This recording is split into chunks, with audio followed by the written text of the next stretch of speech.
The Invisible Man by H.G. Wells, narrated by Rowan Whitmore. Chapter 1. The Strange Man's Arrival.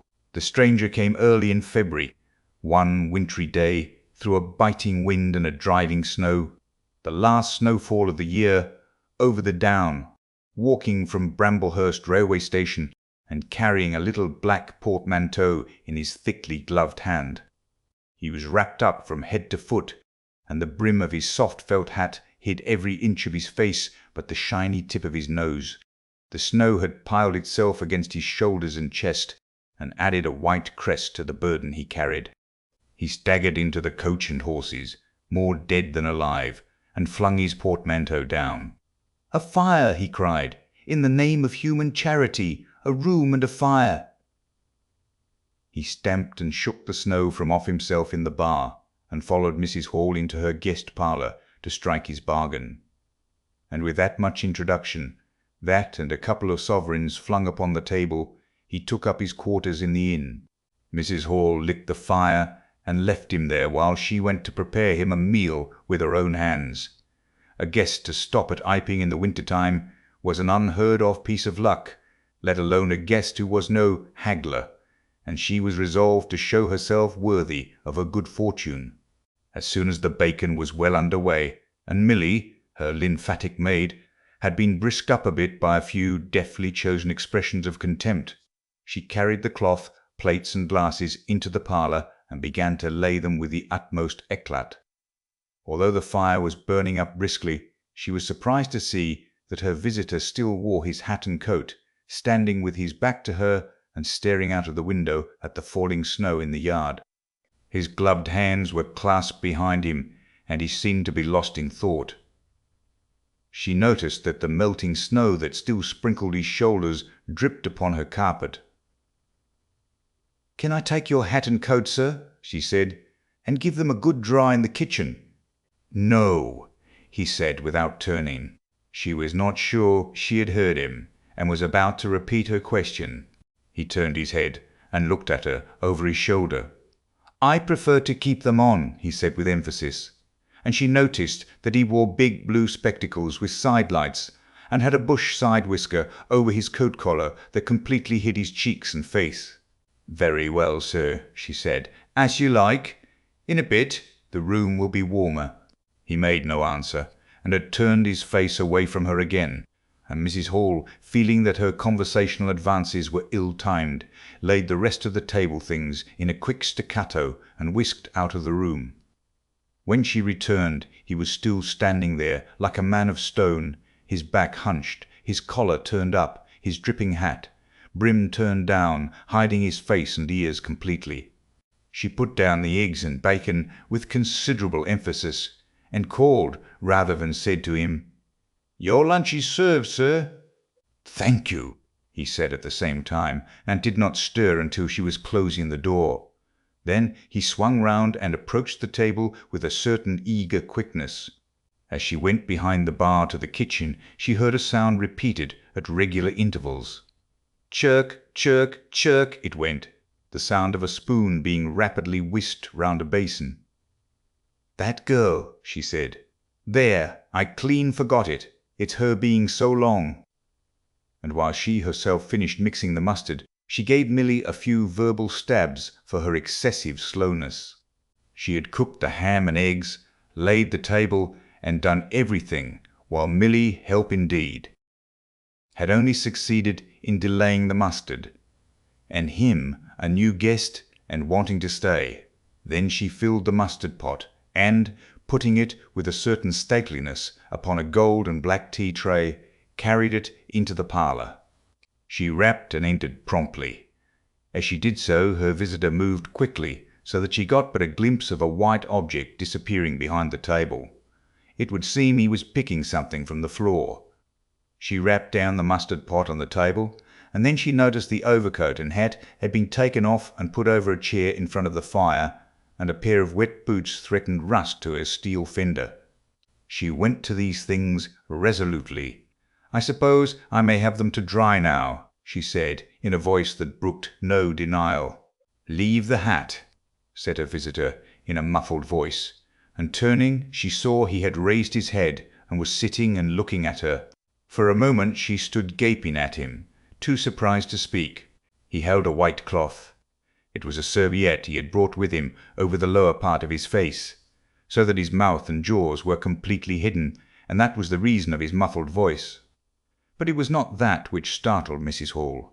It was the fact that all his forehead above his blue glasses was covered by a white bandage, and that another covered his ears, leaving not a scrap of his face exposed excepting only his pink, peaked nose. It was bright, pink, and shiny, just as it had been at first.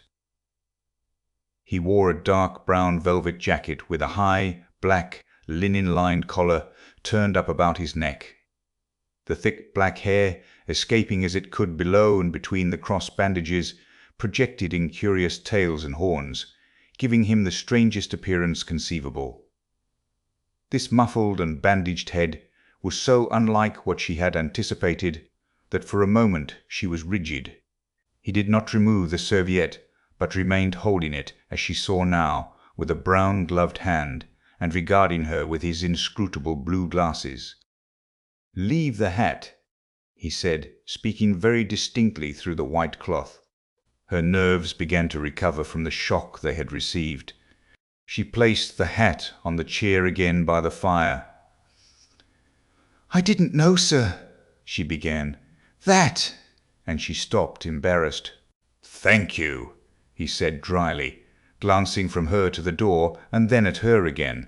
"I'll have them nicely dried, sir, at once," she said, and carried his clothes out of the room.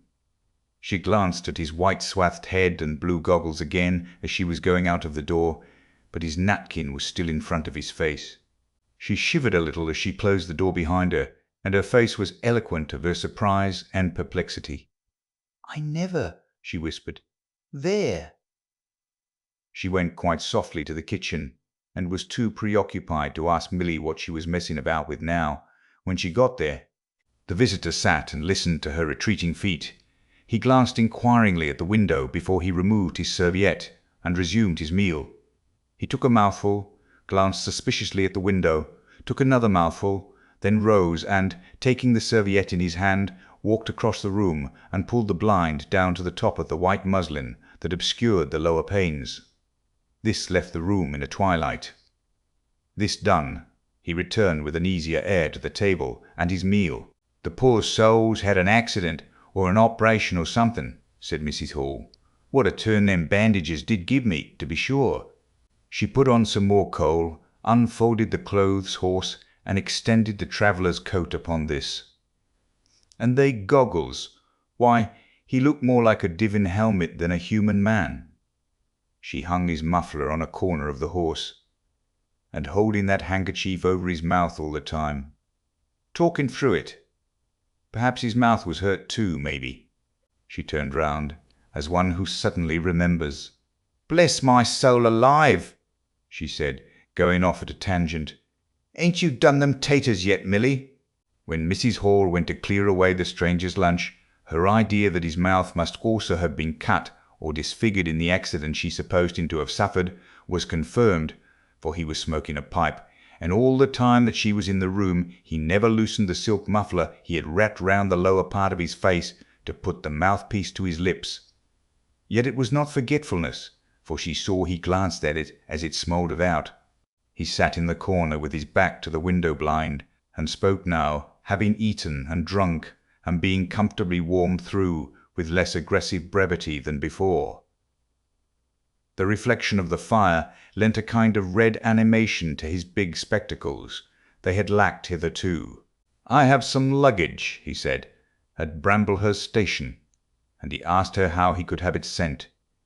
He bowed his bandaged head quite politely in acknowledgment of her explanation. "Tomorrow," he said. "There is no speedier delivery?" And seemed quite disappointed when she answered, "No." Was she quite sure? No man with a trap who would go over? Mrs. Hall, nothing loath, answered his questions and developed a conversation. "It's a steep road by the down, sir," she said in answer to the question about a trap, and then, snatching at an opening, said, It was there a carriage was upsettled, a year ago and more. A gentleman killed besides his coachman. Accidents, sir, happen in a moment, don't they?" But the visitor was not to be drawn so easily. "They do," he said through his muffler, eyeing her quietly through his impenetrable glasses. "But they take long enough to get well, don't they? There was my sister's son Tom, just cut his arm with a scythe, tumbled on it in the hayfield, and, bless me, he was 3 months tied up, sir. You'd hardly believe it. It's regular given me a dread of a scythe, sir." "I can quite understand that," said the visitor. "He was afraid, one time, that he'd have to have an operation." "He was that bad, sir?" The visitor laughed abruptly, a bark of a laugh that he seemed to bite and kill in his mouth. "Was he?" he said. "He was, sir, and no laughing matter to them as had the doing for him, as I had, my sister being took up with her little ones so much.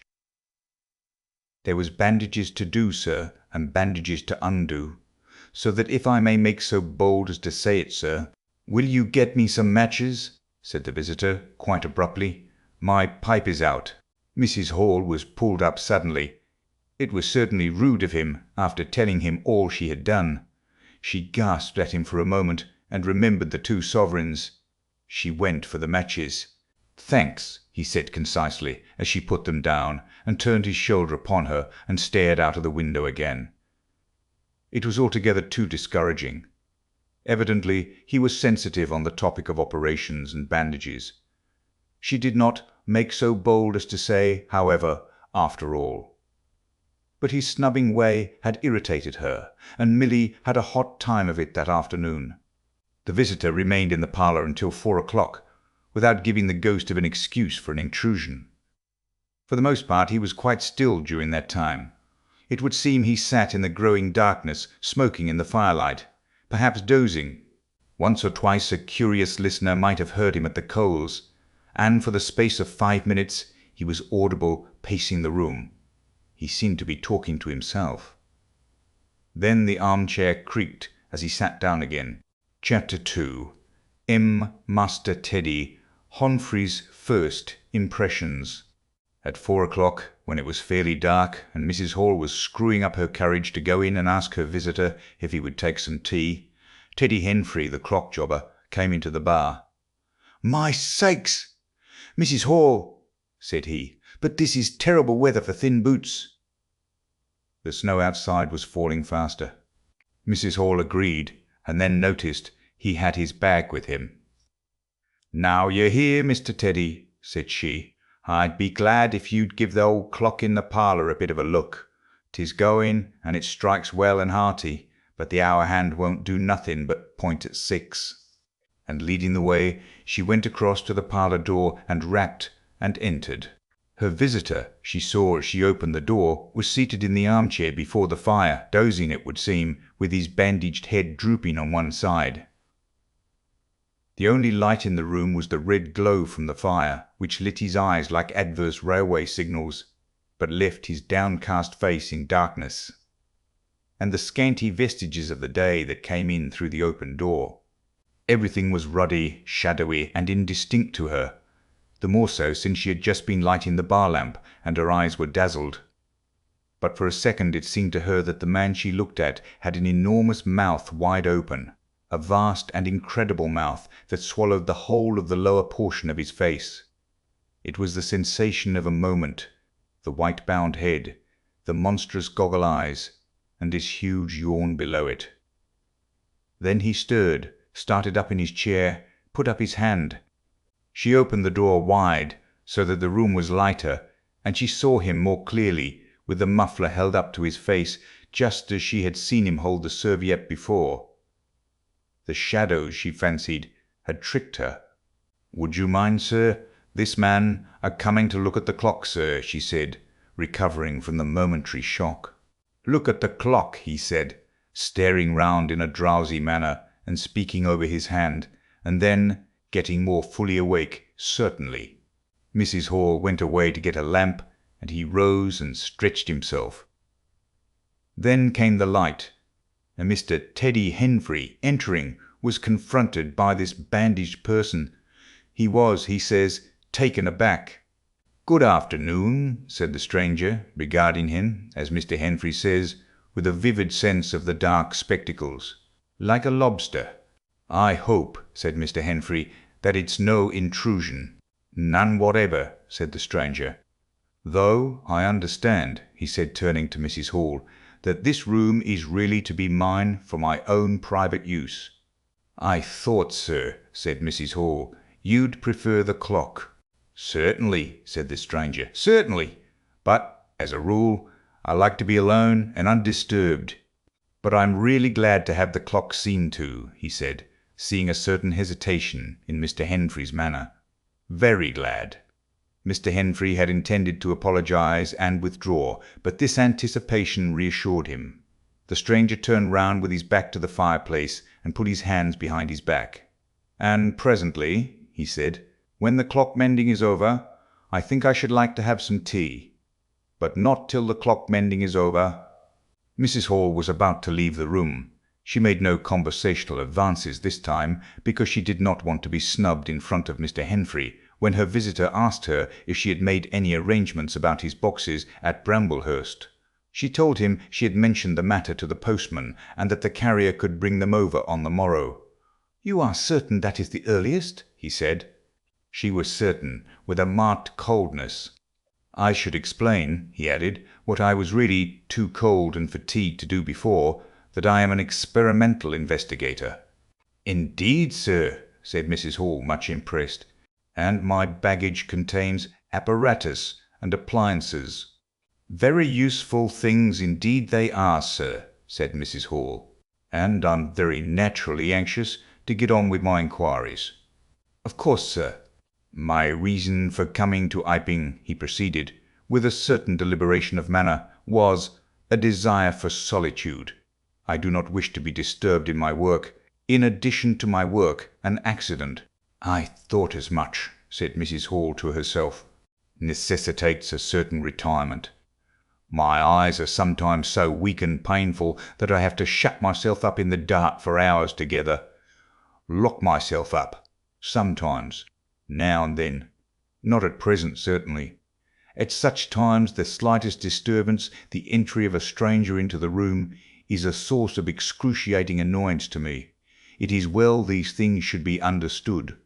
"Certainly, sir," said Mrs. Hall, "and if I might make so bold as to ask—" "That, I think, is all," said the stranger, with that quietly irresistible air of finality he could assume at will. Mrs. Hall reserved her question and sympathy for a better occasion. After Mrs. Hall had left the room, he remained standing in front of the fire, glaring, so Mr. Henfrey puts it, at the clock. Mending. Mr. Henfrey not only took off the hands of the clock and the face, but extracted the works, and he tried to work in as slow and quiet and unassuming a manner as possible. He worked with the lamp close to him, and the green shade threw a brilliant light upon his hands, and upon the frame and wheels, and left the rest of the room shadowy. When he looked up, coloured patches swam in his eyes. Being constitutionally of a curious nature, he had removed the works, a quite unnecessary proceeding, with the idea of delaying his departure and perhaps falling into conversation with the stranger. But the stranger stood there perfectly silent and still. So still, it got on Henfrey's nerves.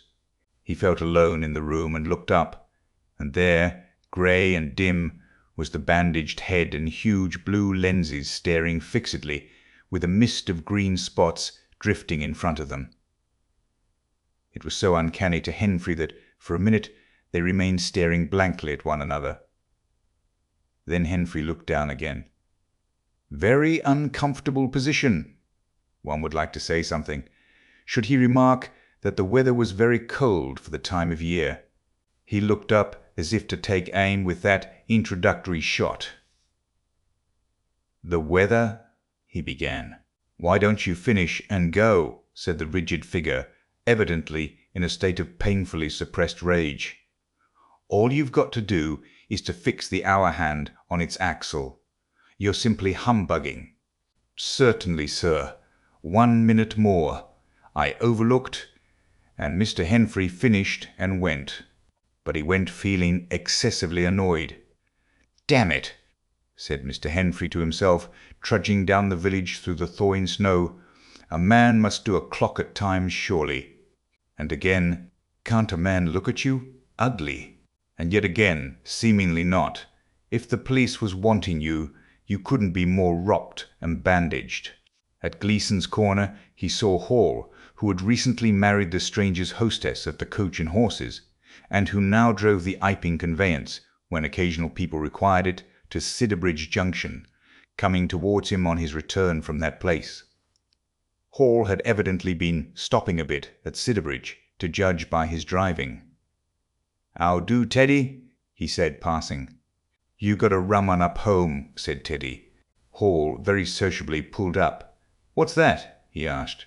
"Rum-looking customers stopping at the Coach and Horses," said Teddy. "My sakes!" And he proceeded to give Hall a vivid description of his grotesque guest. "Looks a bit like a disguise, don't it? I'd like to see a man's face if I had him stopping in my place," said Henfrey. "But women are that trustful.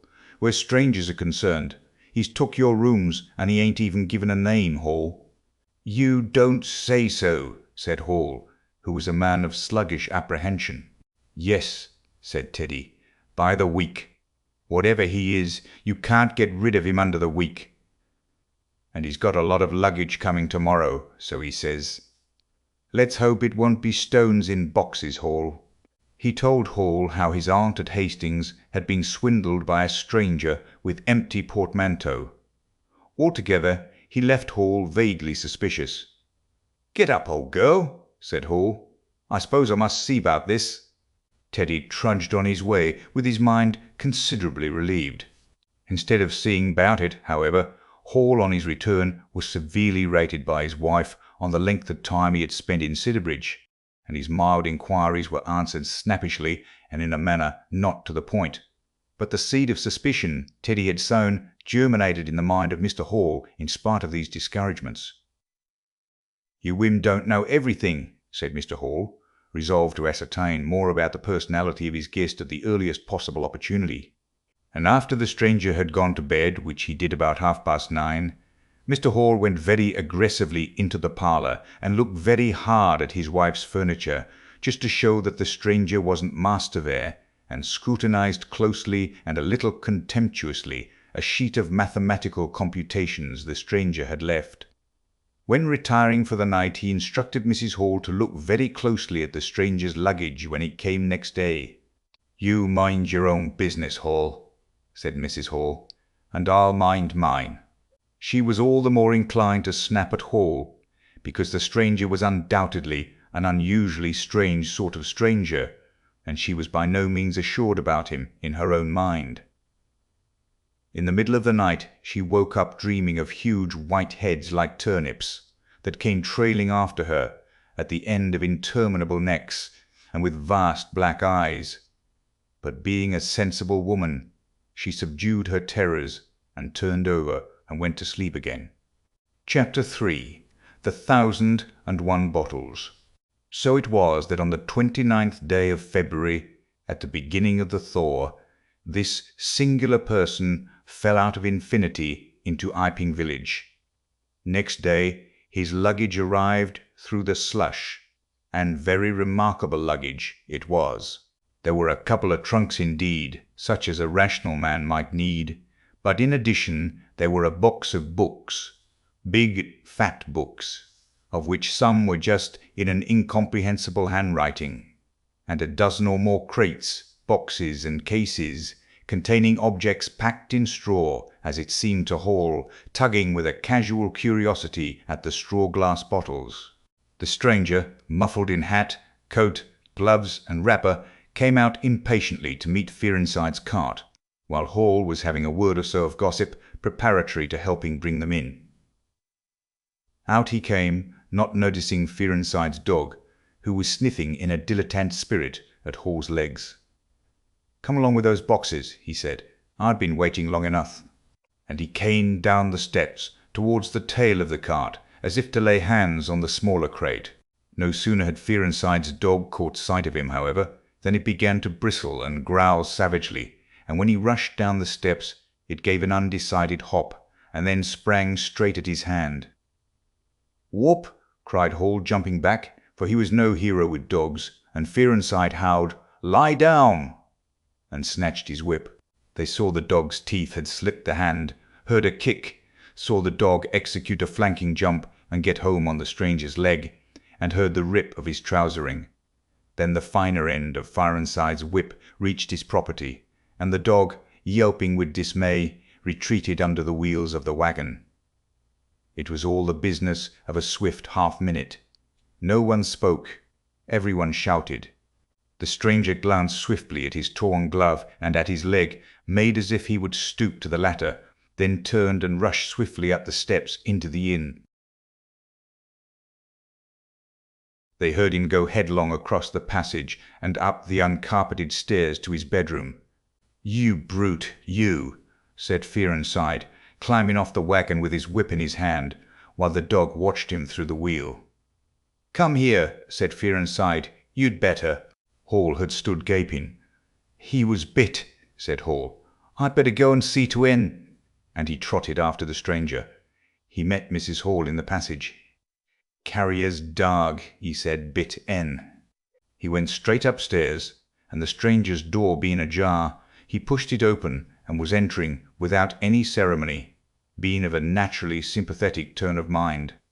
The blind was down and the room dim.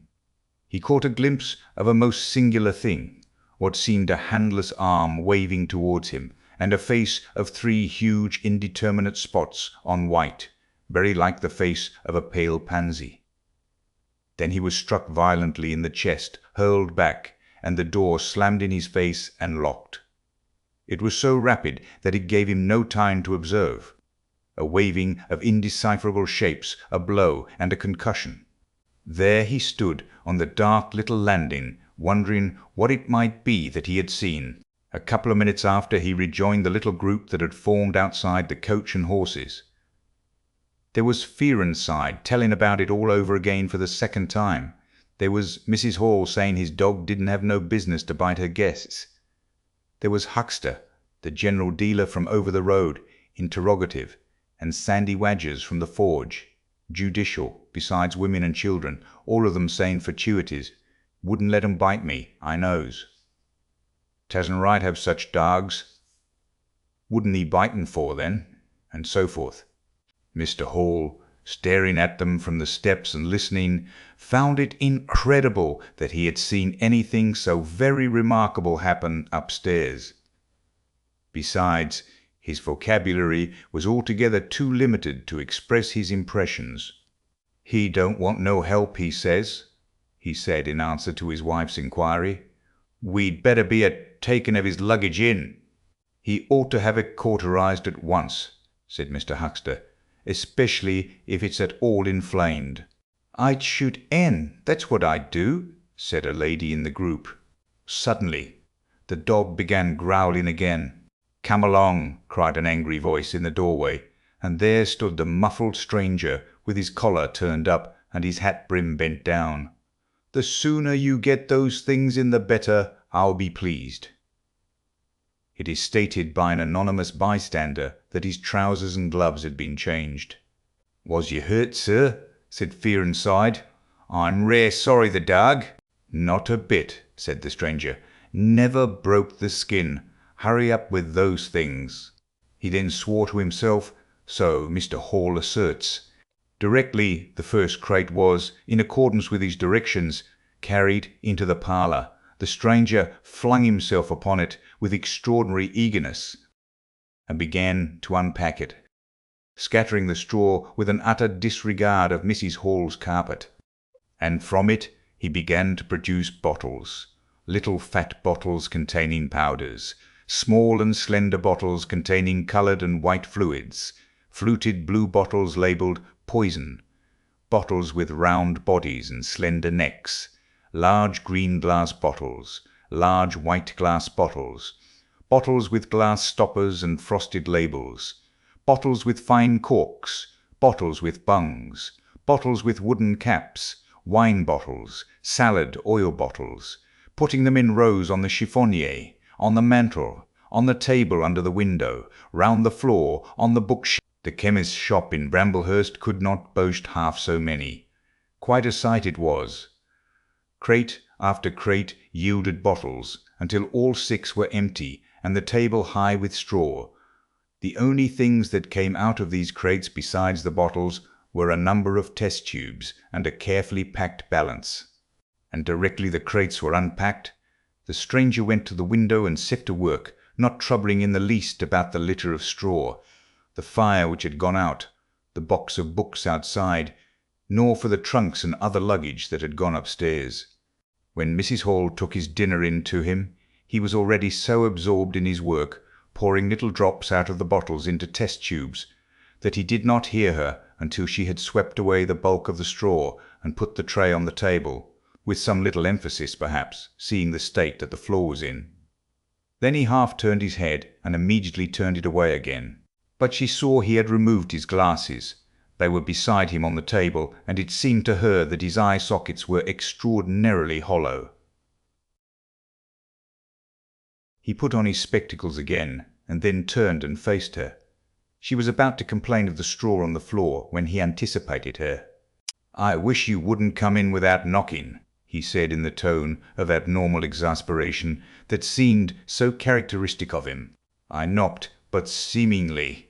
Perhaps you did. But in my investigations, my really very urgent and necessary investigations, the slightest disturbance, the jar of a door, I must ask you." "Certainly, sir. You can turn the lock if you like that, you know, any time." "A very good idea," said the stranger. "This straw, sir, if I might make so bold as to remark, don't. If the straw makes trouble, put it down in the bill." And he mumbled at her words suspiciously like curses. He was so odd, standing there so aggressive and explosive, bottle in one hand and test tube in the other, that Mrs. Hall was quite alarmed. But she was a resolute woman. "In which case, I should like to know, sir, what you consider." "A shilling. Put down a shilling. Surely a shilling's enough?" "So be it," said Mrs. Hall, taking up the tablecloth and beginning to spread it over the table. "If you're satisfied, of course." He turned and sat down with his coat collar toward her. All the afternoon he worked with the door locked, and, as Mrs. Hall testifies, for the most part in silence. But once there was a concussion and a sound of bottles ringing together as though the table had been hit, and the smash of a bottle flung violently down, and then a rapid pacing athwart the room. Fearing something was the matter, she went to the door and listened, not caring to knock. "I can't go on," he was raving. "I can't go on.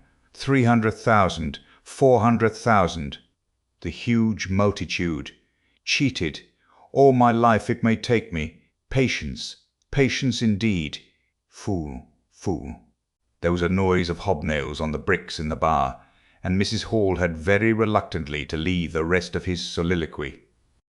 When she returned, the room was silent again, save for the faint crepitation of his chair and the occasional clink of a bottle. It was all over. The stranger had resumed work.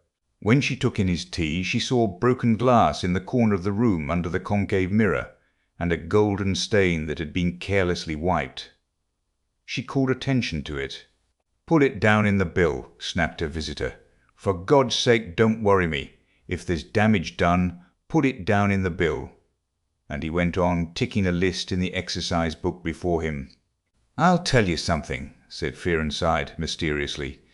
It was late in the afternoon, and they were in the little beer shop of Iping Hanger. "Well," said Teddy Henfrey, "this chap you're speaking of, what my dog bit. Well, he's black. Leastways, his legs are. I see through the tear of his trousers and the tear of his glove. You'd have expected a sort of pinky to show, wouldn't you? Well, there wasn't none, just blackness. I tell you, he's as black as my hat." "My sakes," said Henfrey, "it's a rummy case altogether. Why, his nose is as pink as paint." "That's true," said Fearenside. "I knows that. And I tell 'ee what I'm thinking. That man's a piebald, Teddy. Black here and white there in patches. And he's ashamed of it. He's a kind of half-breed, and the colours come off patchy instead of mixing. I've heard of such things before, and it's the common way with horses, as anyone can see." Chapter 4. Master CUSS interviews the stranger. I have told the circumstances of the stranger's arrival in Iping with a certain fullness of detail, in order that the curious impression he created may be understood by the reader. But excepting two odd incidents, the circumstances of his stay until the extraordinary day of the club festival may be passed over very cursorily. There were a number of skirmishes with Mrs. Hall on matters of domestic discipline, but in every case, until late April, when the first signs of penury began, he overrode her by the easy expedient of an extra payment. Hall did not like him, and whenever he dared he talked of the advisability of getting rid of him, but he showed his dislike chiefly by concealing it ostentatiously and avoiding his visitor as much as possible. "Wait till the summer," said Mrs. Hall sagely, "when the artists are beginning to come. Then we'll see. He may be a bit overbearing, but bills settled punctual is bills settled punctual, whatever you'd like to say." The stranger did not go to church, and indeed made no difference between Sunday and the irreligious days, even in costume. He worked, as Mrs. Hall thought, very fitfully. Some days he would come down early and be continuously busy. On others he would rise late, pace his room, fretting audibly for hours together, smoke, sleep in the armchair by the fire. Communication with the world beyond the village he had none. His temper continued very uncertain. For the most part his manner was that of a man suffering under almost unendurable provocation, and once or twice things were snapped, torn, crushed, or broken in spasmodic gusts of violence. He seemed under a chronic irritation of the greatest intensity.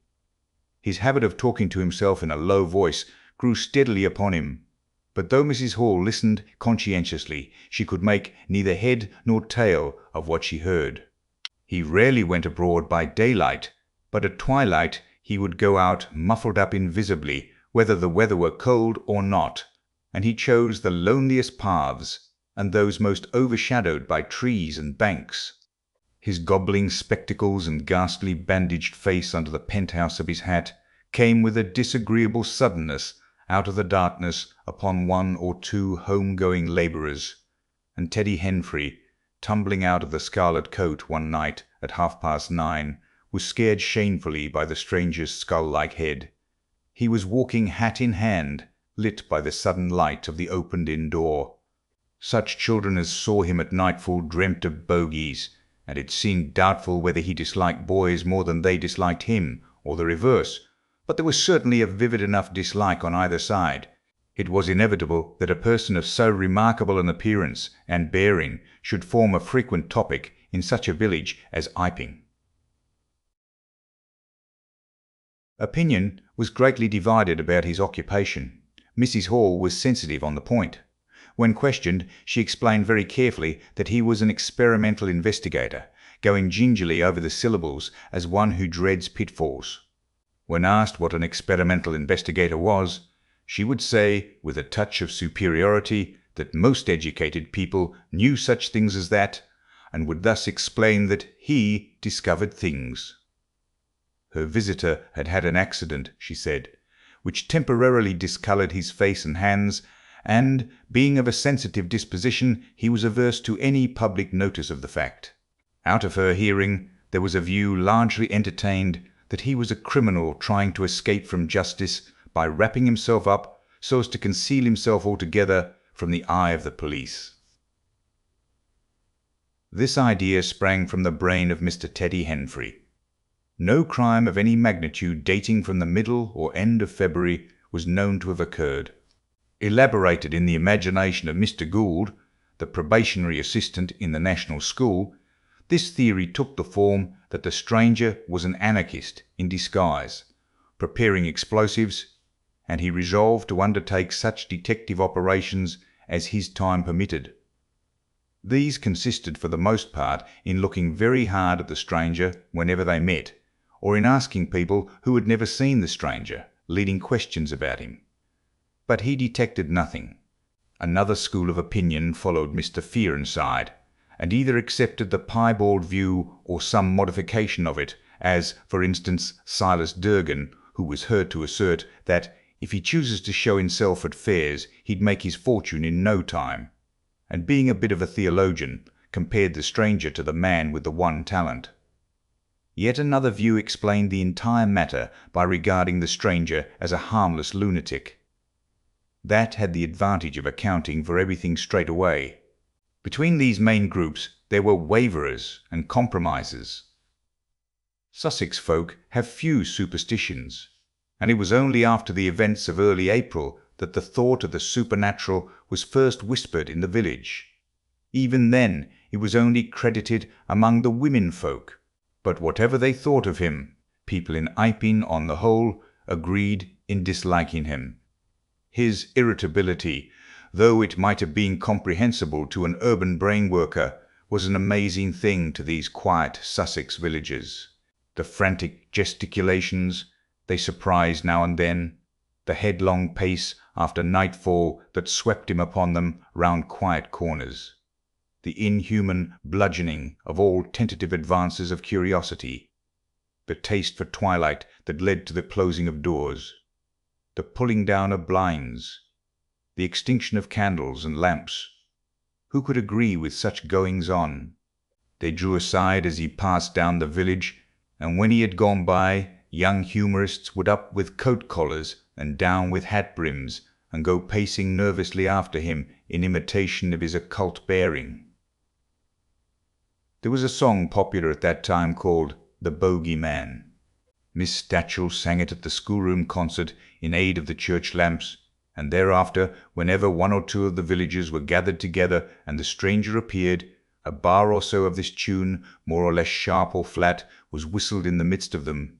Also belated little children would call "Bogey Man" after him and make off tremulously elated. CUSS, the general practitioner, was devoured by curiosity. The bandages excited his professional interest. The report of the 1001 bottles aroused his jealous regard. All through April and May he coveted an opportunity of talking to the stranger, and at last, towards Whitsuntide, he could stand it no longer, but hit upon the subscription list for a village nurse as an excuse. He was surprised to find that Mr. Hall did not know his guest's name. "He give a name," said Mrs. Hall, an assertion which was quite unfounded, "but I didn't rightly hear it." She thought it seemed so silly not to know the man's name. CUSS rapped at the parlour door and entered. There was a fairly audible imprecation from within.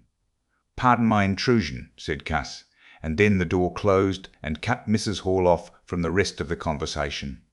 She could hear the murmur of voices for the next 10 minutes, then a cry of surprise, a stirring of feet, a chair flung aside, a bark of laughter, quick steps to the door, and CUSS appeared, his face white, his eyes staring over his shoulder.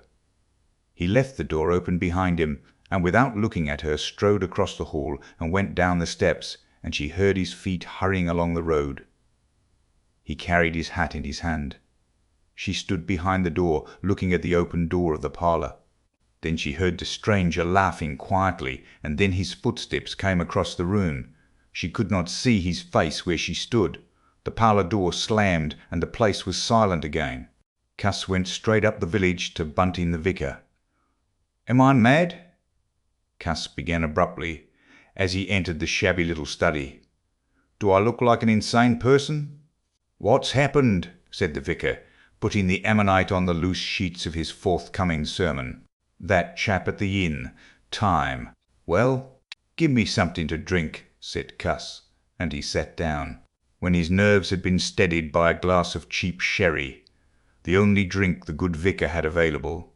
He told him of the interview he had just had. "Went in," he gasped, "and began to demand a subscription for that nurse fund. He'd stuck his hands in his pockets as I came in, and he sat down lumpily in his chair, sniffed, I told him I'd heard he took an interest in scientific things. He said yes. Sniffed again. Kept on sniffing all the time, evidently recently caught an infernal cold. No wonder. Wrapped up like that. I developed the nurse idea, and all the while kept my eyes open. Bottles. Chemicals. Everywhere. Balance, test tubes in stands, and a smell of evening primrose. Would he subscribe? Said he'd consider it. Asked him, point blank, was he researching? Said he was. A long research? Got quite cross. A damnable long research, said he. Blowing the cork out, so to speak. Oh, said I, and out came the grievance. The man was just on the boil, and my question boiled him over. He had been given a prescription, most valuable prescription. What? For he wouldn't say. Was it medical? Damn you! What are you fishing after? I apologized. Dignified sniff and cough. He resumed. He'd read it. 5 ingredients. Put it down, turned his head. Draught of air from window lifted the paper. Swish. Rustle.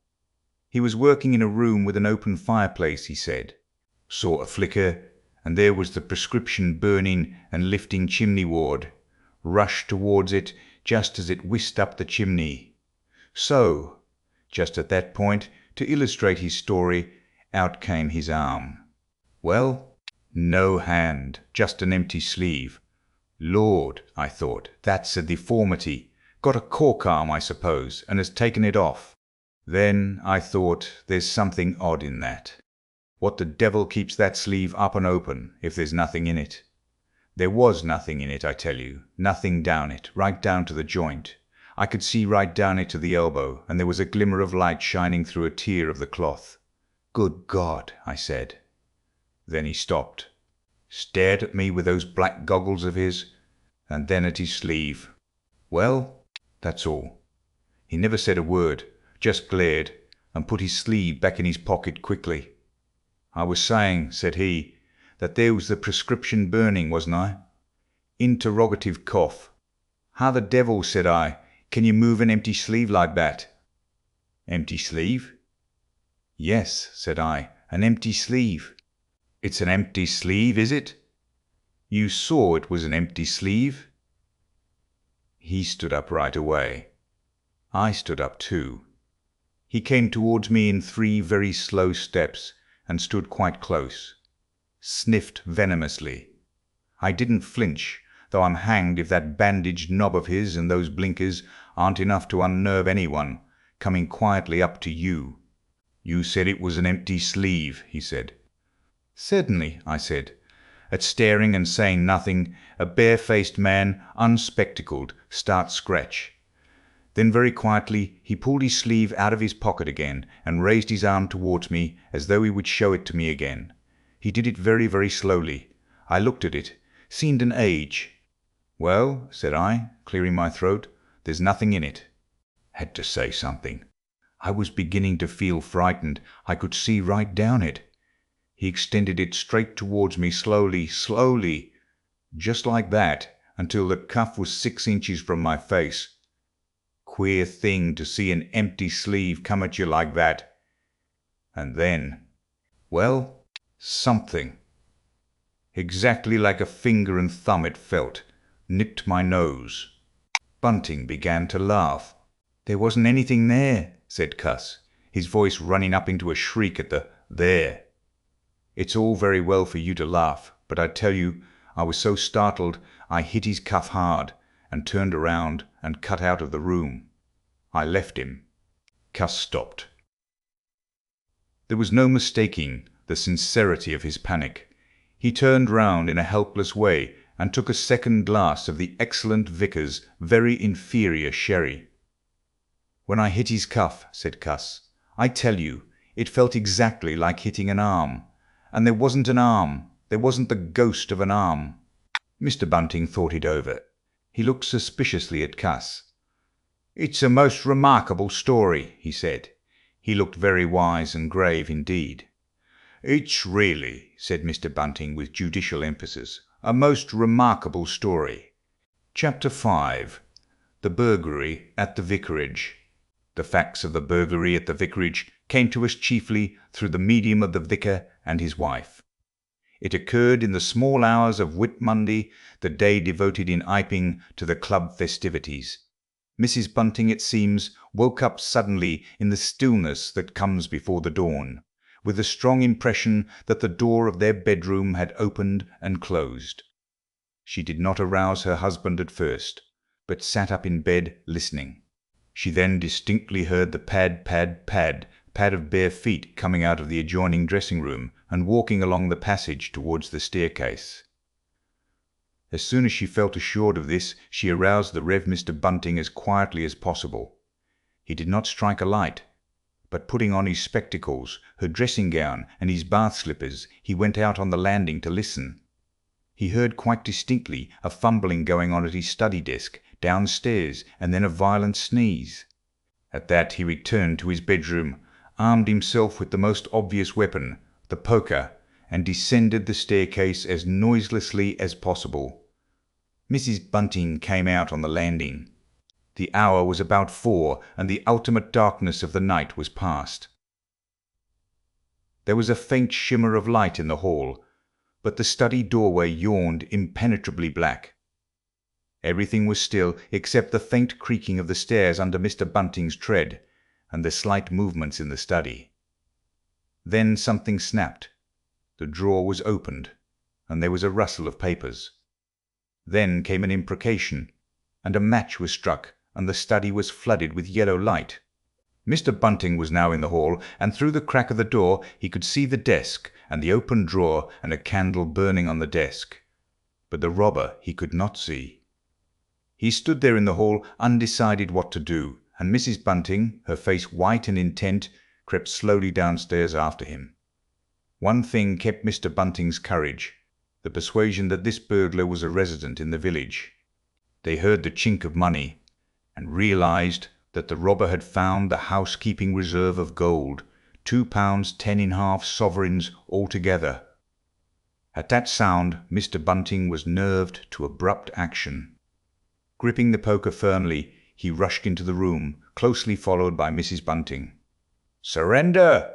cried Mr. Bunting fiercely, and then stooped amazed.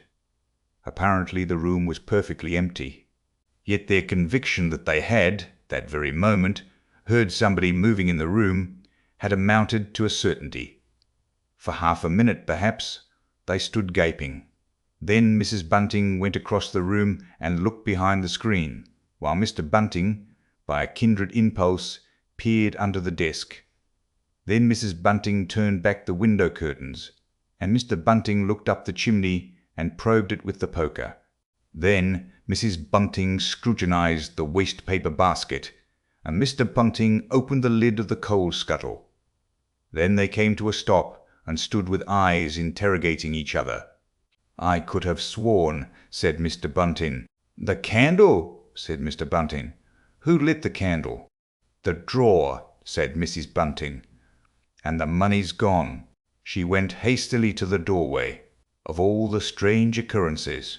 There was a violent sneeze in the passage. They rushed out, and as they did so, the kitchen door slammed.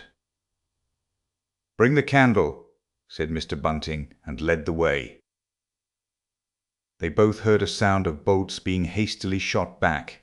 As he opened the kitchen door, he saw through the scullery that the back door was just opening, and the faint light of early dawn displayed the dark masses of the garden beyond. He is certain that nothing went out of the door. It opened, stood open for a moment, and then closed with a slam. As it did so, the candle Mrs. Bunting was carrying from the study flickered and flared. It was a minute or more before they entered the kitchen. The place was empty. They refastened the back door, examined the kitchen, pantry, and scullery thoroughly, and at last went down into the cellar. There was not a soul to be found in the house, search as they would. Daylight found the vicar and his wife, a quaintly costumed little couple, still marvelling about on their own ground floor by the unnecessary light of a guttering candle. Chapter 6. The Furniture That Went Mad. Now it happened that in the early hours of Whit Monday, before Milly was hunted out for the day, Mr. Hall and Mrs. Hall both rose and went noiselessly down into the cellar.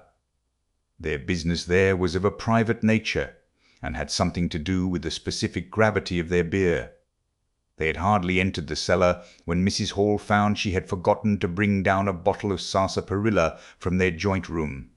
As she was the expert and principal operator in this affair, Hall very properly went upstairs for it.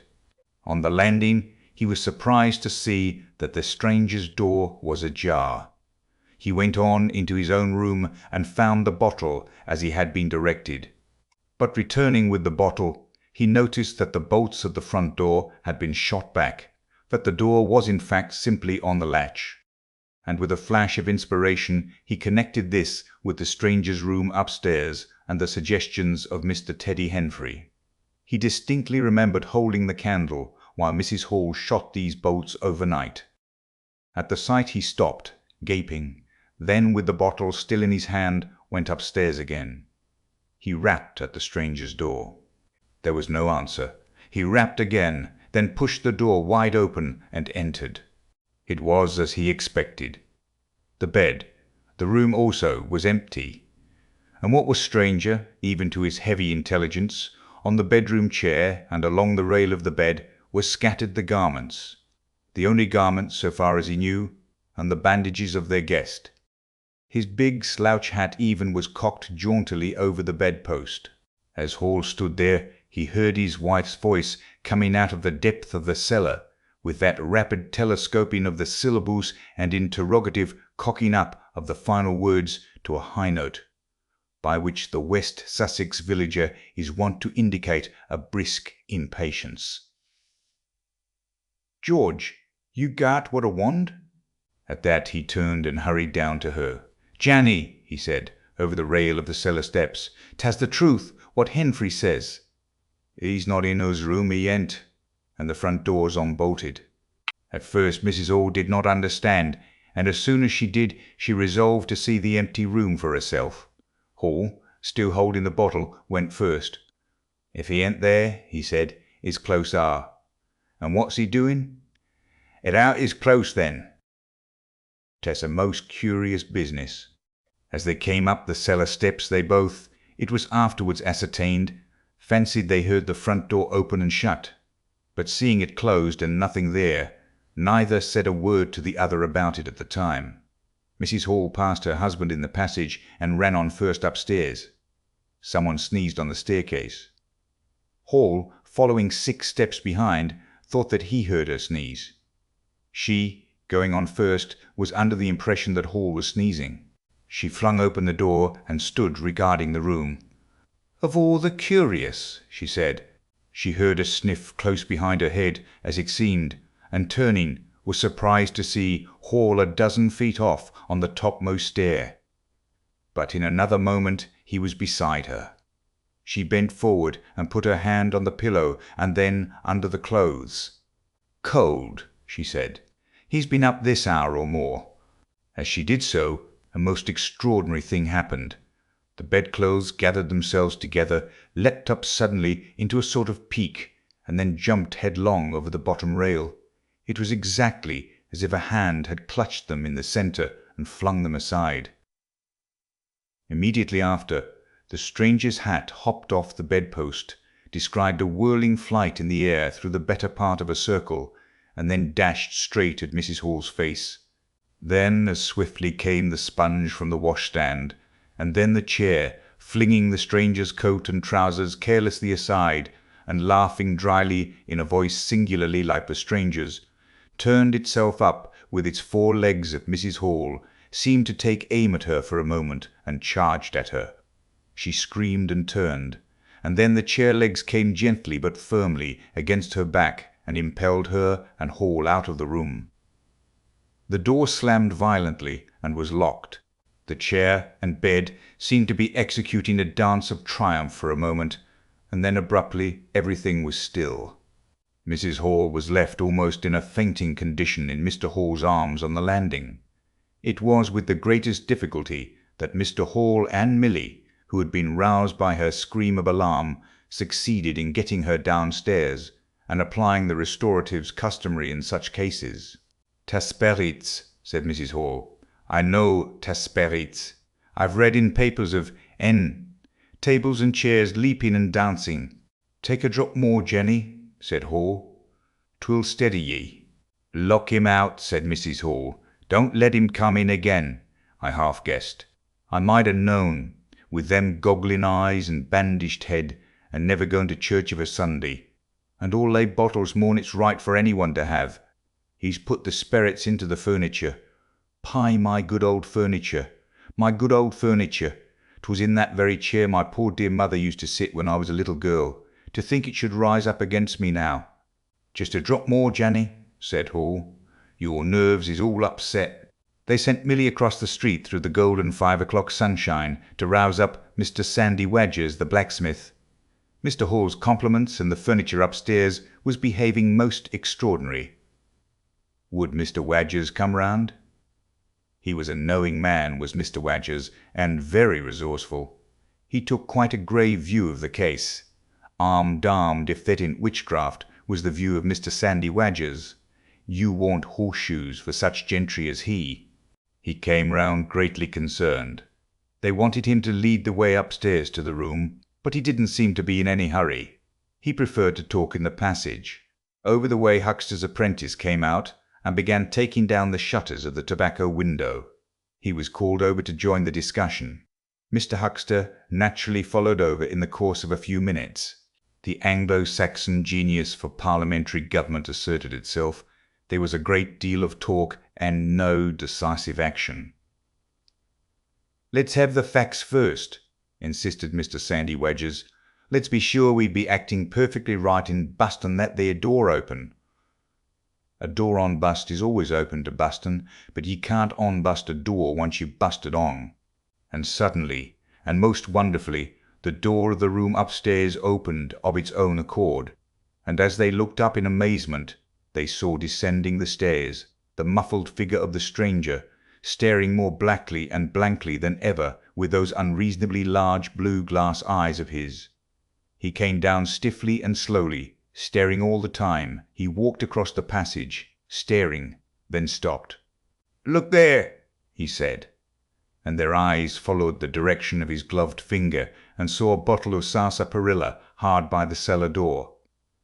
Then he entered the parlour, and suddenly, swiftly, viciously, slammed the door in their faces. Not a word was spoken until the last echoes of the slam had died away. They stared at one another. "Well, if that don't lick everything," said Mr. Wadgers, and left the alternative unsaid. "I'd go in and ask 'em about it," said Wadgers to Mr. Hall. "I'd demand an explanation." It took some time to bring the landlady's husband up to that pitch. At last he rapped, opened the door, and got as far as, "Excuse me." "Go to the devil," said the stranger in a tremendous voice, "and shut that door after you." So that brief interview terminated. Chapter 7. The Unveiling of the Stranger.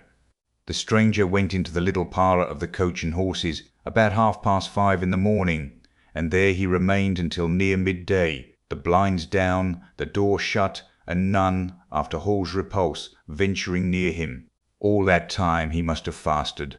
Thrice he rang his bell, the third time furiously and continuously, but no one answered him. "Him and his go to the devil indeed," said Mrs. Hall. Presently came an imperfect rumour of the burglary at the vicarage, and two were put together.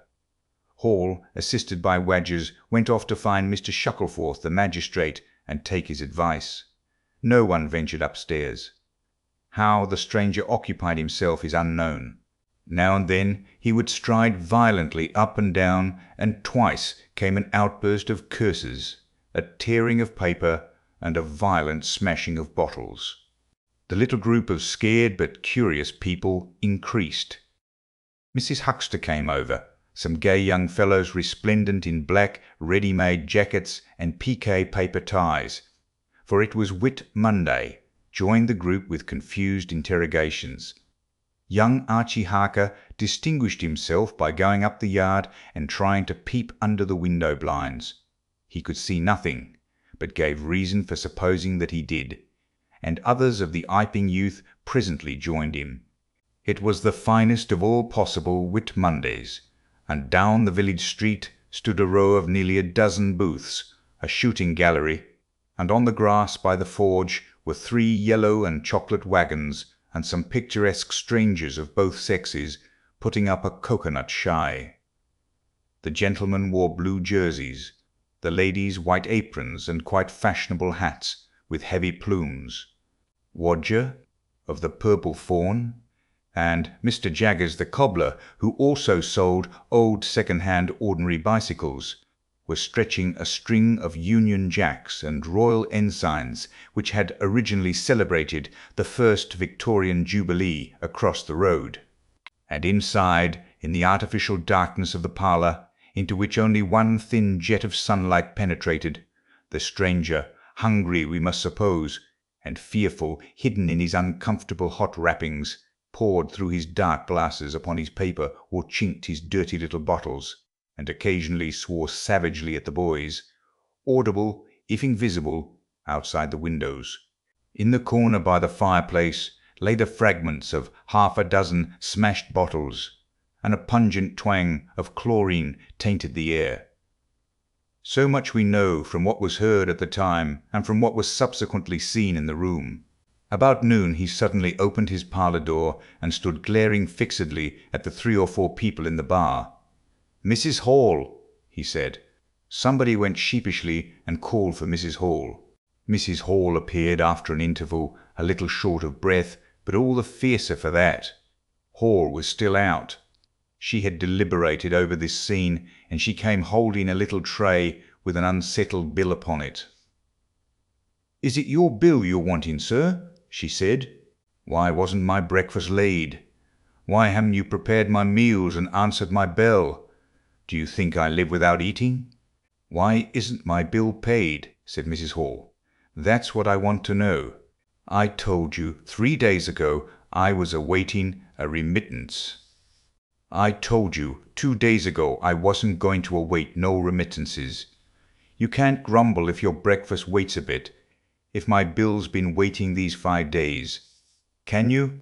The stranger swore briefly but vividly, "Nah, nah," from the bar.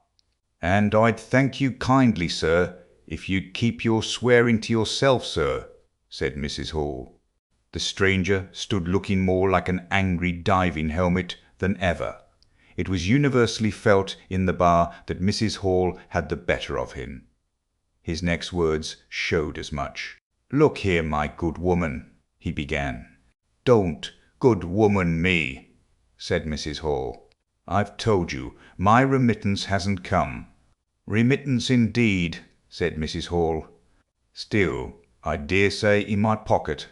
You told me 3 days ago that you hadn't anything but a sovereign's worth of silver upon you. Well, I've found some more." "Oh, lo!" from the bar. "I wonder where you found it," said Mrs. Hall. That seemed to annoy the stranger very much. He stamped his foot. "What do you mean?" he said. "That I wonder where you found it," said Mrs. Hall. "And before I take any bills or get any breakfasts, or do any such things whatsoever, you got to tell me 1 or 2 things I don't understand, and what nobody don't understand, and what everybody is very anxious to understand. I want to know what you've been doing to my chair upstairs, and I want to know how 'tis your room was empty, and how you got in again. Them as stops in this house comes in by the doors. That's the rule of the house, and that you didn't do, and what I want to know is how you did come in. And I want to know." Suddenly the stranger raised his gloved hands, clenched, stamped his foot, and said, "Stop," with such extraordinary violence that he silenced her instantly. "You don't understand," he said, "who I am or what I am. I'll show you. By heaven, I'll show you."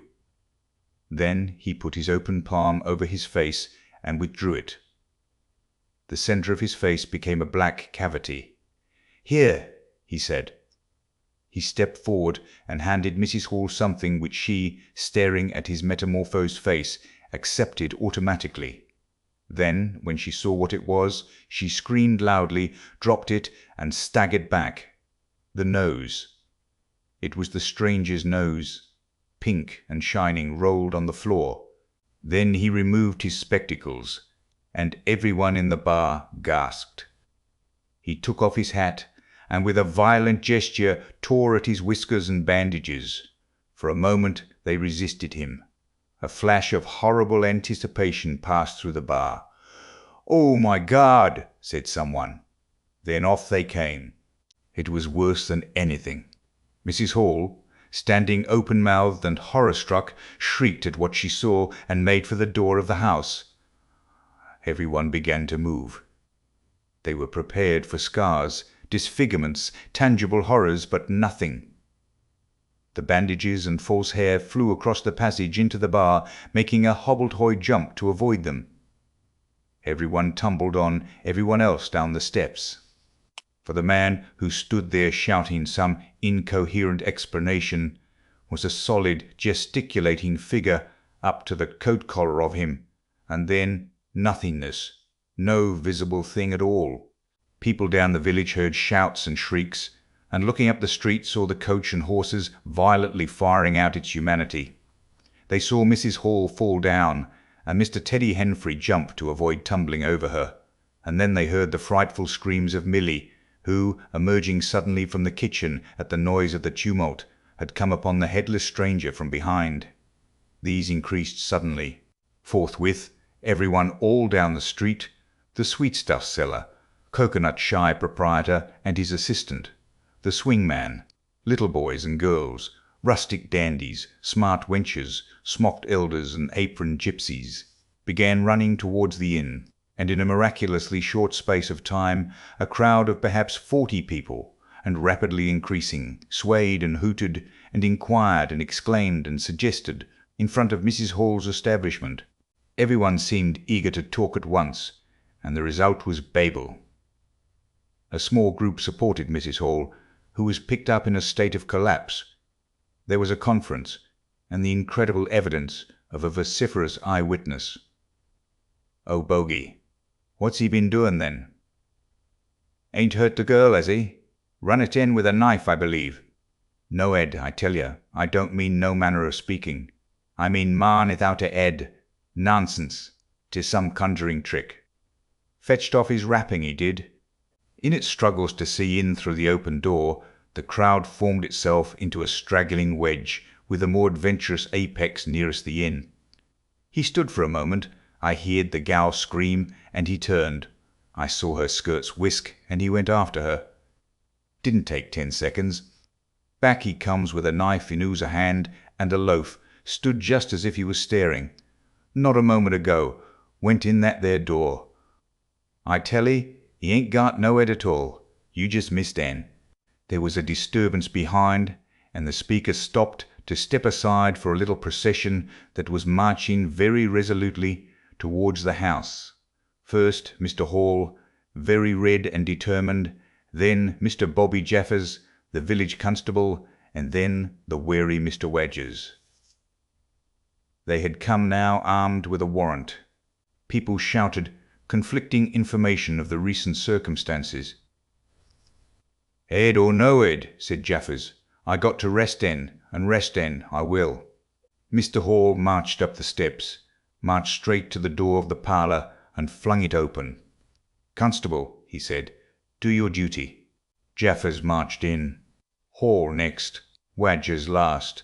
They saw in the dim light the headless figure facing them, with a gnawed crust of bread in one gloved hand and a chunk of cheese in the other. "That's him," said Hall. "What the devil's this?" came in a tone of angry expostulation from above the collar of the figure. "You're a damned rum customer, mister," said Mr. Jaffers. "But Ed or no Ed, the warrant says body, and duty's duty." "Keep off," said the figure, starting back. Abruptly he whipped down the bread and cheese, and Mr. Hall just grasped the knife on the table in time to save it. Off came the stranger's left glove, and was slapped in Jaffers's face. In another moment Jaffers, cutting short some statement concerning a warrant, had gripped him by the handless wrist and caught his invisible throat. He got a sounding kick on the shin that made him shout, but he kept his grip. Hall sent the knife sliding along the table to Wadgers, who acted as goalkeeper for the offensive, so to speak, and then stepped forward as Jaffers and the stranger swayed and staggered towards him, clutching and hitting in. A chair stood in the way and went aside with a crash as they came down together. "Get the feet," said Jaffers between his teeth.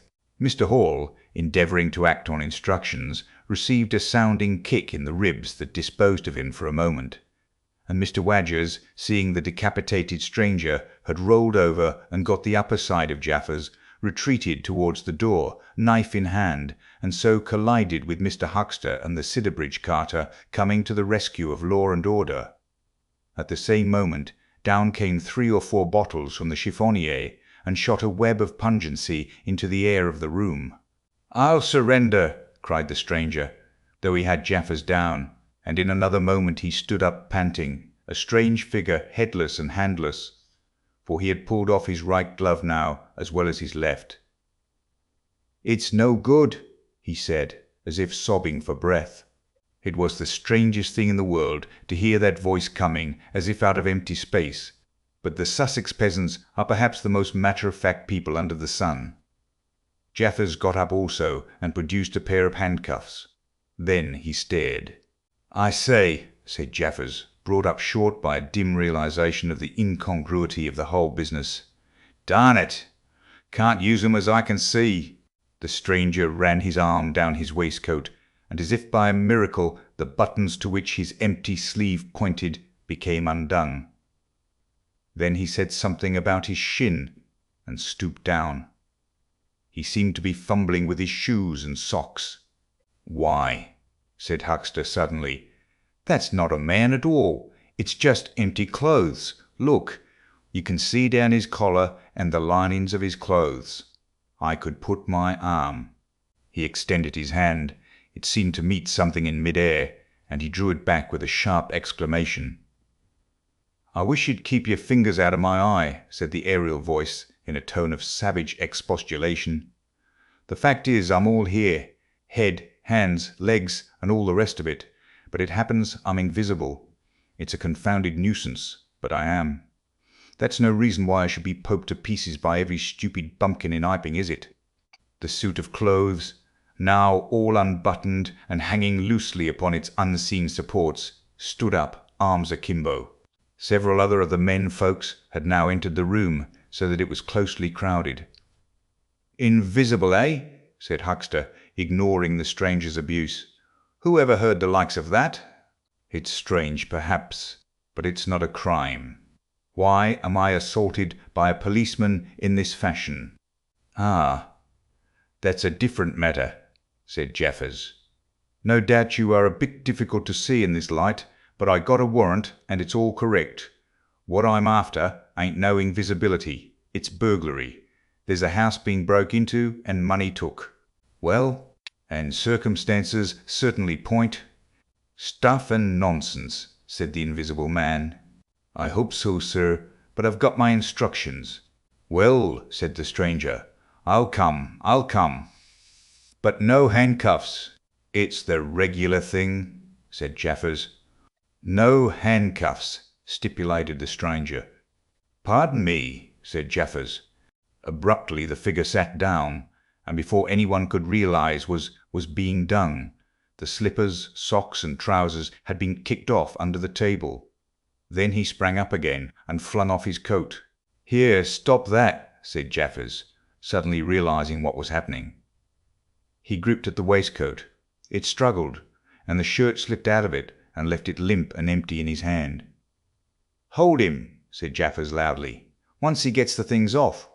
"Hold him!" cried everyone, and there was a rush at the fluttering white shirt, which was now all that was visible of the stranger. The shirt sleeve planted a shrewd blow in Hall's face that stopped his open-armed advance and sent him backward into old Toothsome the sexton, and in another moment the garment was lifted up and became convulsed and vacantly flapping about the arms, even as a shirt that is being thrust over a man's head. Jaffers clutched at it, and only helped to pull it off, he was struck in the mouth out of the air, and incontinently threw his truncheon and smote Teddy Henfrey savagely upon the crown of his head. "Look out!" said everybody, fencing at random and hitting at nothing. "Hold him! Shut the door! Don't let him loose! I got something! Here he is!" A perfect babel of noises they made. Everybody, it seemed, was being hit all at once, and Sandy Wadgers, knowing as ever, and his wits sharpened by a frightful blow in the nose, reopened the door and led the rout. The others, following incontinently, were jammed for a moment in the corner by the doorway. The hitting continued. Phipps, the Unitarian, had a front tooth broken, and Henfrey was injured in the cartilage of his ear. Jaffers was struck under the jaw and, turning, caught at something that intervened between him and Huckster in the melee and prevented their coming together.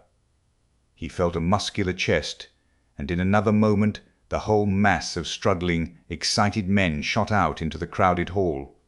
"I got him!" shouted Jaffers, choking and reeling through them all, and wrestling with purple face and swelling veins against his unseen enemy. Men staggered right and left as the extraordinary conflict swayed swiftly towards the house door and went spinning down the half-dozen steps of the inn. Jaffers cried in a strangled voice, holding tight nevertheless, and making play with his knee spun around, and fell heavily undermost with his head on the gravel. Only then did his fingers relax. There were excited cries of, "Hold him! Invisible!" and so forth, and a young fellow, a stranger in the place whose name did not come to light, rushed in at once, caught something, missed his hold, and fell over the constable's prostrate body. Halfway across the road a woman screamed as something pushed by her. A dog, kicked apparently, yelped and ran howling into Huckster's yard, and with that the transit of the invisible man was accomplished. For a space people stood amazed and gesticulating, and then came panic, and scattered them abroad through the village, as a gust scatters dead leaves. But Jaffers lay quite still, face upward and knees bent, at the foot of the steps of the inn. Chapter 8. In Transit. The 8th chapter is exceedingly brief, and relates that Gibbons, the amateur naturalist of the district, while lying out on the spacious open downs without a soul within a couple of miles of him, as he thought, and almost dozing, heard close to him the sound as of a man coughing, sneezing, and then swearing savagely to himself, and looking, beheld nothing. Yet the voice was indisputable. It continued to swear with that breadth and variety that distinguishes the swearing of a cultivated man. It grew to a climax, diminished again, and died away in the distance, going, as it seemed to him, in the direction of Adderdean. It lifted to a spasmodic sneeze and ended. Gibbons had heard nothing of the morning's occurrences, but the phenomenon was so striking and disturbing that his philosophical tranquillity vanished. He got up hastily and hurried down the steepness of the hill towards the village as fast as he could go. Chapter 9. Mr. Thomas Marvel. You must picture Mr. Thomas Marvel as a person of copious, flexible visage, a nose of cylindrical protrusion, a liquorish, ample, fluctuating mouth, and a beard of bristling eccentricity. His figure inclined to embonpoint. His short limbs accentuated this inclination. He wore a furry silk hat, and the frequent substitution of twine and shoelaces for buttons, apparent at critical points of his costume, marked a man essentially bachelor. Mr. Thomas Marvel was sitting with his feet in a ditch by the roadside, over the down towards Adderdean, about a mile and a half out of Iping. His feet, save for socks of irregular openwork, were bare. His big toes were broad, and pricked like the ears of a watchful dog. In a leisurely manner, he did everything in a leisurely manner. He was contemplating trying on a pair of boots. They were the soundest boots he had come across for a long time, but too large for him, whereas the ones he had were, in dry weather, a very comfortable fit, but too thin-soled for damp. Mr. Thomas Marvel hated roomy shoes, but then he hated damp. He had never properly thought out which he hated most, and it was a pleasant day, and there was nothing better to do. So he put the 4 shoes in a graceful group on the turf and looked at them. And seeing them there among the grass and springing agrimony, it suddenly occurred to him that both pairs were exceedingly ugly to see. He was not at all startled by a voice behind him. "They're boots, anyhow," said the voice. "They are charity boots," said Mr. Thomas Marvel, with his head on one side regarding them distastefully. "And which is the ugliest pair in the whole blessed universe, I'm darned if I know." Said the voice. "I've worn worse. In fact, I've worn none, but none so audacious ugly, if you'll allow the expression. I've been cadging boots in particular for days, because I was sick of them. They're sound enough, of course, but a gentleman on tramp sees such a thundering lot of his boots. And if you'll believe me, I've raised nothing in the whole blessed country, try as I would, but them. Look at 'em. And a good country for boots, too, in a general way. But it's just my promiscuous luck. I've got my boots in this country 10 years or more, and then they treat you like this." "It's a beast of a country," said the voice, "and pigs for people." "Ain't it?" said Mr. Thomas Marvel. "Lord, but them boots, it beats it." He turned his head over his shoulder to the right, to look at the boots of his interlocutor with a view to comparisons. And lo, where the boots of his interlocutor should have been were neither legs nor boots. He was irradiated by the dawn of a great amazement. "Where are you?" said Mr. Thomas Marvel over his shoulder and coming on all fours. He saw a stretch of empty downs with the wind swaying the remote green-pointed furze bushes. "Am I drunk?" said Mr. Marvel. "Have I had visions? Was I talking to myself? What the—" "Don't be alarmed," said a voice. "None of your ventriloquizing me," said Mr. Thomas Marvel, rising sharply to his feet. "Where are you?" "Alarmed indeed." "Don't be alarmed," repeated the voice. "You'll be alarmed in a minute, you silly fool," said Mr. Thomas Marvel. "Where are you? Let me get my mark on you." "Are you buried?" said Mr. Thomas Marvel, after an interval. There was no answer. Mr. Thomas Marvel stood bootless and amazed, his jacket nearly thrown off. "Peewit," said a peewit, very remote. "Peewit, indeed," said Mr. Thomas Marvel. "This ain't no time for foolery." The down was desolate, east and west, north and south. The road with its shallow ditches and white bordering stakes ran smooth and empty north and south, and, save for that peewit, the blue sky was empty too. "So help me," said Mr. Thomas Marvel, shuffling his coat onto his shoulders again. "It's the drink. I might have known." "It's not the drink," said the voice. "You keep your nerves steady." "Ow!"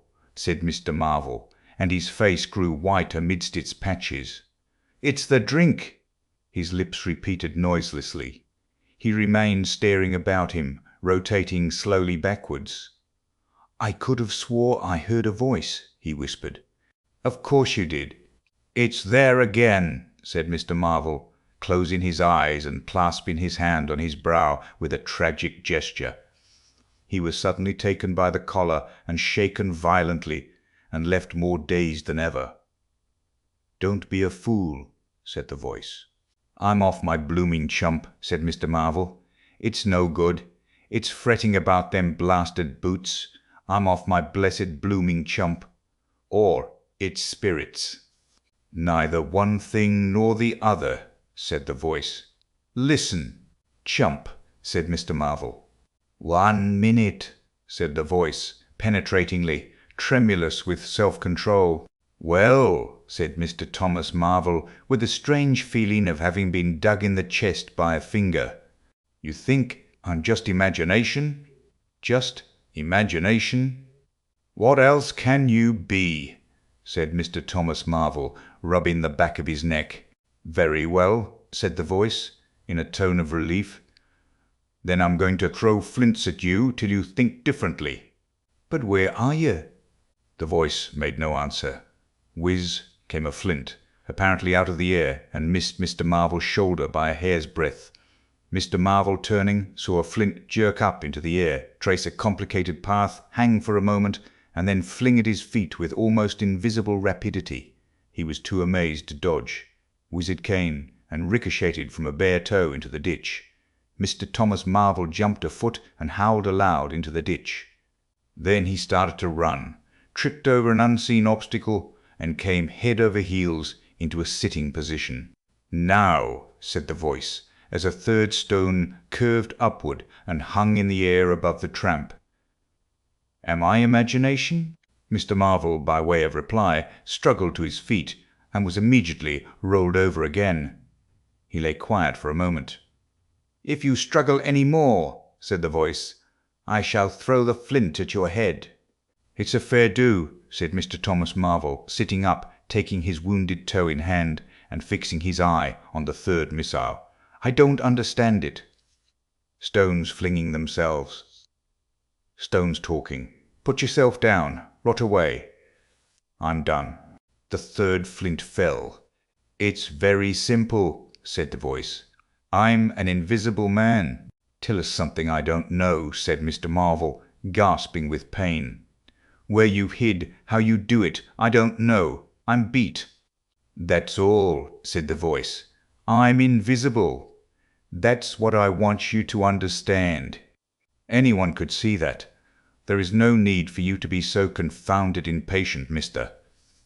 Now then, give us a notion. How are you hid?" "I'm invisible. That's the great point. And what I want you to understand is this." "But whereabouts?" interrupted Mr. Marvel. "Here. 6 yards in front of you." "Oh, come. I ain't blind. You'll be telling me next you're just thin air. I'm not one of your ignorant tramps." "Yes, I am thin air. You're looking through me." "What? Ain't there any stuff to you?" "Vox, et what is it?" "Jabber. Is it that? I am just a human being, solid, needing food and drink, needing covering too. But I'm invisible. You see? Invisible. Simple idea. Invisible." "What? Real like?" "Yes, real." "Let's have a hand of you," said Marvel. "If you are real, it won't be so darn out of the way like then." "Lord," he said, "how you made me jump, gripping me like that." He felt the hand that had closed round his wrist with his disengaged fingers, and his fingers went timorously up the arm, patted a muscular chest, and explored a bearded face. Marvel's face was astonishment. "I'm dashed," he said. "If this don't beat cockfighting, most remarkable. And there I can see a rabbit clean through you, 1/2 mile away. Not a bit of you visible, except—" He scrutinized the apparently empty space keenly. "You haven't been eating bread and cheese?" he asked, holding the invisible arm. "You're quite right, and it's not quite assimilated into the system." "Ah," said Mr. Marvel. "Sort of ghostly, though. Of course, all this isn't half so wonderful as you think." "It's quite wonderful enough for my modest wants," said Mr. Thomas Marvel. "How'd you manage it? How the deuce is it done?" "It's too long a story. And besides, I tell you, the whole business fairly beats me," said Mr. Marvel. "What I want to say at present is this. I need help. I have come to that. I came upon you suddenly. I was wandering, mad with rage, naked, impotent. I could have murdered. And I saw you." "Lord," said Mr. Marvel. "I came up behind you," hesitated, went on. Mr. Marvel's expression was eloquent, then stopped. "Here," I said, "is an outcast like myself. This is the man for me." So I turned back and came to you. You. And, "Lord," said Mr. Marvel, "but I'm all in a tizzy. May I ask, how is it, and what you may be requiring in the way of help?" "Invisible. I want you to help me get clothes and shelter, and then with other things. I've left them long enough. If you won't, well, but you will, must." "Look here," said Mr. Marvel, "I'm too flabbergasted. Don't knock me about any more, and leave me go. I must get steady a bit." and you've pretty near broken my toe. It's all so unreasonable. Empty downs, empty sky, nothing visible for miles except the bosom of nature. And then comes a voice out of heaven, and stones, and a fist. Lord, pull yourself together, said the voice, for you have to do the job I've chosen for you. Mr. Marvel blew out his cheeks, and his eyes were round. I've chosen you, said the voice. You are the only man except some of those fools down there who knows there is such a thing as an invisible man. You have to be my helper. Help me, and I will do great things for you. An invisible man is a man of power. He stopped for a moment to sneeze violently. But if you betray me, he said, if you fail to do as I direct you. He paused and tapped Mr. Marvel's shoulder smartly. Mr. Marvel gave a yelp of terror at the touch. I don't want to betray you, said Mr. Marvel, edging away from the direction of the fingers. Don't you go a-thinking that, whatever you do. All I want to do is to help you. All I want to do is to help you. Just tell me what I got to do. Lord, whatever you want done, that I'm most willing to do. Chapter 10. Master Marvel's Visit to Iping. After the first gusty panic had spent itself, Iping became argumentative. Skepticism suddenly reared its head. Rather nervous skepticism, not at all assured of its back, but skepticism nevertheless. It is so much easier not to believe in an invisible man, and those who had actually seen him dissolve into air or felt the strength of his arm could be counted on the fingers of 2 hands. And of these witnesses, Mr. Wadgers was presently missing, having retired impregnably behind the bolts and bars of his own house, and Jaffers was lying stunned in the parlour of the Coach and Horses. Great and strange ideas transcending experience often have less effect upon men and women than smaller, more tangible considerations.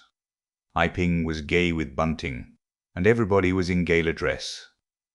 Whit Monday had been looked forward to for a month or more.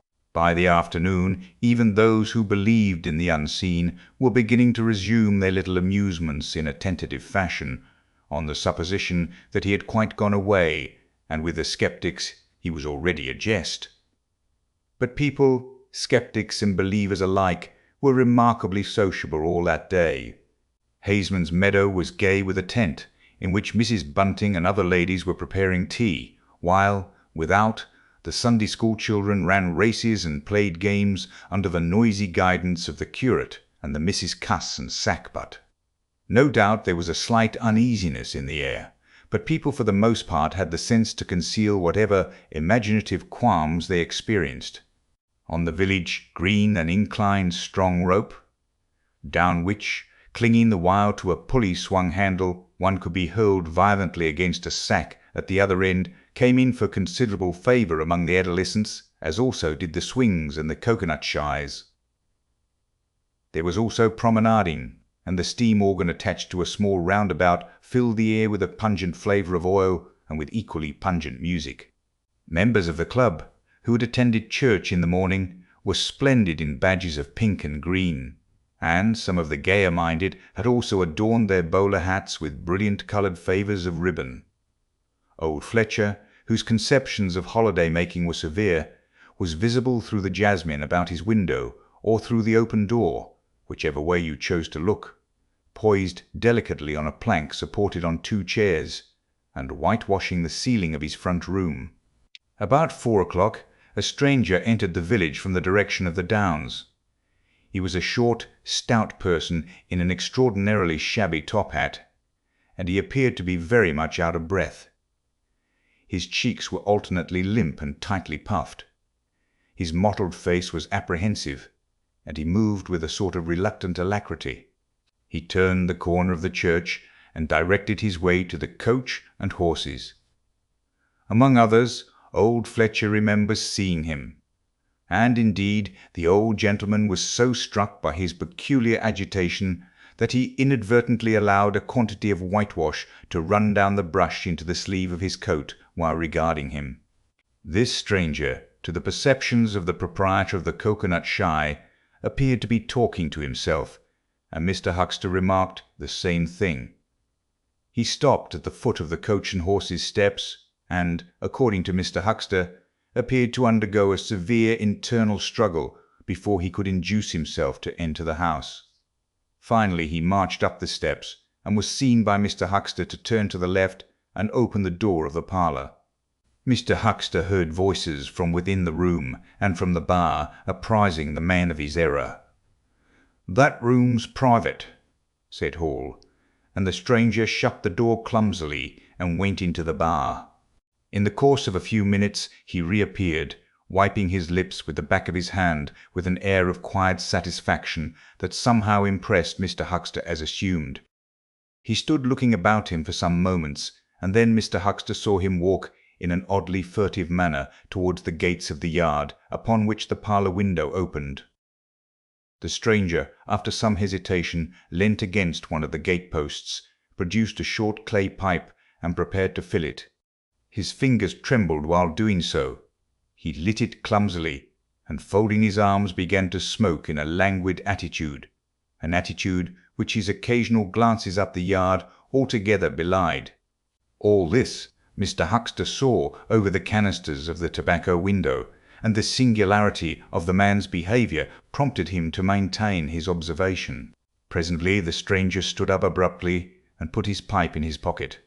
Then he vanished into the yard. Forthwith Mr. Huckster, conceiving he was witness of some petty larceny, leapt round his counter and ran out into the road to intercept the thief. As he did so, Mr. Marvel reappeared, his hat askew, a big bundle in a blue tablecloth in one hand, and 3 books tied together, as it proved afterwards, with the vicar's braces in the other.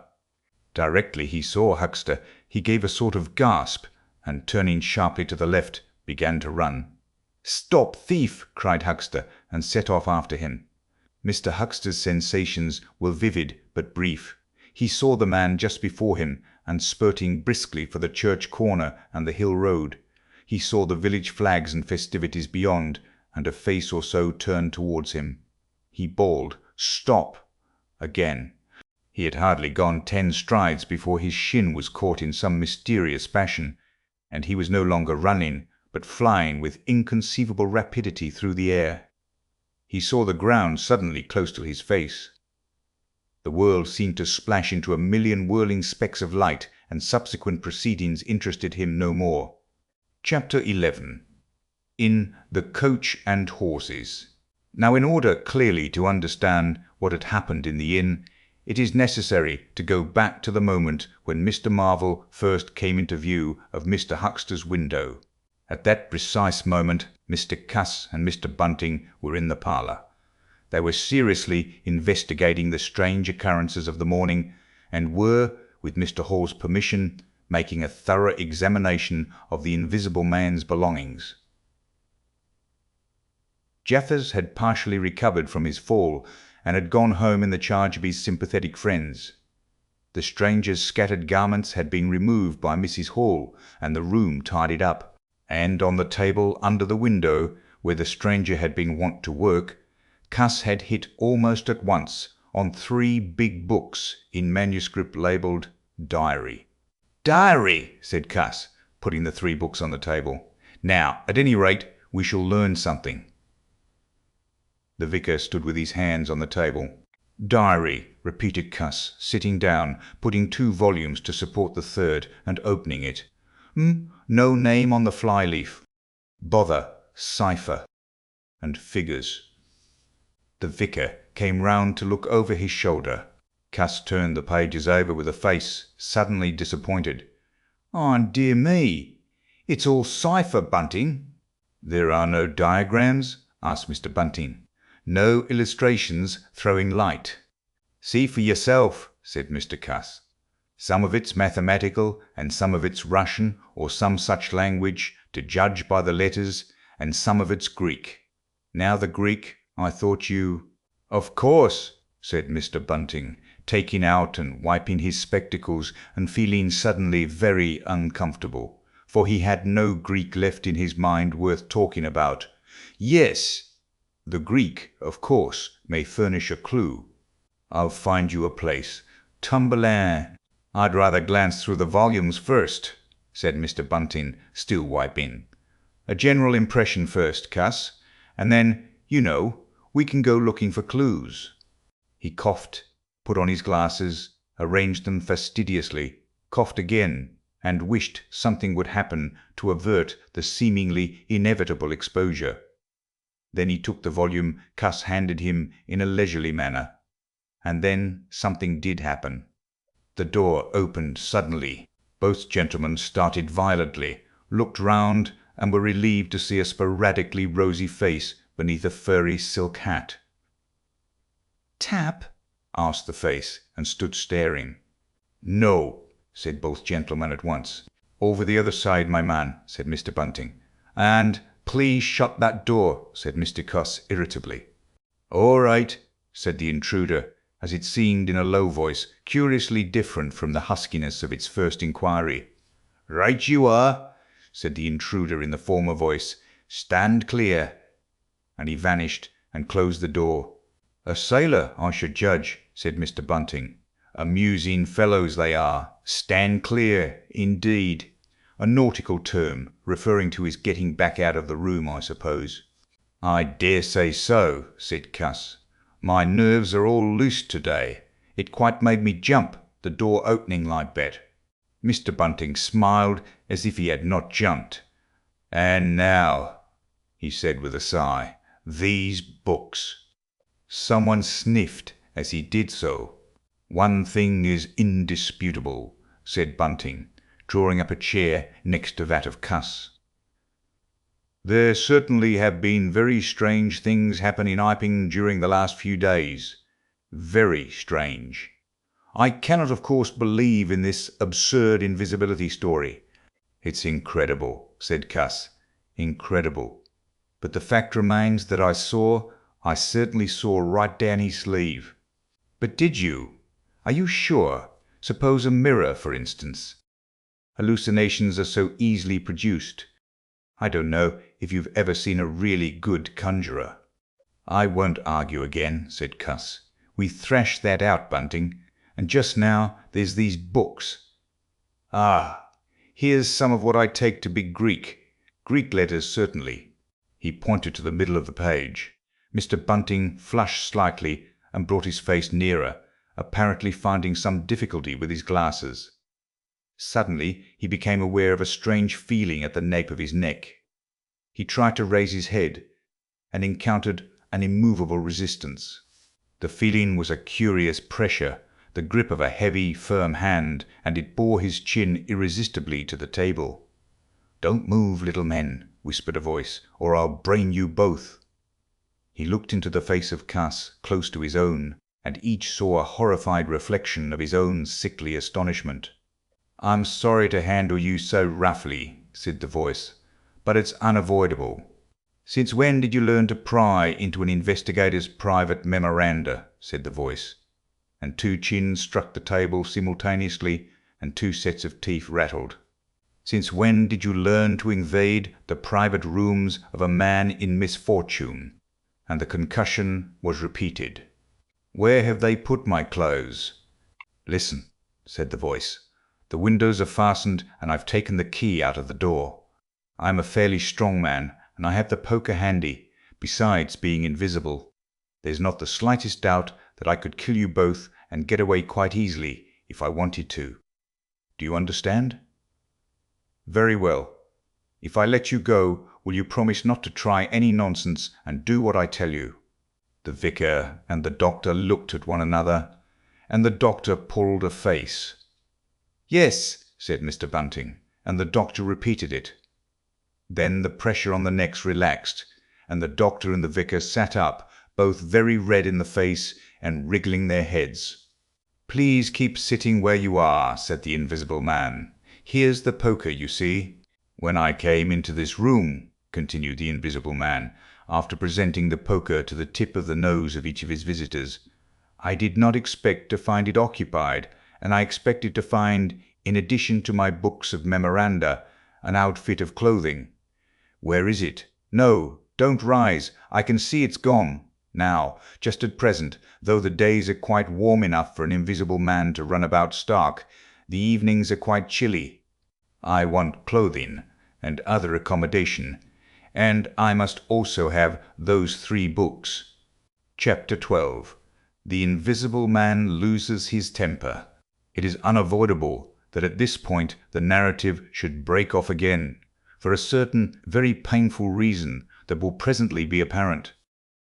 While these things were going on in the parlour, and while Mr. Huckster was watching Mr. Marvel smoking his pipe against the gate, not a dozen yards away were Mr. Hall and Teddy Henfrey discussing in a state of cloudy puzzlement the one Iping topic.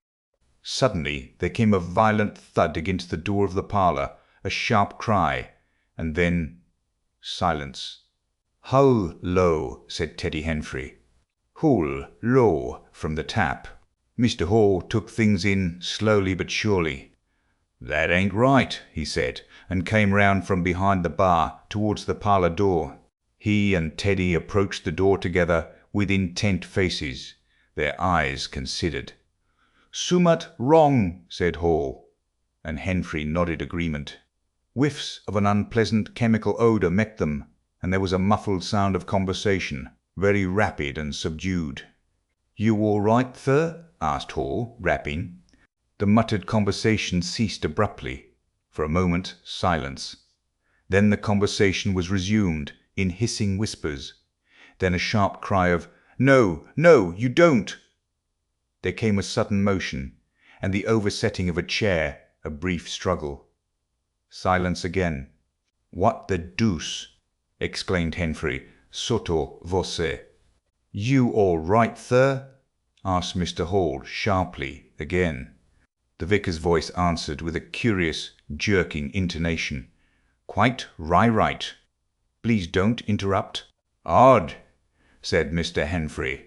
"Odd," said Mr. Hall. "Says, don't interrupt," said Henfrey. "I hearden," said Hall. "And a sniff," said Henfrey. They remained listening. The conversation was rapid and subdued. "I can't," said Mr. Bunting, his voice rising. "I tell you, sir, I will not." "What was that?" asked Henfrey. "Says he were not," said Hall. "Warn't speaking to us, was he?" "Disgraceful," said Mr. Bunting within. "Disgraceful," said Mr. Henfrey. "I heard it distinct." "Who's that speaking now?" asked Henfrey. "Mr. CUSS, I suppose," said Hall. "Can you hear anything?" Silence. The sounds within indistinct and perplexing. "Sounds like throwing the tablecloth about," said Hall. Mrs. Hall appeared behind the bar. Hall made gestures of silence and invitation. This aroused Mrs. Hall's wifely opposition. "What you listening there for, Hall?" she asked. "Ain't you nothing better to do busy day like this?" Hall tried to convey everything by grimaces and dumb show, but Mrs. Hall was obdurate. She raised her voice. So Hall and Henfrey, rather crestfallen, tiptoed back to the bar, gesticulating to explain to her. At first she refused to say anything in what they had heard at all. Then she insisted on Hall keeping silence while Henfrey told her his story. She was inclined to think the whole business nonsense. Perhaps they were just moving the furniture about. "I heard'n say disgraceful, that I did," said Hall. "I heard that, Mrs. Hall," said Henfrey. "Like as not," began Mrs. Hall. "Hush," said Mr. Teddy Henfrey. "Didn't I hear the window?" "What window?" asked Mrs. Hall. "Parlour window," said Henfrey. Everyone stood listening intently. Mrs. Hall's eyes, directed straight before her, saw without seeing the brilliant oblong of the inn door, the road white and vivid, and Huckster's shop front blistering in the June sun. Abruptly Huckster's door opened, and Huckster appeared, eyes staring with excitement, arms gesticulating. "Yap!" cried Huckster. "Stop thief!" And he ran obliquely across the oblong towards the yard gates, and vanished. Simultaneously came a tumult from the parlour, and a sound of windows being closed. Hall, Henfrey, and the human contents of the tap rushed out at once, pell-mell into the street. They saw someone whisk round the corner towards the road, and Mr. Huxter executing a complicated leap in the air that ended on his face and shoulder. Down the street, people were standing astonished or running towards them. Mr. Huxter was stunned. Henfrey stopped to discover this, but Hall and the two labourers from the tap rushed at once to the corner, shouting incoherent things, and saw Mr. Marvel vanishing by the corner of the church wall. They appeared to have jumped to the impossible conclusion that this was the invisible man suddenly become visible, and set off at once along the lane in pursuit. But Hall had hardly run a dozen yards before he gave a loud shout of astonishment, and went flying headlong sideways, clutching one of the labourers and bringing him to the ground. He had been charged just as one charges a man at football. The second labourer came round in a circle, stared, and conceiving that Hall had tumbled over of his own accord, turned to resume the pursuit, only to be tripped by the ankle just as Huxter had been. Then, as the first labourer struggled to his feet, he was kicked sideways by a blow that might have felled an ox. As he went down, the rush from the direction of the village green came round the corner. The first to appear was the proprietor of the Coconut Shy, a burly man in a blue jersey. He was astonished to see the lane empty save for 3 men sprawling absurdly on the ground. And then something happened to his rearmost foot, and he went headlong and rolled sideways just in time to graze the feet of his brother and partner, following headlong. The two were then kicked, knelt on, fallen over, and cursed by quite a number of over-hasty people. Now, when Hall and Henfrey and the labourers ran out of the house, Mrs. Hall, who had been disciplined by years of experience, remained in the bar next the till. And suddenly the parlour door was opened, and Mr. Cuss appeared, and without glancing at her, rushed at once down the steps toward the corner. "Hold him!" he cried. "Don't let him drop that parcel." He knew nothing of the existence of Marvel, for the invisible man had handed over the books and bundle in the yard. The face of Mr. Cuss was angry and resolute, but his costume was defective, a sort of limp white kilt that could only have passed muster in Greece. "Hold him!" he bawled. "He's got my trousers, and every stitch of the vicar's clothes. Tend to him in a minute," he cried to Henfrey as he passed the prostrate Huxter, and, coming round the corner to join the tumult, was promptly knocked off his feet into an indecorous sprawl. Somebody in full flight trod heavily on his finger. He yelled, struggled to regain his feet, was knocked against and thrown on all fours again, and became aware that he was involved not in a capture, but a rout. Everyone was running back to the village. He rose again and was hit severely behind the ear. He staggered and set off back to the coach and horses forthwith, leaping over the deserted huckster, who was now sitting up, on his way. Behind him, as he was halfway up the inn steps, he heard a sudden yell of rage, rising sharply out of the confusion of cries, and a sounding smack in someone's face. He recognized the voice as that of the invisible man, and the note was that of a man suddenly infuriated by a painful blow. In another moment, Mr. Cuss was back in the parlour. "He's coming back, Bunting," he said, rushing in. "Save yourself." Mr. Bunting was standing in the window, engaged in an attempt to clothe himself in the hearthrug and a West Surrey Gazette. "Who's coming?" he said, so startled that his costume narrowly escaped disintegration. "Invisible man," said Cuss, and rushed on to the window. "We'd better clear out from here. He's fighting mad. Mad!" In another moment he was out in the yard. "Good heavens!" said Mr. Bunting, hesitating between two horrible alternatives. He heard a frightful struggle in the passage of the inn, and his decision was made. He clambered out of the window, adjusted his costume hastily, and fled up the village as fast as his fat little legs would carry him. From the moment when the invisible man screamed with rage, and Mr. Bunting made his memorable flight up the village, it became impossible to give a consecutive account of affairs in Iping. Possibly the invisible man's original intention was simply to cover Marvel's retreat with the clothes and books. But his temper at no time very good, seems to have gone completely at some chance blow, and forthwith he set to smiting and overthrowing, for the mere satisfaction of hurting. You must figure the street full of running figures, of doors slamming and fights for hiding places. You must figure the tumult suddenly striking on the unstable equilibrium of old Fletcher's planks and 2 chairs, with cataclysmic results. You must figure an appalled couple caught dismally in a swing. And then the whole tumultuous rush has passed, and the Iping street with its gourds and flags is deserted, save for the still raging unseen, and littered with coconuts, overthrown canvas screens, and the scattered stock in trade of a sweetstuff stall. Everywhere there is a sound of closing shutters and shoving bolts, and the only visible humanity is an occasional flitting eye under a raised eyebrow in the corner of a window pane. The invisible man amused himself for a little while by breaking all the windows in the coach and horses, and then he thrust a street lamp through the parlour window of Mrs. Gribble. He, it must have been, who cut the telegraph wire to Adderdean just beyond Higgins's cottage on the Adderdean road. And after that, as his peculiar qualities allowed, he passed out of human perceptions altogether, and he was neither heard, seen, nor felt in Iping any more. He vanished absolutely.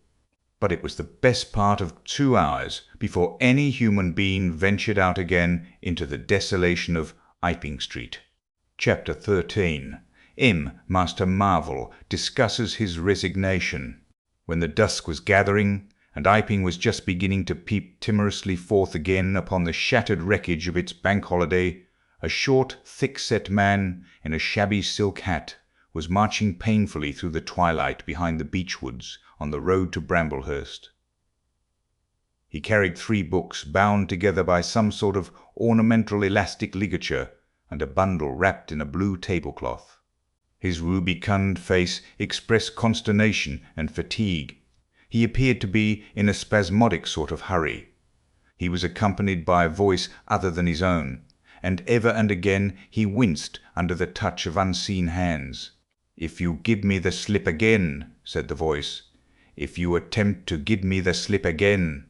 "Lord," said Mr. Marvel, "that shoulder's a mass of bruises as it is." "On my honour," said the voice, "I will kill you."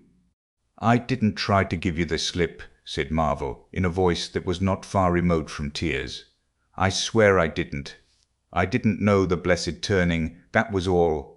How the devil was I to know the blessed turning? As it is, I've been knocked about." "You'll get knocked about a great deal more if you don't mind," said the voice, and Mr. Marvel abruptly became silent. He blew out his cheeks, and his eyes were eloquent of despair. "It's bad enough to let these floundering yokels explode my little secret without your cutting off with my books. It's lucky for some of them they cut and ran when they did. Here am I, no one knew I was invisible, and now what am I to do?" "What am I to do?" asked Marvel, sotto voce. "It's all about. It will be in the papers. Everybody will be looking for me, everyone on their guard." The voice broke off into vivid curses and ceased. The despair of Mr. Marvel's face deepened, and his pace slackened. "Go on," said the voice. Mr. Marvel's face assumed a greyish tint between the ruddier patches. "Don't drop those books, stupid," said the voice sharply, overtaking him. "The fact is," said the voice, "I shall have to make use of you. You're a poor tool, but I must." "I'm a miserable tool," said Marvel. "You are," said the voice. "I'm the worst possible tool you could have," said Marvel. "I'm not strong," he said after a discouraging silence. "I'm not over strong," he repeated. "No? And my heart's weak. That little business, I pulled it through, of course, but bless you, I could have dropped. Well, I haven't the nerve and strength for the sort of thing you want. I'll stimulate you. I wish you wouldn't. I wouldn't like to mess up your plans, you know, but I might out of sheer funk and misery." "You'd better not," said the voice with quiet emphasis. "I wish I was dead," said Marvel. "It ain't justice," he said. "You must admit, it seems to me I've a perfect right." "Get on," said the voice. Mr. Marvel mended his pace, and for a time they went in silence again. "It's devilish hard," said Mr. Marvel. This was quite ineffectual. He tried another tack. "What do I make by it?" He began again in a tone of unendurable wrong. "Oh, shut up," said the voice, with sudden amazing vigour. "I'll see to you all right. You do what you're told. You'll do it all right. You're a fool and all that, but you'll do. I tell you, sir, I'm not the man for it. Respectfully, but it is so." "If you don't shut up, I shall twist your wrist again," said the invisible man. "I want to think." Presently 2 oblongs of yellow light appeared through the trees, and the square tower of a church loomed through the gloaming. "I shall keep my hand on your shoulder," said the voice, "all through the village. Go straight through, and try no foolery. It will be the worse for you if you do." "I know that," sighed Mr. Marvel. "I know all that." The unhappy-looking figure in the obsolete silk hat passed up the street of the little village with his burdens, and vanished into the gathering darkness beyond the lights of the windows. Chapter 14. At Port Stowe. 10 o'clock the next morning found Mr. Marvel, unshaven, dirty, and travel-stained, sitting with the books beside him and his hands deep in his pockets, looking very weary, nervous, and uncomfortable, and inflating his cheeks at infrequent intervals, on the bench outside a little inn on the outskirts of Port Stowe. Beside him were the books, but now they were tied with string. The bundle had been abandoned in the pine woods beyond Bramblehurst in accordance with a change in the plans of the Invisible Man. Mr. Marvel sat on the bench, and although no one took the slightest notice of him, his agitation remained at fever heat. His hands would go ever and again to his various pockets with a curious, nervous fumbling. When he had been sitting for the best part of an hour, however, an elderly mariner, carrying a newspaper, came out of the inn and sat down beside him. "Pleasant day," said the mariner. Mr. Marvel glanced about him with something very like terror. "Very," he said. "Just seasonable weather for the time of year," said the mariner, taking no denial. "Quite," said Mr. Marvel. The mariner produced a toothpick, and, saving his regard, was engrossed thereby for some minutes. His eyes meanwhile were at liberty to examine Mr. Marvel's dusty figure and the books beside him. As he had approached Mr. Marvel, he had heard a sound like the dropping of coins into a pocket. He was struck by the contrast of Mr. Marvel's appearance with this suggestion of opulence. Thence his mind wandered back again to a topic that had taken a curiously firm hold of his imagination. "Books," he said suddenly, noisily finishing with the toothpick. Mr. Marvel started and looked at them. "Oh, yes," he said. "Yes, they're books." "There's some extraordinary things in books," said the mariner. "I believe you," said Mr. Marvel. "And some extraordinary things out of 'em," said the mariner. "True likewise," said Mr. Marvel. He eyed his interlocutor, and then glanced about him. "There's some extraordinary things in newspapers, for example," said the mariner. "There are." "In this newspaper," said the mariner. "Ah," said Mr. Marvel. "There's a story," said the mariner, fixing Mr. Marvel with an eye that was firm and deliberate. "There's a story about an invisible man, for instance." Mr. Marvel pulled his mouth askew and scratched his cheek and felt his ears glowing. "What will they be writing next?" he asked faintly. "Austria or America?" "Neither," said the mariner. "Here." "Lord!" said Mr. Marvel, starting. "When I say here," said the mariner, to Mr. Marvel's intense relief, "I don't of course mean here in this place. I mean hereabouts." "An invisible man," said Mr. Marvel. "And what's he been up to?" "Everything," said the mariner, controlling Marvel with his eye, and then amplifying. Every blessed thing. I ain't seen a paper these 4 days, said Marvel. Iping's the place he started at, said the mariner. Indeed, said Mr. Marvel. He started there, and where he came from nobody don't seem to know. Here it is, peculiar story from Iping. And it says in this paper that the evidence is extraordinary strong, extraordinary. Lord, said Mr. Marvel, but then it's an extraordinary story. There was a clergyman and a medical gent witnesses, saw 'em all right and proper, or leastways didn't see 'em. He was staying, it says, at the Coach and Horses, and no one don't seem to have been aware of his misfortune, it says, aware of his misfortune, until in an altercation in the inn, it says, his bandages on his head was torn off. It was then observed that his head was torn off. It was then observed that his head was invisible.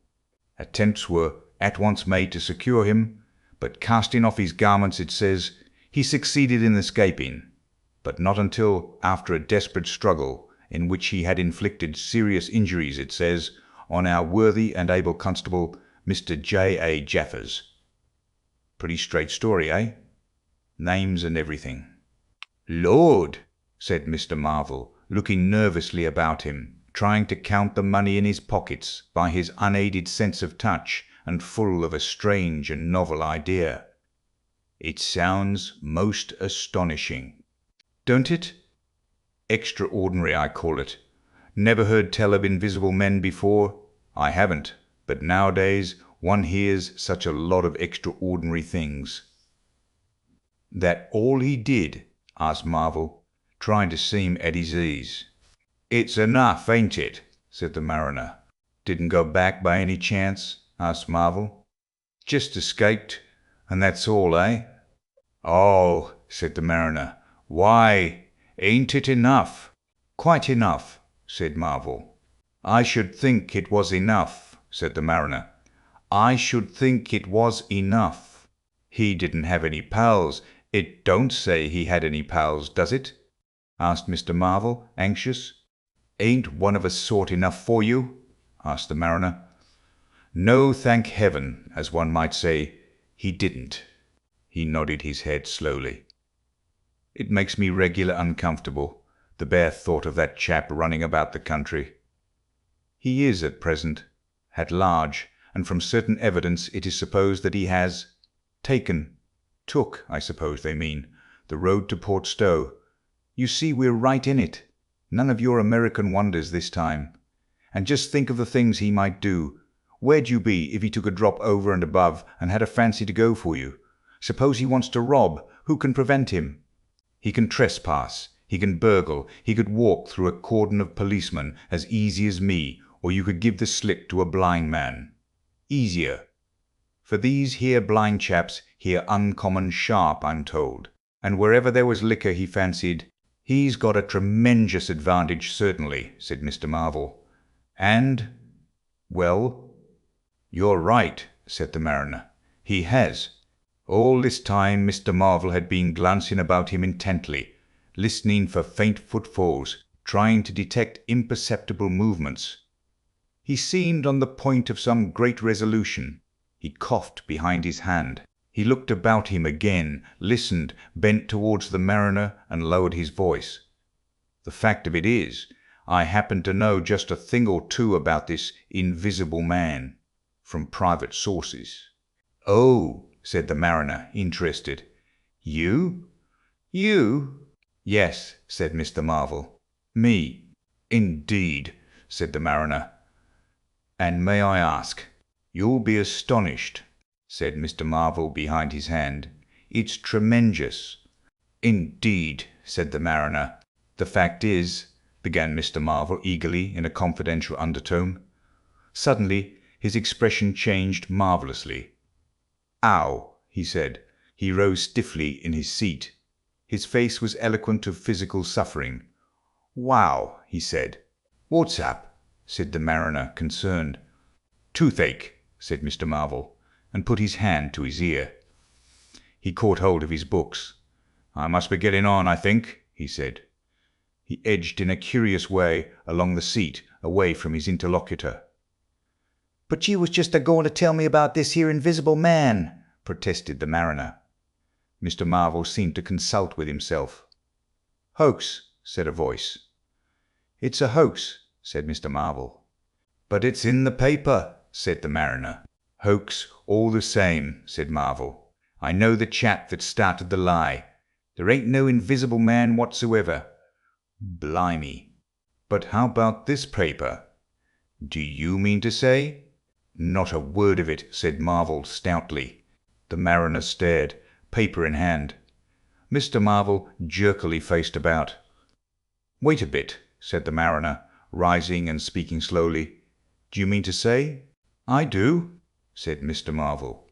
"Then why did you let me go on and tell you all this blasted stuff then? What do you mean by letting a man make a fool of himself like that for? Eh?" Mr. Marvel blew out his cheeks. The mariner was suddenly very red indeed. He clenched his hands. "I've been talking here this 10 minutes," he said. "And you little pot-bellied, leathery-faced son of an old boot, couldn't have the elementary manners." "Don't you come bandying words with me," said Mr. Marvel. "Bandying words. I'm a jolly good mind." "Come up," said a voice, and Mr. Marvel was suddenly whirled about and started marching off in a curious, spasmodic manner. "You'd better move on," said the mariner.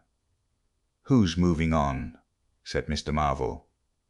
He was receding obliquely with a curious, hurrying gait, with occasional violent jerks forward.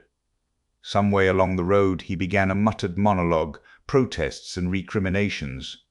"Silly devil," said the mariner, legs wide apart, elbows akimbo, watching the receding figure. "I'll show you, you silly ass hoaxing me. It's here on the paper." Mr. Marvel retorted incoherently and, receding, was hidden by a bend in the road. But the mariner still stood magnificent in the midst of the way, until the approach of a butcher's cart dislodged him. Then he turned himself towards Port Stowe. "Full of extraordinary asses," he said softly to himself. "Just to take me down a bit. That was his silly game. It's on the paper." And there was another extraordinary thing he was presently to hear that had happened quite close to him, and that was a vision of a fist full of money, no less, travelling without visible agency, along by the wall at the corner of St. Michael's Lane. A brother mariner had seen this wonderful sight that very morning. He had snatched at the money forthwith and had been knocked headlong, and when he had got to his feet the butterfly money had vanished. Our mariner was in the mood to believe anything, he declared, but that was a bit too stiff. Afterwards, however, he began to think things over. The story of the flying money was true. And all about that neighbourhood, even from the august London and Country Banking Company, from the tills of shops and inns' doors standing that sunny weather entirely open, money had been quietly and dexterously making off that day, in handfuls and rouleaux, floating quietly along by walls and shady places, dodging quickly from the approaching eyes of men.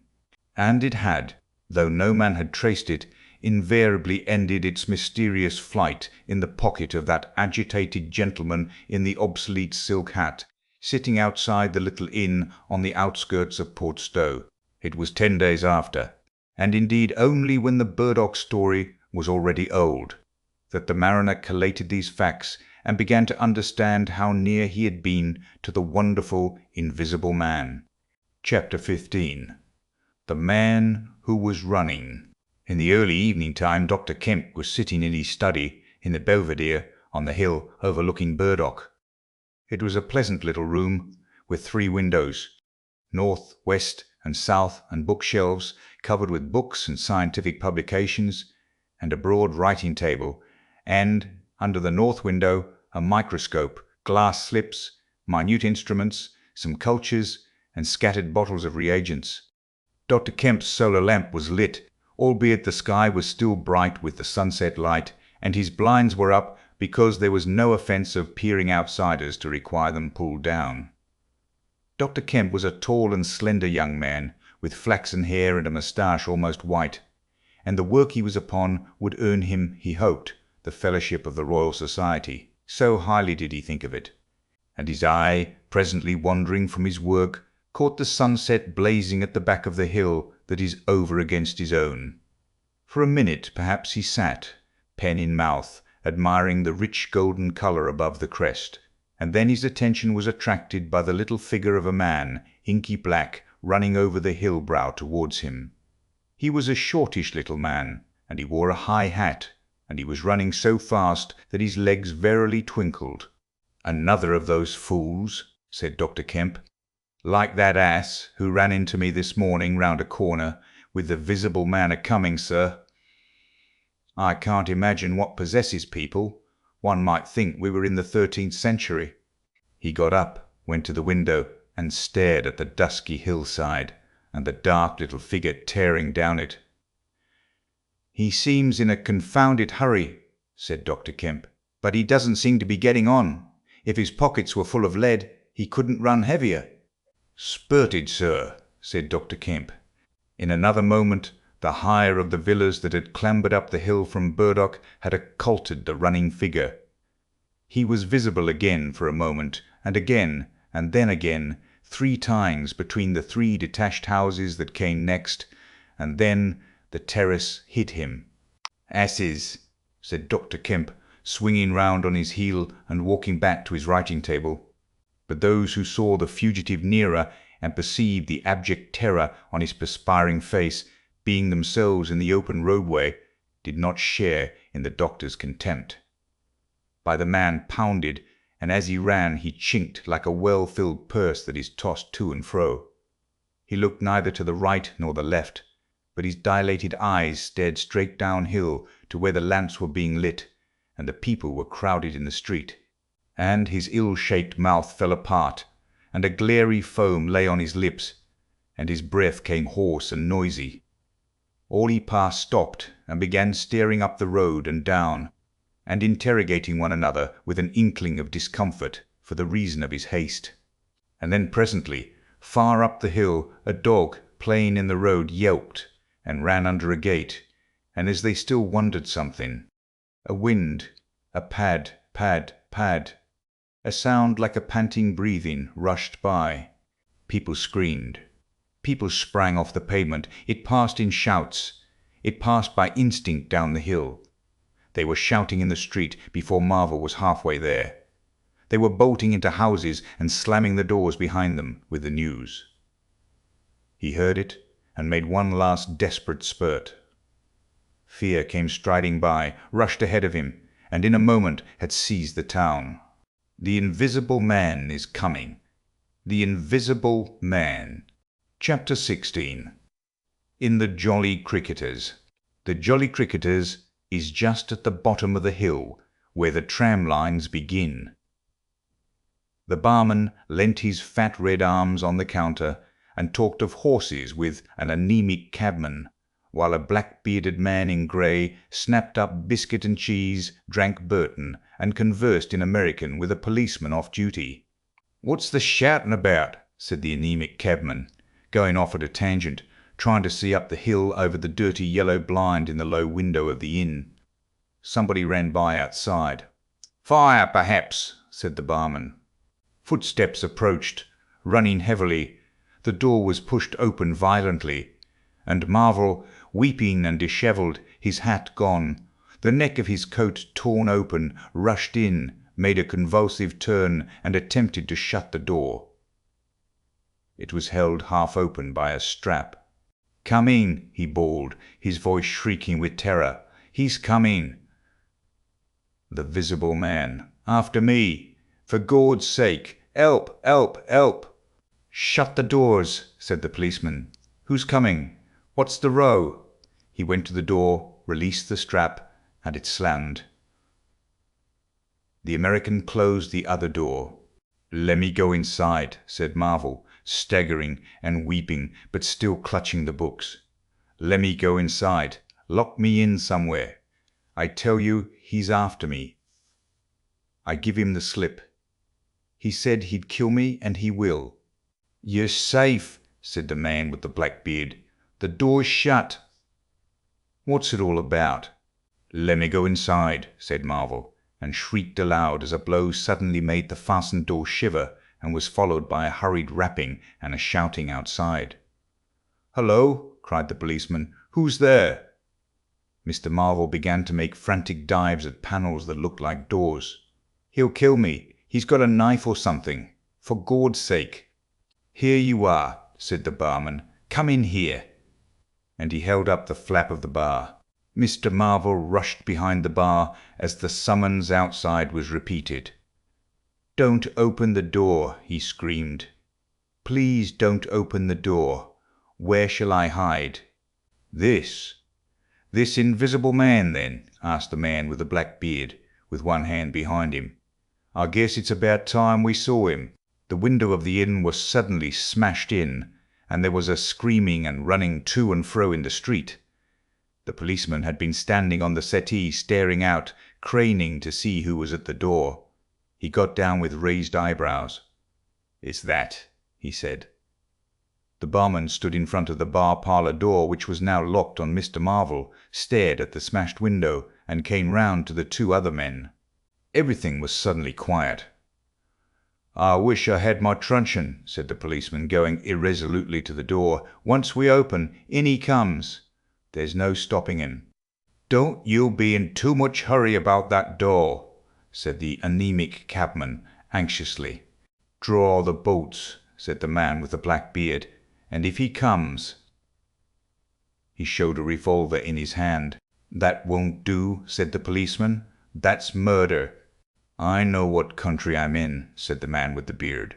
"I'm going to let off at his legs. Draw the bolts." "Not with that blinking thing going off behind me," said the barman, craning over the blind. "Very well," said the man with the black beard, and stooping down, revolver ready, drew them himself. Barman, cabman, and policeman faced about. "Come in," said the bearded man in an undertone, standing back and facing the unbolted doors with his pistol behind him. No one came in. The door remained closed. 5 minutes afterwards, when a second cabman pushed his head in cautiously, they were still waiting, and an anxious face peered out of the bar parlour and supplied information. "Are all the doors of the house shut?" asked Marvel. "He's going round, prowling round. He's as artful as the devil." "Good Lord," said the burly barman. "There's the back. Just watch some doors, I say." He looked about him helplessly. The bar parlour door slammed, and they heard the key turn. "There's the yard door and the private door. The yard door." He rushed out of the bar. In a minute he reappeared with a carving knife in his hand. "The yard door was open," he said, and his fat underlip dropped. "He may be in the house now," said the first cabman. "He's not in the kitchen," said the barman. "There's 2 women there, and I've stabbed every inch of it with this little beef slicer, and they don't think he's come in." "They haven't noticed." "Have you fastened it?" asked the first cabman.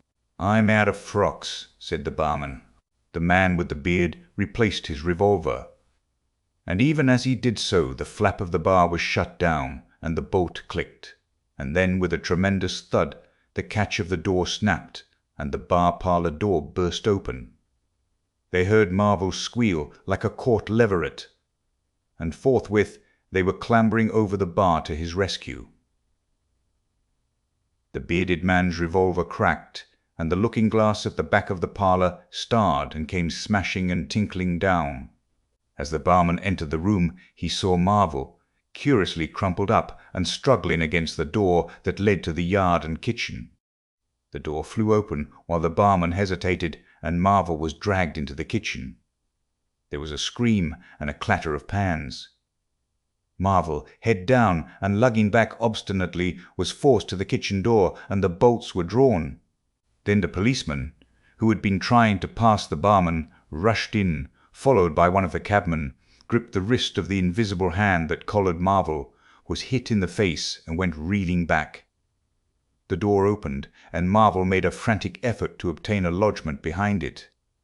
Then the cabman collared something. "I got him," said the cabman.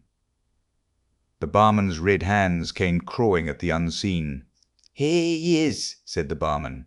Mr. Marvel, released, suddenly dropped to the ground and made an attempt to crawl behind the legs of the fighting men.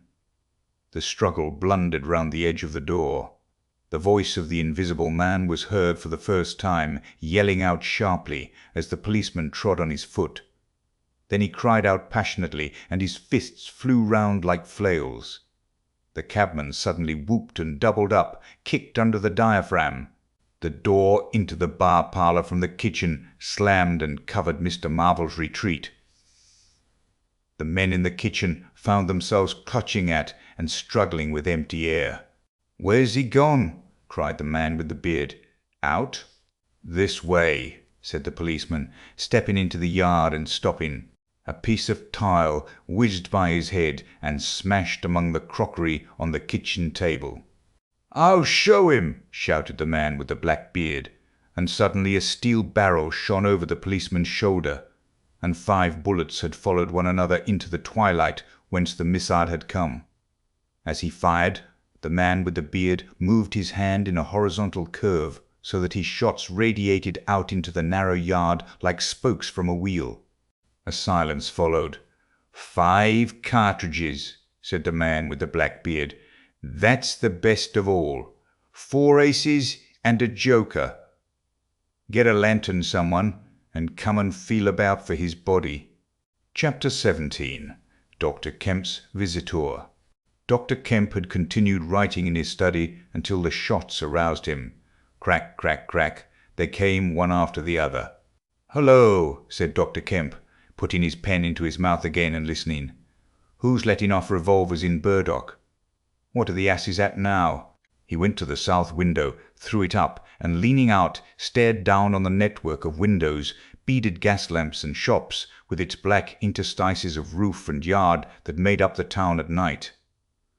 "Looks like a crowd down the hill," he said, "by the cricketers," and remained watching. Thence his eyes wandered over the town to far away where the ship's lights shone and the pier glowed. A little illuminated, faceted pavilion like a gem of yellow light. The moon, in its first quarter, hung over the westward hill, and the stars were clear and almost tropically bright. After 5 minutes, during which his mind had travelled into a remote speculation of social conditions of the future, and lost itself at last over the time dimension, Dr. Kemp roused himself with a sigh, pulled down the window again, and returned to his writing desk. It must have been about an hour after this that the front door bell rang. He had been writing slackly, and with intervals of abstraction, since the shots. He sat listening. He heard the servant answer the door and waited for her feet on the staircase, but she did not come. "Wonder what that was," said Dr. Kemp. He tried to resume his work, failed, got up, went downstairs from his study to the landing, rang, and called over the balustrade to the housemaid as she appeared in the hall below. "Was that a letter?" he asked. "Only a runaway ring, sir," she answered. "I'm restless tonight," he said to himself. He went back to his study, and this time attacked his work resolutely. In a little while he was hard at work again, and the only sounds in the room were the ticking of the clock and the subdued shrillness of his quill hurrying in the very centre of the circle of light his lampshade threw on his table. It was 2 o'clock before Dr. Kemp had finished his work for the night. He rose, yawned, and went downstairs to bed. He had already removed his coat and vest when he noticed that he was thirsty.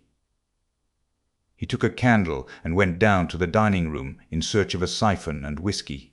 Dr. Kemp's scientific pursuits have made him a very observant man, and as he recrossed the hall, he noticed a dark spot on the linoleum near the mat at the foot of the stairs. He went on upstairs, and then it suddenly occurred to him to ask himself what the spot on the linoleum might be. Apparently, some subconscious element was at work. At any rate, he turned with his burden, went back to the hall, put down the siphon and whisky, and bending down, touched the spot. Without any great surprise, he found it had the stickiness and colour of drying blood. He took up his burden again, and returned upstairs, looking about him and trying to account for the blood spot. On the landing he saw something and stopped, astonished. The door handle of his own room was blood-stained. He looked at his own hand.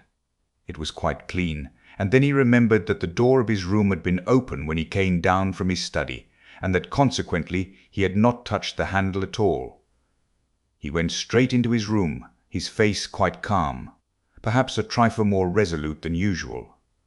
His glance, wandering inquisitively, fell on the bed. On the counterpane was a mess of blood, and the sheet had been torn. He had not noticed this before because he had walked straight to the dressing-table. On the further side, the bedclothes were depressed, as if someone had been recently sitting there. Then he had an odd impression that he had heard a low voice say, "Good heavens, Kemp!" But Dr. Kemp was no believer in voices. He stood staring at the tumbled sheets. Was that really a voice? He looked about again, but noticed nothing further than the disordered and blood-stained bed. Then he distinctly heard a movement across the room near the wash-hand stand. All men, however highly educated, retain some superstitious inklings. The feeling that is called eerie came upon him. He closed the door of the room, came forward to the dressing-table, and put down his burdens. Suddenly, with a start, he perceived a coiled and blood-stained bandage of linen rag hanging in mid-air, between him and the wash-hand stand. He stared at this in amazement. It was an empty bandage, a bandage properly tied, but quite empty. He would have advanced to grasp it, but a touch arrested him, and a voice speaking quite close to him. "Kemp," said the voice. "Eh?" said Kemp, with his mouth open. "Keep your nerve," said the voice. "I'm an invisible man." Kemp made no answer for a space, simply stared at the bandage. "Invisible man?" he said. "I am an invisible man," repeated the voice. The story he had been active to ridicule only that morning rushed through Kemp's brain. He does not appear to have been either very much frightened or very greatly surprised at the moment. Realization came later. "I thought it was all a lie," he said. The thought uppermost in his mind was the reiterated arguments of the morning. "Have you a bandage on?" he asked. "Yes," said the invisible man. "Oh," said Kemp, and then roused himself. "I say," he said, "but this is nonsense. It's some trick." He stepped forward suddenly, and his hand, extended towards the bandage, met invisible fingers. He recoiled at the touch, and his colour changed. "Keep steady, Kemp, for God's sake. I want help badly. Stop." The hand gripped his arm. He struck at it. "Kemp!" cried the voice. "Kemp! Keep steady!" And the grip tightened. A frantic desire to free himself took possession of Kemp. The hand of the bandaged arm gripped his shoulder, and he was suddenly tripped and flung backwards upon the bed. He opened his mouth to shout, and the corner of the sheet was thrust between his teeth. The invisible man had him down grimly, but his arms were free, and he struck and tried to kick savagely. "Listen to reason, will you?" said the invisible man, sticking to him in spite of a pounding in the ribs. "By heaven, you'll madden me in a minute." "Lie still, you fool!" bawled the invisible man in Kemp's ear. Kemp struggled for another moment, and then lay still. "If you shout, I'll smash your face," said the invisible man, relieving his mouth. "I'm an invisible man. It's no foolishness and no magic. I really am an invisible man. And I want your help. I don't want to hurt you, but if you behave like a frantic rustic, I must. Don't you remember me, Kemp? Griffin, of University College?" "Let me get up," said Kemp. "I'll stop where I am, and let me sit quiet for a minute." He sat up and felt his neck. "I am Griffin, of University College, and I have made myself invisible. I am just an ordinary man, a man you have known, made invisible." "Griffin?" said Kemp. "Griffin," answered the voice. a younger student than you were, almost an albino, 6 feet high and broad, with a pink and white face and red eyes, who won the medal for chemistry. I am confused, said Kemp. My brain is rioting. What has this to do with Griffin? I am Griffin, Kemp thought. It's horrible, he said, but what devilry must happen to make a man invisible? It's no devilry, it's a process, sane and intelligible enough. It's horrible, said Kemp. How on earth? It's horrible enough. But I'm wounded and in pain and tired. Great God! Kemp, you are a man. Take it steady, give me some food and drink, and let me sit down here. Kemp stared at the bandage as it moved across the room, then saw a basket chair dragged across the floor and come to rest near the bed. It creaked, and the seat was depressed, the quarter of an inch or so. He rubbed his eyes and felt his neck again. This beats ghosts, he said, and laughed stupidly. That's better. Thank heaven you're getting sensible. Or silly, said Kemp, and knuckled his eyes. Give me some whiskey. I'm near dead. It didn't feel so. Where are you? If I get up, shall I run into you? There. All right. Whiskey? Here. Where shall I give it to you? The chair creaked, and Kemp felt the glass drawn away from him. He let go by an effort. His instinct was all against it. It came to rest, poised 20 inches above the front edge of the seat of the chair. He stared at it in infinite perplexity. This must be hypnotism. You have suggested you are invisible. Nonsense, said the voice. It's frantic. Listen to me. I demonstrated conclusively this morning, began Kemp, that invisibility. Never mind what you've demonstrated. I'm starving, said the voice, and the night is chilly to a man without clothes. Food, said Kemp. The tumbler of whiskey tilted itself. Yes, said the invisible man, rapping it down. Have you a dressing gown? Kemp made some exclamation in an undertone. He walked to a wardrobe and produced a robe of dingy scarlet. This do? He asked. It was taken from him. It hung limp for a moment in mid-air, fluttered weirdly, stood full and decorous, buttoning itself, and sat down in his chair. Drawers, socks, slippers would be a comfort, said the unseen curtly. And food. Anything. But this is the insanest thing I ever was in my life. He turned out his drawers for the articles, and then went downstairs to ransack his larder. He came back with some cold cutlets and bread, pulled up a light table, and placed them before his guest. Never mind knives, said his visitor, and a cutlet hung in mid-air, with a sound of gnawing. Invisible, said Kemp, and sat down on a bedroom chair. I always like to get something about me before I eat, said the invisible man with a full mouth, eating greedily. Queer fancy. I suppose that wrist is all right, said Kemp. Trust me, said the invisible man. Of all the strange and wonderful. Exactly. But it's odd I should blunder into your house to get my bandaging. My first stroke of luck. Anyhow, I meant to sleep in this house tonight. You must stand that. It's a filthy nuisance, my blood showing, isn't it? Quite a clot over there. Gets visible as it coagulates, I see. It's only the living tissue I've changed, and only for as long as I'm alive. I've been in the house 3 hours. But how's it done? Began Kemp, in a tone of exasperation. Confound it! The whole business. It's unreasonable from beginning to end. Quite reasonable, said the invisible man. Perfectly reasonable. He reached over and secured the whiskey bottle. Kemp stared at the devouring dressing gown. A ray of candlelight, penetrating a torn patch in the right shoulder, made a triangle of light under the left ribs. What were the shots? He asked. How did the shooting begin? There was a real fool of a man, a sort of confederate of mine. Curse him, who tried to steal my money. Has done so. Is he invisible too? No.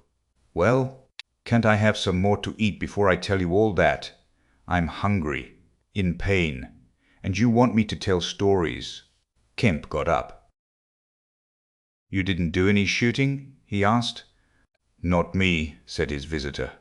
"Some fool I'd never seen fired at random. A lot of them got scared. They all got scared at me. Curse them.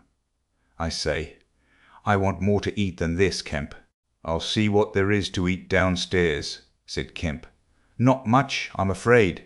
After he had done eating, and he made a heavy meal, the Invisible Man demanded a cigar. He bit the end savagely before Kemp could find a knife, and cursed when the outer leaf loosened. It was strange to see him smoking. His mouth and throat, pharynx and nares, became visible as a sort of whirling smoke cast.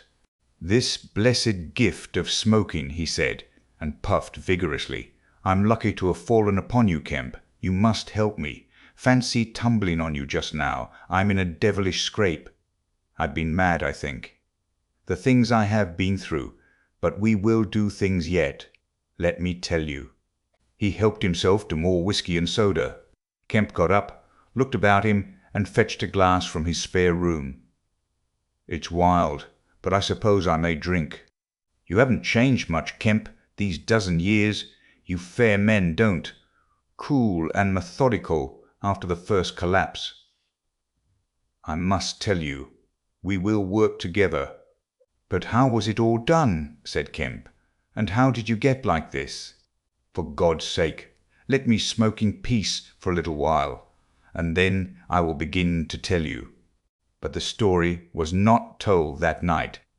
The Invisible Man's wrist was growing painful. He was feverish, exhausted, and his mind came round to brood upon his chase down the hill and the struggle about the inn. He spoke in fragments of marvel. He smoked faster. His voice grew angry. Kemp tried to gather what he could. "He was afraid of me. I could see that he was afraid of me," said the Invisible Man many times over. "He meant to give me the slip. He was always casting about. What a fool I was. The cur. I should have killed him." "Where did you get the money?" asked Kemp abruptly. The Invisible Man was silent for a space. "I can't tell you tonight," he said. He groaned suddenly and leant forward, supporting his invisible head on invisible hands. "Kemp," he said, "I've had no sleep for near 3 days, except a couple of dozes of an hour or so. I must sleep soon." "Well, have my room, have this room." "But how can I sleep? If I sleep, he will get away. Ugh, what does it matter?" "What's the shot wound?" asked Kemp abruptly. "Nothing, scratch and blood. Oh God, how I want sleep." "Why not?" The Invisible Man appeared to be regarding Kemp. "Because I've a particular objection to being caught by my fellow men," he said slowly. Kemp started. "Fool that I am," said the Invisible Man, striking the table smartly. "I've put the idea into your head." Chapter 18. The Invisible Man Sleeps. Exhausted and wounded as the Invisible Man was, he refused to accept Kemp's word that his freedom should be respected. He examined the 2 windows of the bedroom, drew up the blinds, and opened the sashes, to confirm Kemp's statement that a retreat by them would be possible. Outside the night was very quiet and still, and the new moon was setting over the down. Then he examined the keys of the bedroom and the 2 dressing-room doors, to satisfy himself that these also could be made an assurance of freedom. Finally he expressed himself satisfied. He stood on the hearthrug, and Kemp heard the sound of a yawn. "I'm sorry," said the Invisible Man, "if I cannot tell you all that I have done tonight. But I'm worn out. It's grotesque, no doubt. It's horrible. But believe me, Kemp, in spite of your arguments of this morning, it is quite a possible thing. I have made a discovery. I meant to keep it to myself. I can't. I must have a partner. And you? We can do such things. But tomorrow. Now, Kemp, I feel as though I must sleep or perish." Kemp stood in the middle of the room, staring at the headless garment. "I suppose I must leave you," he said. "It's incredible.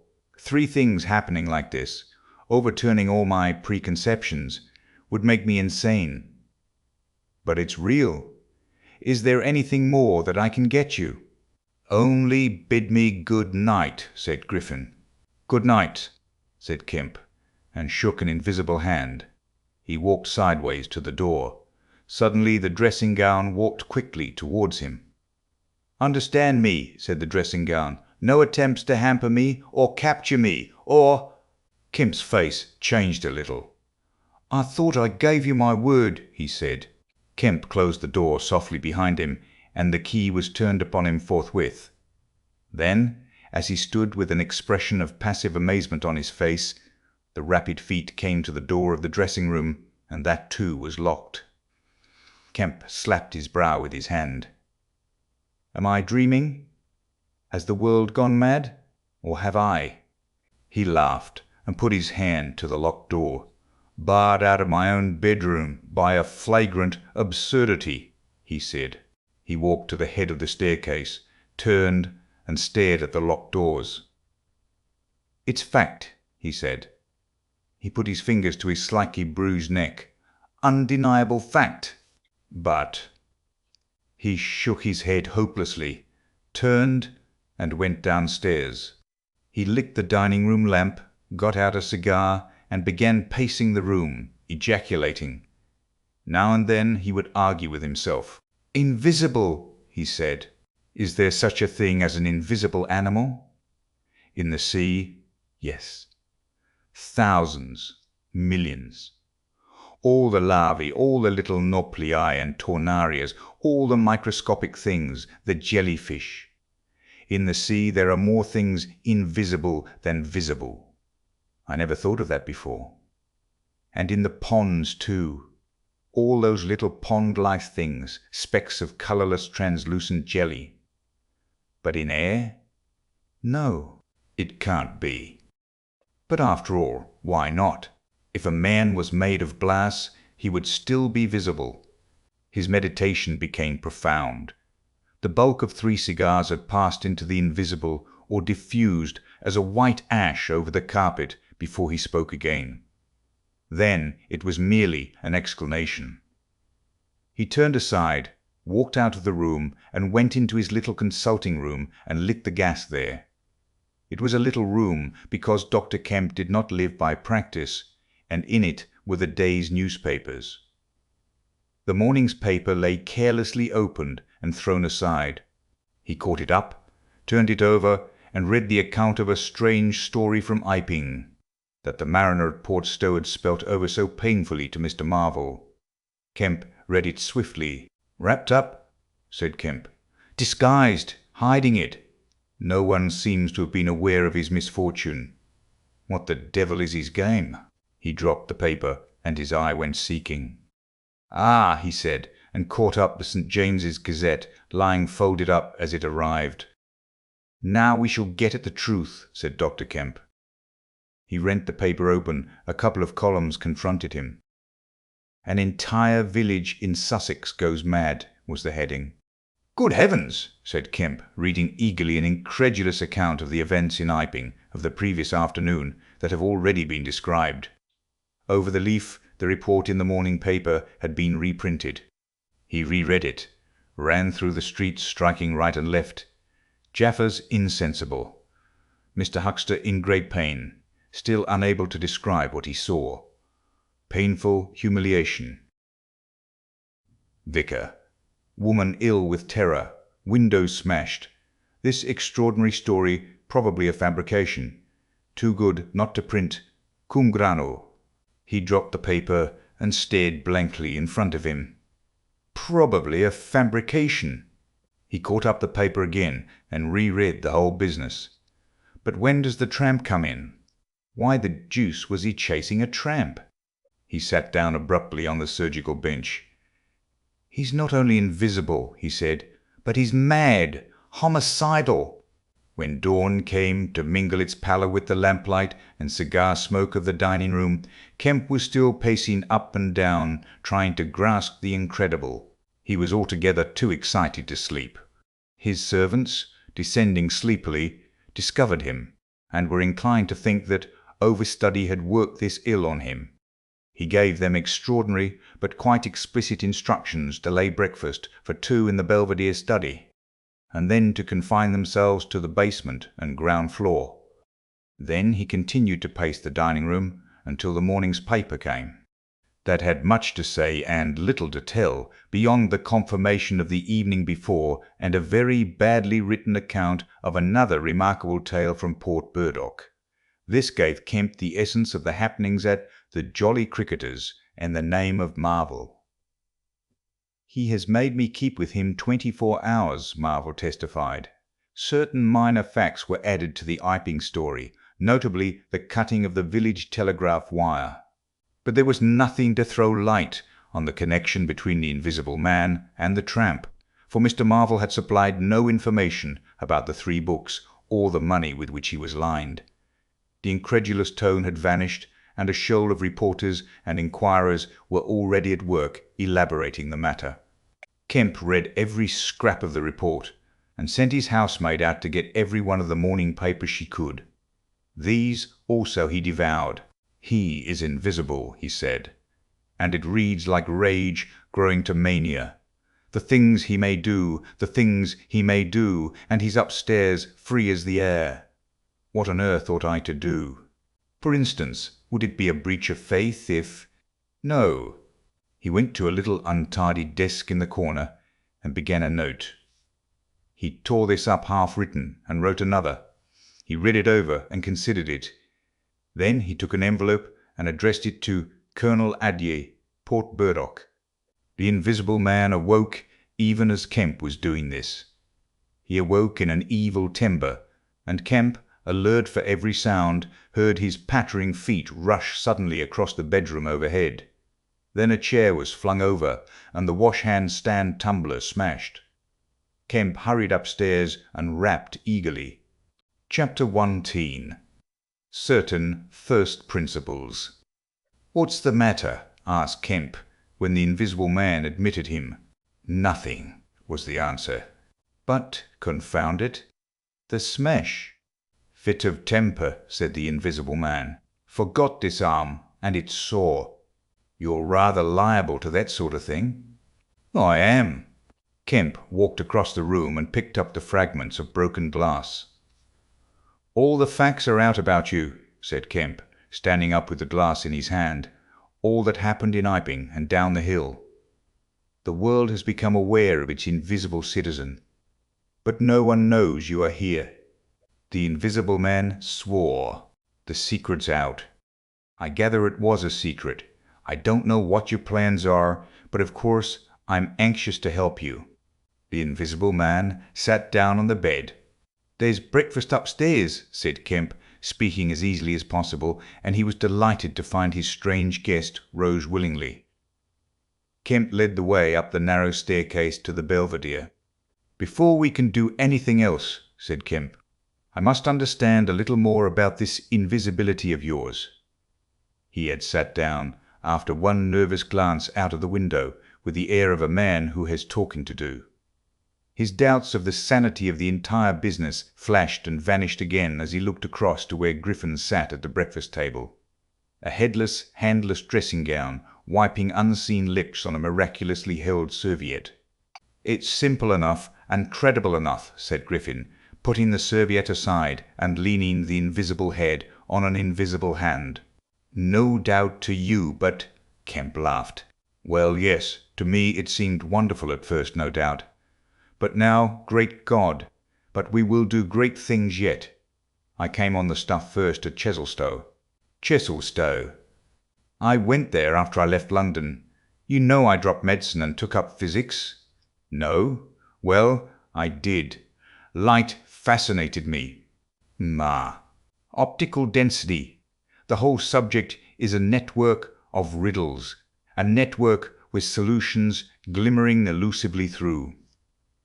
and being but 22 and full of enthusiasm, I said, "I will devote my life to this. This is worth while." You know what fools we are at 22. "Fools then, or fools now," said Kemp. As though knowing could be any satisfaction to a man. But I went to work like a slave. And I had hardly worked, and thought about the matter 6 months before light came through one of the meshes suddenly, blindingly. I found a general principle of pigments and refraction, a formula, a geometrical expression involving 4 dimensions. Fools, common men, even common mathematicians, do not know anything of what some general expression may mean to the student of molecular physics. In the books that Tramp has hidden, there are marvels, miracles. But this was not a method. It was an idea that might lead to a method by which it would be possible, without changing any other property of matter, except, in some instances, colors, to lower the refractive index of a substance, solid or liquid, to that of air, so far as all practical purposes are concerned. "Phew," said Kemp. "That's odd, but still I don't see quite. I can understand that thereby you could spoil a valuable stone, but personal invisibility is a far cry." "Precisely," said Griffin. "But consider, visibility depends on the action of the visible bodies on light. Either a body absorbs light, or it reflects or refracts it, or does all these things. If it neither reflects, nor refracts, nor absorbs light, it cannot of itself be visible. You see an opaque red box, for instance, because the color absorbs some of the light and reflects the rest, or the red part of the light, to you. If it did not absorb any particular part of the light, but reflected it all, then it would be a shining white box. Silver. A diamond box would neither absorb much of the light, nor reflect much from the general surface, but just here and there, where the surfaces were favorable, the light would be reflected and refracted, so that you would get a brilliant appearance of flashing reflections and translucencies, a sort of skeleton of light. A glass box would not be so brilliant, nor so clearly visible as a diamond box, because there would be less refraction and reflection. See that? From certain points of view you would see quite clearly through it. Some kinds of glass would be more visible than others. A box of flint glass would be brighter than a box of ordinary window glass. A box of very thin common glass would be hard to see in a bad light, because it would absorb hardly any light, and reflect very little. And if you put a sheet of common white glass in water, still more if you put it in some denser liquid than water, it would vanish almost altogether, because light passing from water to glass is only slightly refracted or reflected or indeed affected in any way. It is almost as invisible as a jet of coal gas or hydrogen is in air. And for precisely the same reason. "Yes," said Kemp, "that is pretty plain sailing. And here is another fact you will know to be true. If a sheet of glass is smashed, Kemp, and beaten into a powder, it becomes much more visible while it is in the air. It becomes at last an opaque white powder. This is because the powdering multiplies the surfaces of the glass at which refraction and reflection occur. In the sheet of glass there are only 2 surfaces. In the powder the light is reflected or refracted by each grain it passes through, and very little gets right through the powder. But if the white powdered glass is put into water, it forthwith vanishes. The powdered glass and water have much the same refractive index. That is, the light undergoes very little refraction or reflection in passing from one to the other. You make the glass invisible by putting it into a liquid of nearly the same refractive index. A transparent thing becomes invisible if it is put in any medium of almost the same refractive index. And if you will consider only a second, you will see also that the powder of glass might be made to vanish in air if its refractive index could be made the same as that of air. For then there would be no refraction or reflection as the light passed from glass to air. "Yes, yes," said Kemp, "but a man's not powdered glass." No, said Griffin. He's more transparent. Nonsense. That from a doctor. How one forgets.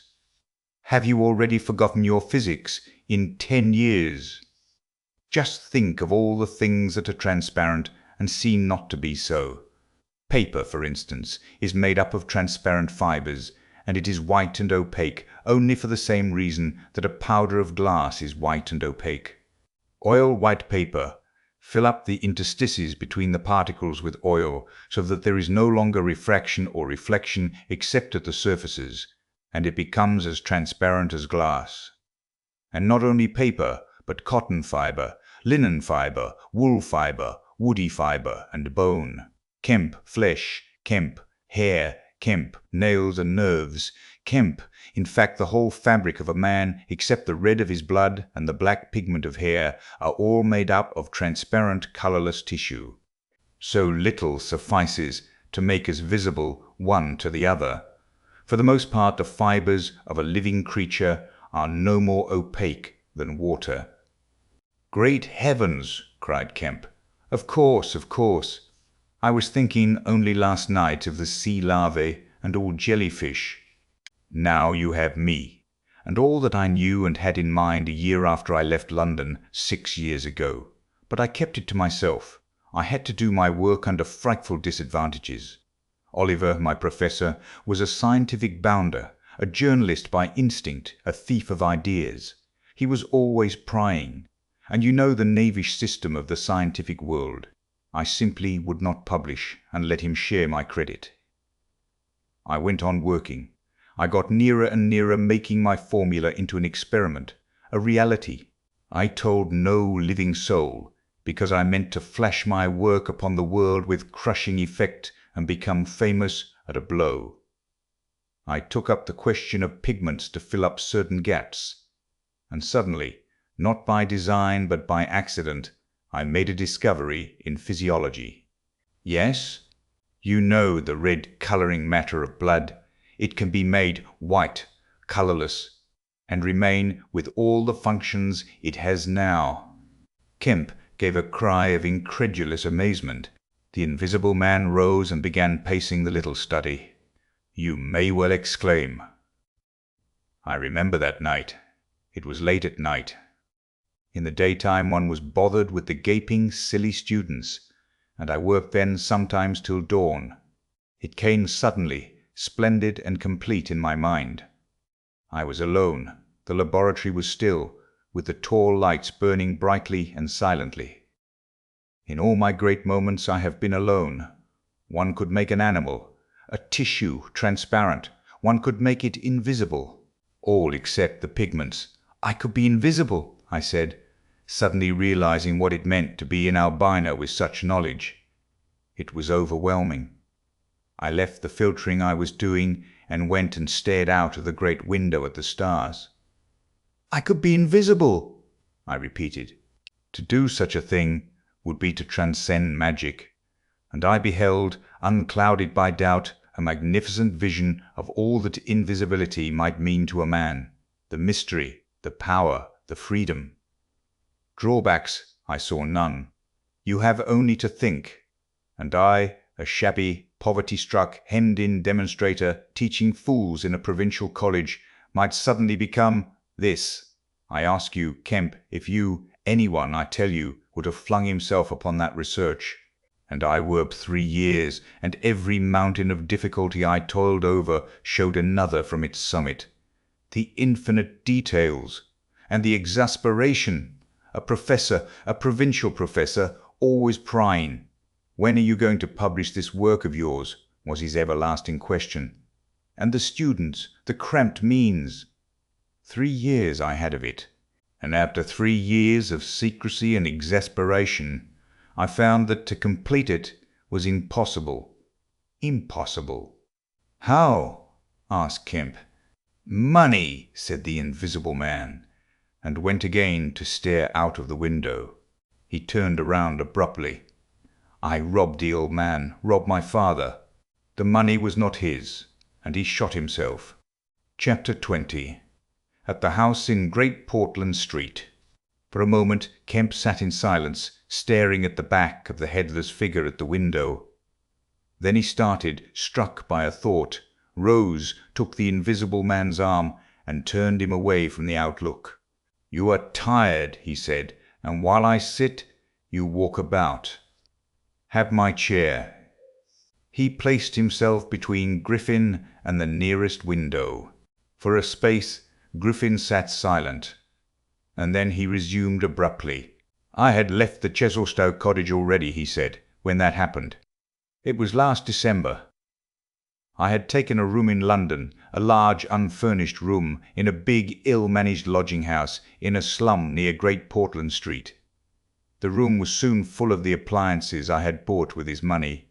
The work was going on steadily, successfully, drawing near an end. I was like a man emerging from a thicket, and suddenly coming on some unmeaning tragedy. I went to bury him. My mind was still on this research, and I did not lift a finger to save his character.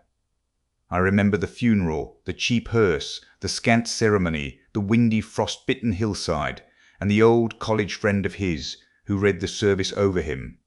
A shabby, black, bent old man with a snivelling cold. I remember walking back to the empty house, through the place that had once been a village and was now patched and tinkered by the jerry builders into the ugly likeness of a town. Every way the roads ran out at last into the desecrated fields and ended in rubble heaps and rank wet weeds.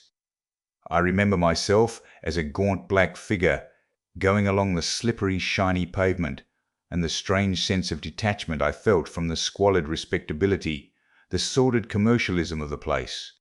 I did not feel a bit sorry for my father. He seemed to me to be the victim of his own foolish sentimentality. The current count required my attendance at his funeral, but it was really not my affair. But going along the high street, my old life came back to me for a space, for I met the girl I had known 10 years since. Our eyes met.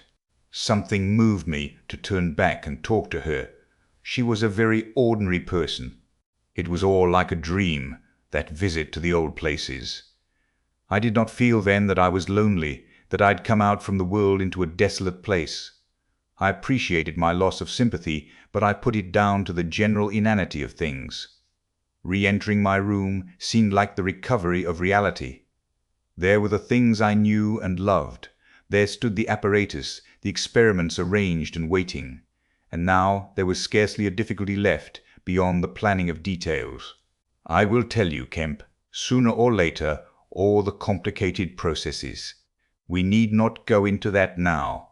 For the most part, saving certain gaps I chose to remember, they are written in cipher in those books that Tramp has hidden. We must hunt him down. We must get those books again.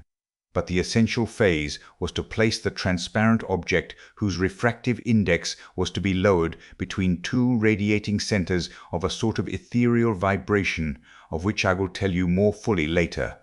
No, not those Röntgen vibrations.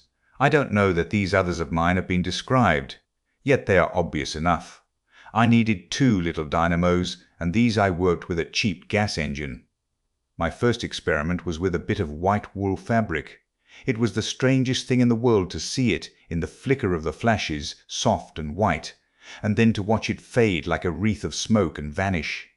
I could scarcely believe I had done it. I put my hand into the emptiness, and there was the thing as solid as ever. I felt it awkwardly, and threw it on the floor. I had a little trouble finding it again. And then came a curious experience. I heard a meow behind me, and turning, saw a lean white cat, very dirty, on the cistern cover outside the window. A thought came into my head. "Everything ready for you," I said, and went to the window, opened it, and called softly. She came in, purring. The poor beast was starving, and I gave her some milk. All my food was in a cupboard in the corner of the room. After that she went smelling round the room, evidently with the idea of making herself at home. The invisible rag upset her a bit. You should have seen her spit at it. But I made her comfortable on the pillow of my truckle bed, and I gave her butter to get her to wash. And you processed her. I processed her. "But giving drugs to a cat is no joke, Kemp." And the process failed. It failed. Failed. In two particulars. These were the claws and the pigment stuff. What is it? At the back of the eye in a cat. You know? Tapetum. Tapetum. Yes, the tapetum. It didn't go. After I'd given the stuff to bleach the blood and done certain other things to her, I gave the beast opium and put her and the pillow she was sleeping on the apparatus. And after all the rest had faded and vanished, there remained two little ghosts of her eyes. Odd. I can't explain it. She was bandaged and clamped, of course, so I had her safe, but she woke while she was still misty and meowed dismally, and someone came knocking. It was an old woman from downstairs who suspected me of vivisecting a drink-sodden old creature with only a white cat to care for in all the world. I whipped out some chloroform, applied it, and answered the door. "Did I hear a cat?" she asked. "My cat?" "Not here," said I, very politely. She was a little doubtful, and tried to peer past me into the room, strange enough to her, no doubt. Bare walls, uncurtained windows, truckle bed, with the gas engine vibrating, and the seethe of the radiant points, and that faint ghastly stinging of chloroform in the air. She had to be satisfied at last, and went away again. "How long did it take?" asked Kemp. 3 or 4 hours. The cat. The bones and sinews and the fat were the last to go, and the tips of the coloured hairs. And, as I say, the back part of the eye, tough, iridescent stuff it is, wouldn't go at all. It was night outside long before the business was over, and nothing was to be seen but the dim eyes and the claws. I stopped the gas engine, felt for and stroked the beast, which was still insensible, and then, being tired, left it sleeping on the invisible pillow, and went to bed. I found it hard to sleep. I lay awake thinking weak, aimless stuff, going over the experiment over and over again, or dreaming feverishly of things growing misty and vanishing about me until everything, the ground I stood on, vanished, and so I came to that sickly falling nightmare one gets. About 2, the cat began meowing about the room. I tried to hush it by talking to it, and then I decided to turn it out. I remember the shock I had when striking a light. They were just the round eyes shining green, and nothing round them. I would have given it milk, but I hadn't any. It wouldn't be quiet. It just sat down and meowed at the door. I tried to catch it, with an idea of putting it out of the window, but it wouldn't be caught. It vanished. Then it began meowing in different parts of the room. At last I opened the window and made a bustle. I suppose it went out at last. I never saw any more of it. Then, heaven knows why, I fell thinking of my father's funeral again, and the dismal, windy hillside, until the day had come. I found sleeping was hopeless, and, locking my door after me, wandered out into the morning streets. "You don't mean to say there's an invisible cat at large?" said Kemp. "If it hasn't been killed," said the invisible man. "Why not?" "Why not?" said Kemp. "I didn't mean to interrupt. It's very probably been killed," said the invisible man.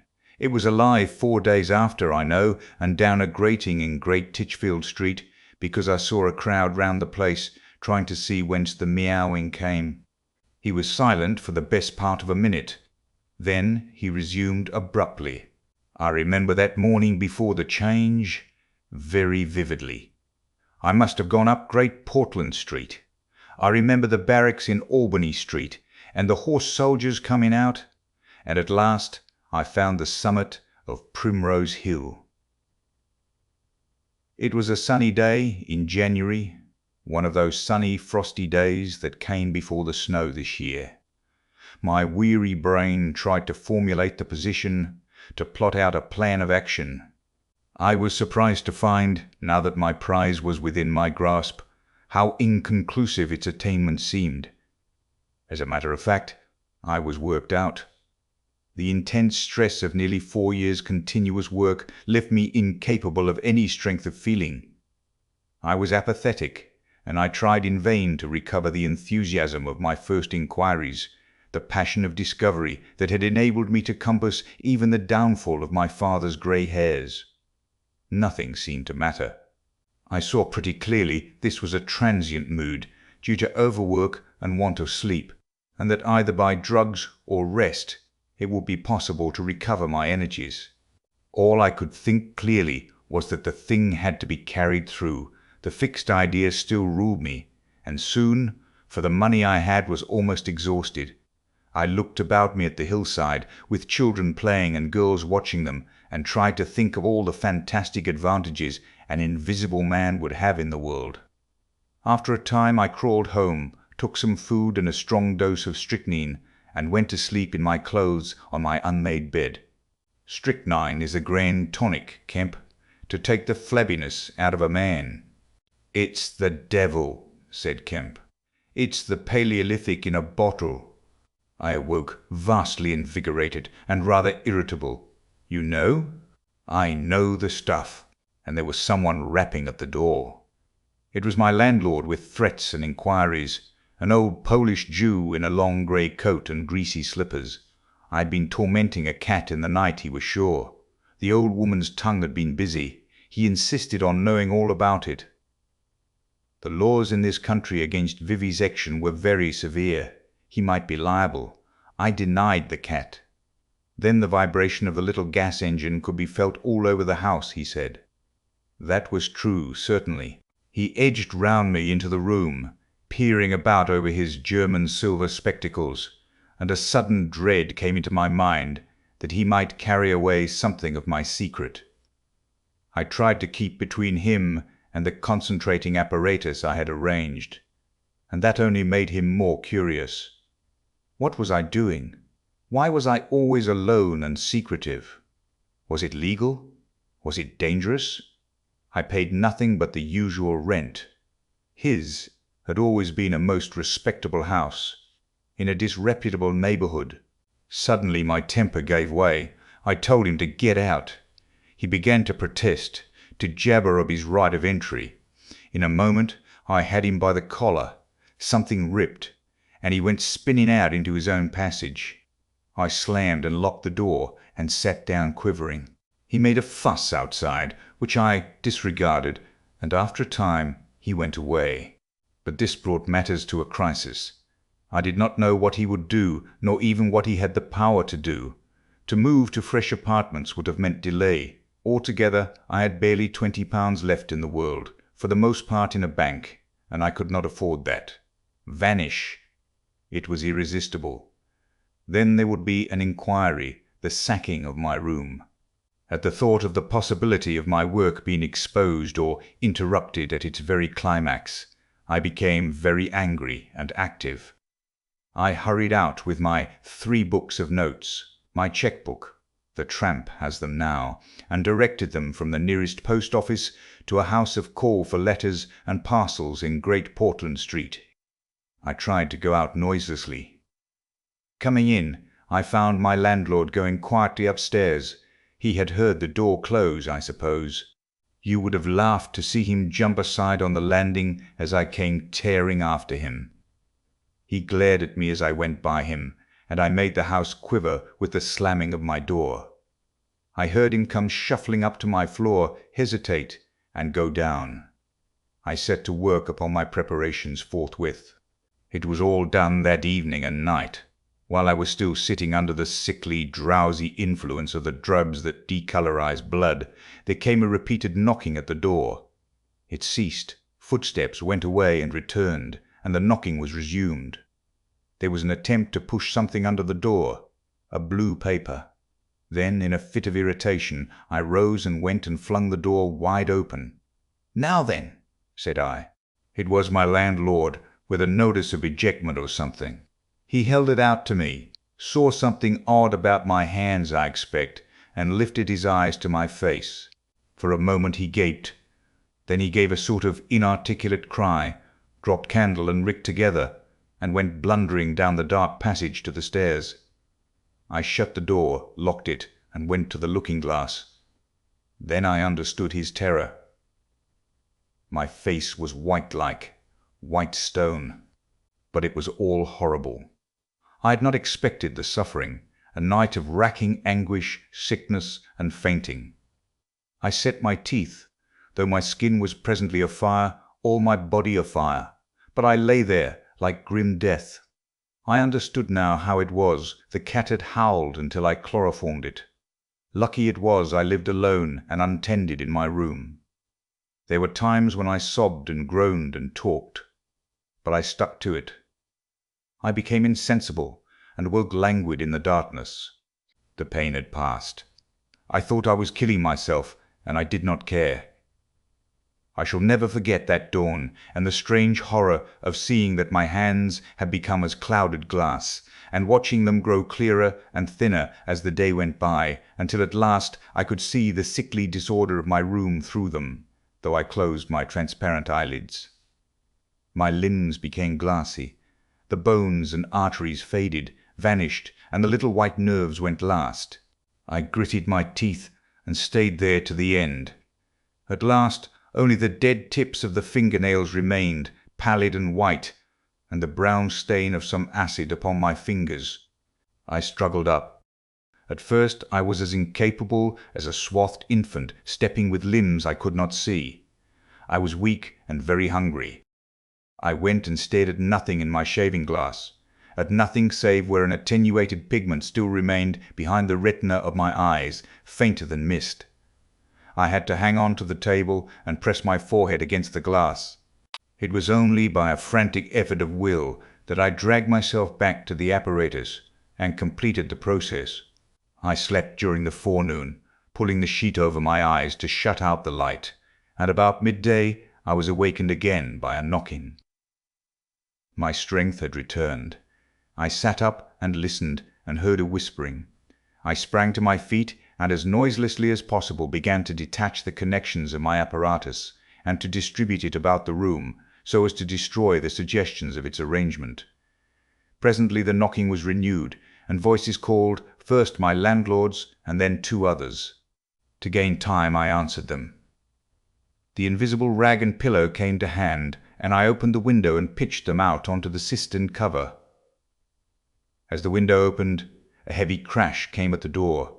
Someone had charged it with the idea of smashing the lock, but the stout bolts I had screwed up some days before stopped him. That startled me, made me angry. I began to tremble and do things hurriedly.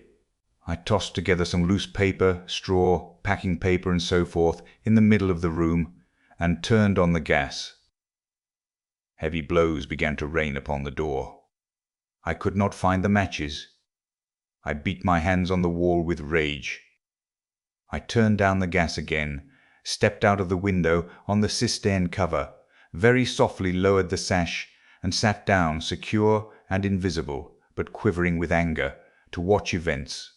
They split a panel, I saw, and in another moment they had broken away the staples of the bolts and stood in the open doorway. It was the landlord and his two step-sons, sturdy young men of 3 or 24. Behind them fluttered the old hag of a woman from downstairs.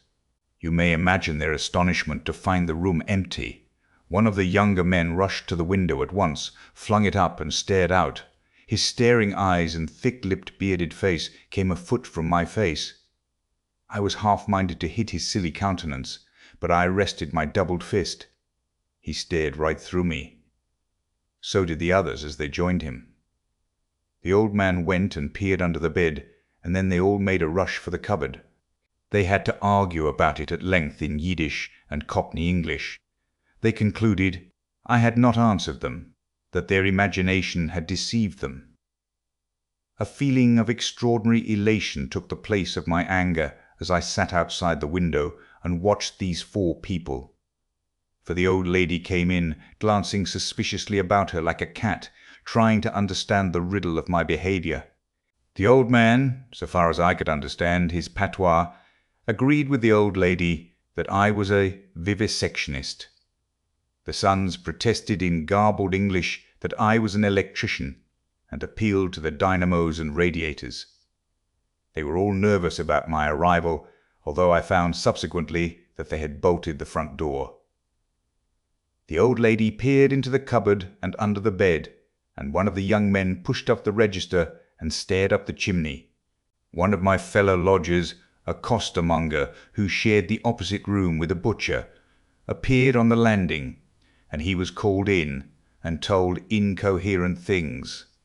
It occurred to me that the radiators, if they fell into the hands of some acute, well-educated person, would give me away too much, and watching my opportunity, I came into the room and tilted one of the little dynamos off its fellow on which it was standing, and smashed both apparatus. Then, while they were trying to explain the smash, I dodged out of the room and went softly downstairs. I went into one of the sitting rooms and waited until they came down, still speculating and argumentative, all a little disappointed at finding no horrors, and all a little puzzled how they stood legally towards me. Then I slicked up again with a box of matches, fired my heap of paper and rubbish, put the chairs and bedding thereby, led the gas to the affair by means of an india rubber tube, and waving a farewell to the room, left it for the last time. "You fired the house!" exclaimed Kemp.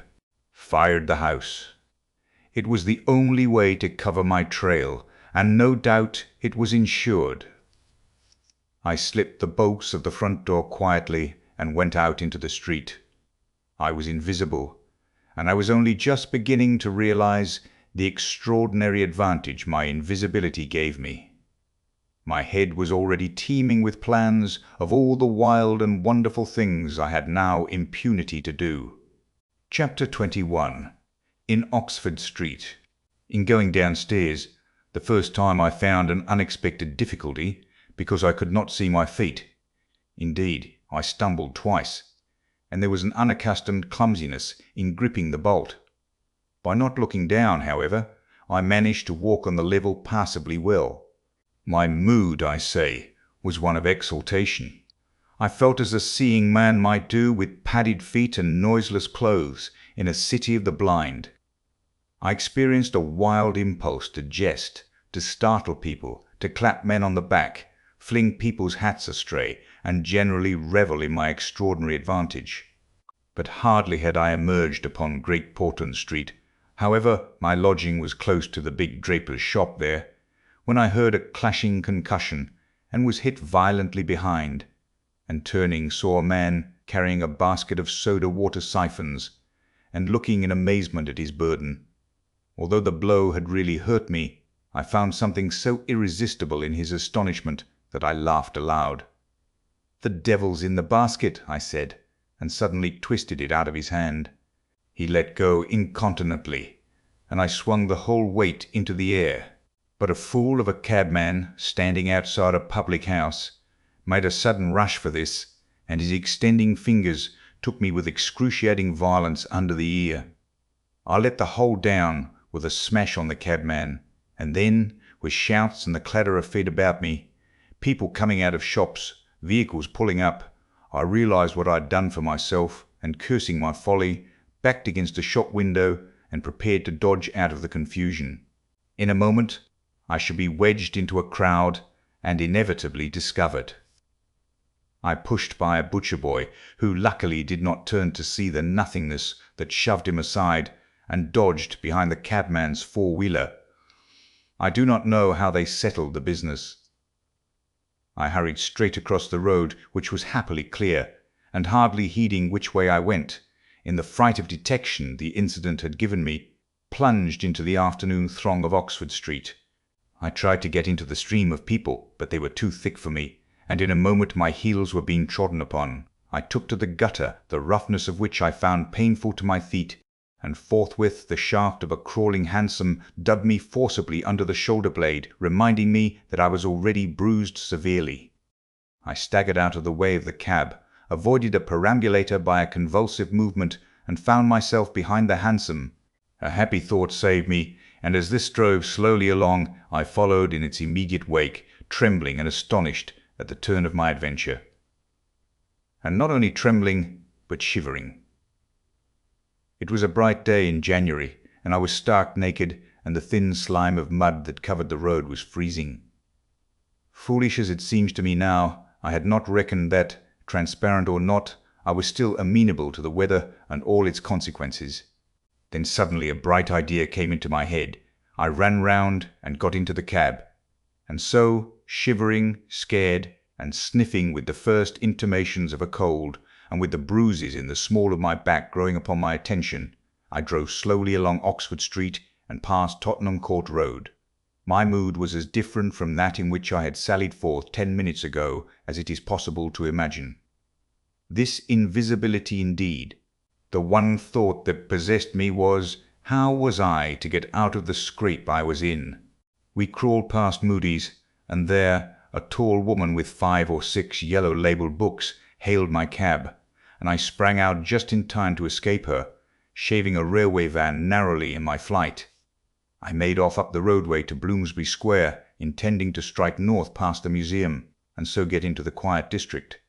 I was now cruelly chilled, and the strangeness of my situation so unnerved me that I whimpered as I ran.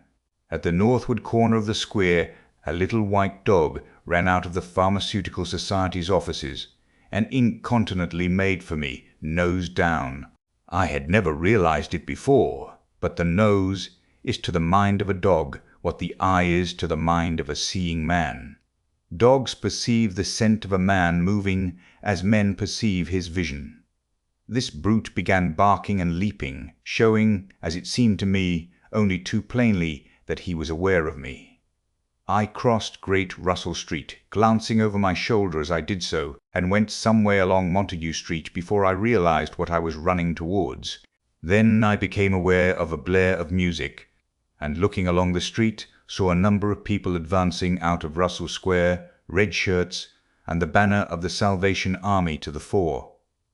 Such a crowd, chanting in the roadway and scoffing on the pavement, I could not hope to penetrate, and dreading to go back and farther from home again, and deciding on the spur of the moment, I ran up the white steps of a house facing the museum railings, and stood there until the crowd should have passed.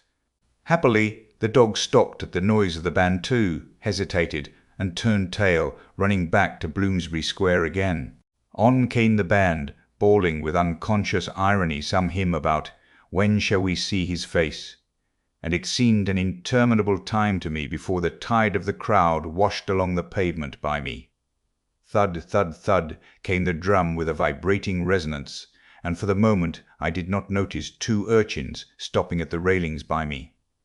"See 'em," said one. "See what?" said the other. "Why, them footmarks, bare, like what you makes in mud." I looked down and saw the youngsters had stopped, and were gaping at the muddy footmarks I had left behind me up the newly whitened steps. The passing people elbowed and jostled them, but their confounded intelligence was arrested. Thud, thud, thud. When thud shall we see? Thud, his face, thud, thud. "There's a barefoot man gone up them steps, or I don't know nothing," said one. "And he ain't never come down again," said one. "And he ain't never come down again." And his foot was bleeding. The thick of the crowd had already passed. "Looky there, Ted," quoth the younger of the detectives, with the sharpness of surprise in his voice, and pointed straight to my feet. I looked down and saw at once the dim suggestion of their outlines sketched in splashes of mud. For a moment I was paralyzed. "Why, that's rum," said the elder. "Dashed rum. It's just like the ghost of a foot, ain't it?" He hesitated and advanced with outstretched hand. A man pulled up short to see what he was catching, and then a girl. In another moment he would have touched me. Then I saw what to do. I made a step. The boy started back with an exclamation, and with a rapid movement I swung myself over into the portico of the next house. But the smaller boy was sharp-eyed enough to follow the movement, and before I was well down the steps and upon the pavement, he had recovered from his momentary astonishment, and was shouting out that the feet had gone over the wall. They rushed round and saw my new footmarks flash into being on the lower step and upon the pavement. "What's up?" asked someone. "Feet! Look! Feet running!" Everybody in the road, except my 3 pursuers, was pouring along after the Salvation Army, and this blow not only impeded me, but them. There was an eddy of surprise and interrogation. At the cost of bowling over one young fellow I got through, and in another moment I was rushing headlong round the circuit of Russell Square, with 6 or 7 astonished people following my footmarks. There was no time for explanation, or else the whole host would have been after me. Twice I doubled round corners, thrice I crossed the road and came back upon my tracks, and then, as my feet grew hot and dry, the damp impressions began to fade. At last I had a breathing space, and rubbed my feet clean with my hands, and so got away altogether. The last I saw of the chase was a little group of a dozen people perhaps, studying with infinite perplexity a slowly drying footprint that had resulted from a puddle in Tavistock Square, a footprint as isolated and incomprehensible to them as Crusoe's solitary discovery. This running warmed me to a certain extent, and I went on with a better courage through the maze of less frequented roads that runs hereabouts. My back had now become very stiff and sore, my tonsils were painful from the cabman's fingers, and the skin of my neck had been scratched by his nails. My feet hurt exceedingly, and I was lame from a little cut on one foot. I saw in time a blind man approaching me, and fled limping, for I feared his subtle intuitions. Once or twice accidental collisions occurred, and I left people amazed, with unaccountable curses ringing in their ears. Then came something silent and quiet against my face, and across the square fell a thin veil of slowly falling flakes of snow.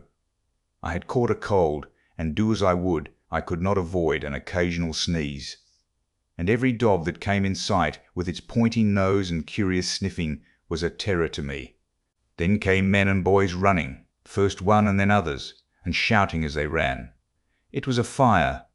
They ran in the direction of my lodging, and looking back down a street, I saw a mass of black smoke streaming up above the roofs and telephone wires. It was my lodging burning, my clothes, my apparatus, all my resources indeed, except my cheque-book, and the 3 volumes of memoranda that awaited me in Great Portland Street, were there. Burning.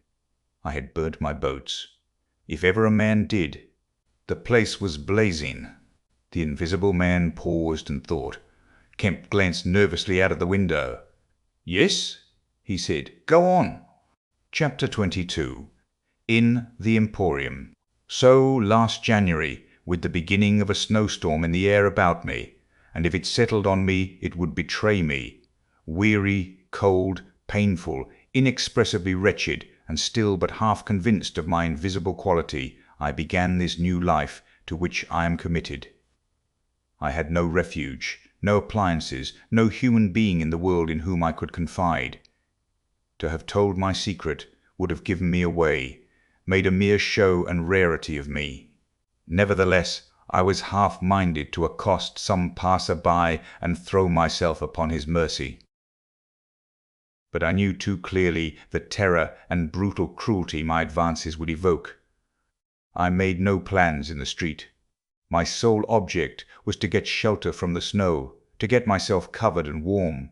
Then I might hope to plan. But even to me, an invisible man, the rows of London houses stood latched, barred, and bolted impregnably. Only one thing could I see clearly before me: the cold exposure and misery of the snowstorm and the night. And then I had a brilliant idea. I turned down one of the roads leading from Gower Street to Tottenham Court Road, and found myself outside Omnium's, the big establishment where everything is to be bought. You know the place: meat, grocery, linen, furniture, clothing, oil paintings even, a huge meandering collection of shops rather than a shop. I had thought I should find the doors open, but they were closed, and as I stood in the wide entrance a carriage stopped outside, and a man in uniform, you know the kind of personage with Omnium on his cap, flung open the door. I contrived to enter, and walking down the shop, it was a department where they were selling ribbons and gloves and stockings and that kind of thing, came to a more spacious region devoted to picnic baskets and wicker furniture. I did not feel safe there, however. People were going to and fro, and I prowled restlessly about until I came upon a huge section in an upper floor containing multitudes of bedsteads, and over these I clambered, and found a resting place at last among a huge pile of folded flock mattresses. The place was already lit up and agreeably warm, and I decided to remain where I was, keeping a cautious eye on the 2 or 3 sets of shopmen and customers who were meandering through the place until closing time came. Then I should be able, I thought, to rob the place for food and clothing, and disguised, prowl through it and examine its resources, perhaps sleep on some of the bedding. That seemed an acceptable plan.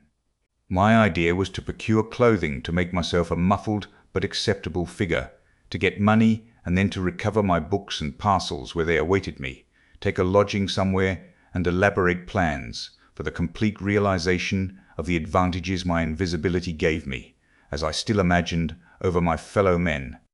Closing time arrived quickly enough. It could not have been more than an hour after I took up my position on the mattresses before I noticed the blinds of the windows being drawn and customers being marched doorward. And then a number of brisk young men began with remarkable alacrity to tidy up the goods that remained disturbed. I left my lair as the crowds diminished, and prowled cautiously out into the less desolate parts of the shop.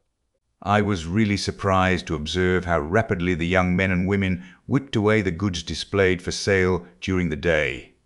All the boxes of goods, the hanging fabrics, the festoons of lace, the boxes of sweets in the grocery section, the displays of this and that, were being whipped down, folded up, slapped into tidy receptacles, and everything that could not be taken down and put away had sheets of some coarse stuff, like sacking, flung over them. Finally, all the chairs were turned up onto the counters, leaving the floor clear. Directly each of these young people had done, he or she made promptly for the door with such an expression of animation as I have rarely observed in a shop assistant before. Then came a lot of youngsters scattering sawdust and carrying pails and brooms. I had to dodge to get out of the way, and as it was, my ankle got stung with the sawdust. For some time, wandering through the swathed and darkened departments, I could hear the brooms at work. And at last, a good hour or more after the shop had been closed, came a noise of locking doors. Silence came upon the place, and I found myself wandering through the vast and intricate shops, galleries, showrooms of the place, alone. It was very still. In one place I remember passing near one of the Tottenham Court Road entrances, and listening to the tapping of boot heels of the passers-by. My first visit was to the place where I had seen stockings and gloves for sale. It was dark, and I had the devil of a hunt after matches, which I found at last in the drawer of the little cash desk. Then I had to get a candle. I had to tear down wrappings and ransack a number of boxes and drawers, but at last I managed to turn out what I sought. The box label called them lambswool pants and lambswool vests. Then socks, a thick comforter. And then I went to the clothing place and got trousers, a lounge jacket, an overcoat, and a slouch hat. A clerical sort of hat with the brim turned down. I began to feel a human being again, and my next thought was food. Upstairs was a refreshment department, and there I got cold meat. There was coffee still in the urn, and I lit the gas and warmed it up again, and altogether I did not do badly. Afterwards, prowling through the place in search of blankets, I had to put up at last with a heap of down quilts. I came upon a grocery section with a lot of chocolate and candied fruits, more than was good for me indeed, and some white burgundy. And near that was a toy department, and I had a brilliant idea. I found some artificial noses, dummy noses, you know, and I thought of dark spectacles. But Omnium's had no optical department. My nose had been a difficulty indeed. I had thought of paint. But the discovery set my mind running on wigs and masks and the like.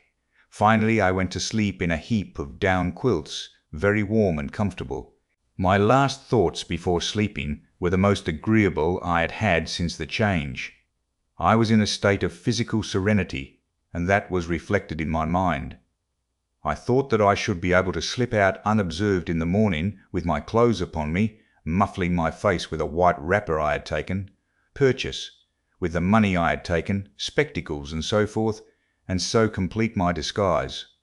I lapsed into disorderly dreams of all the fantastic things that had happened during the last few days. I saw the ugly little Jew of a landlord vociferating in his rooms. I saw his 2 sons marvelling, and the wrinkled old woman's gnarled face as she asked for her cat.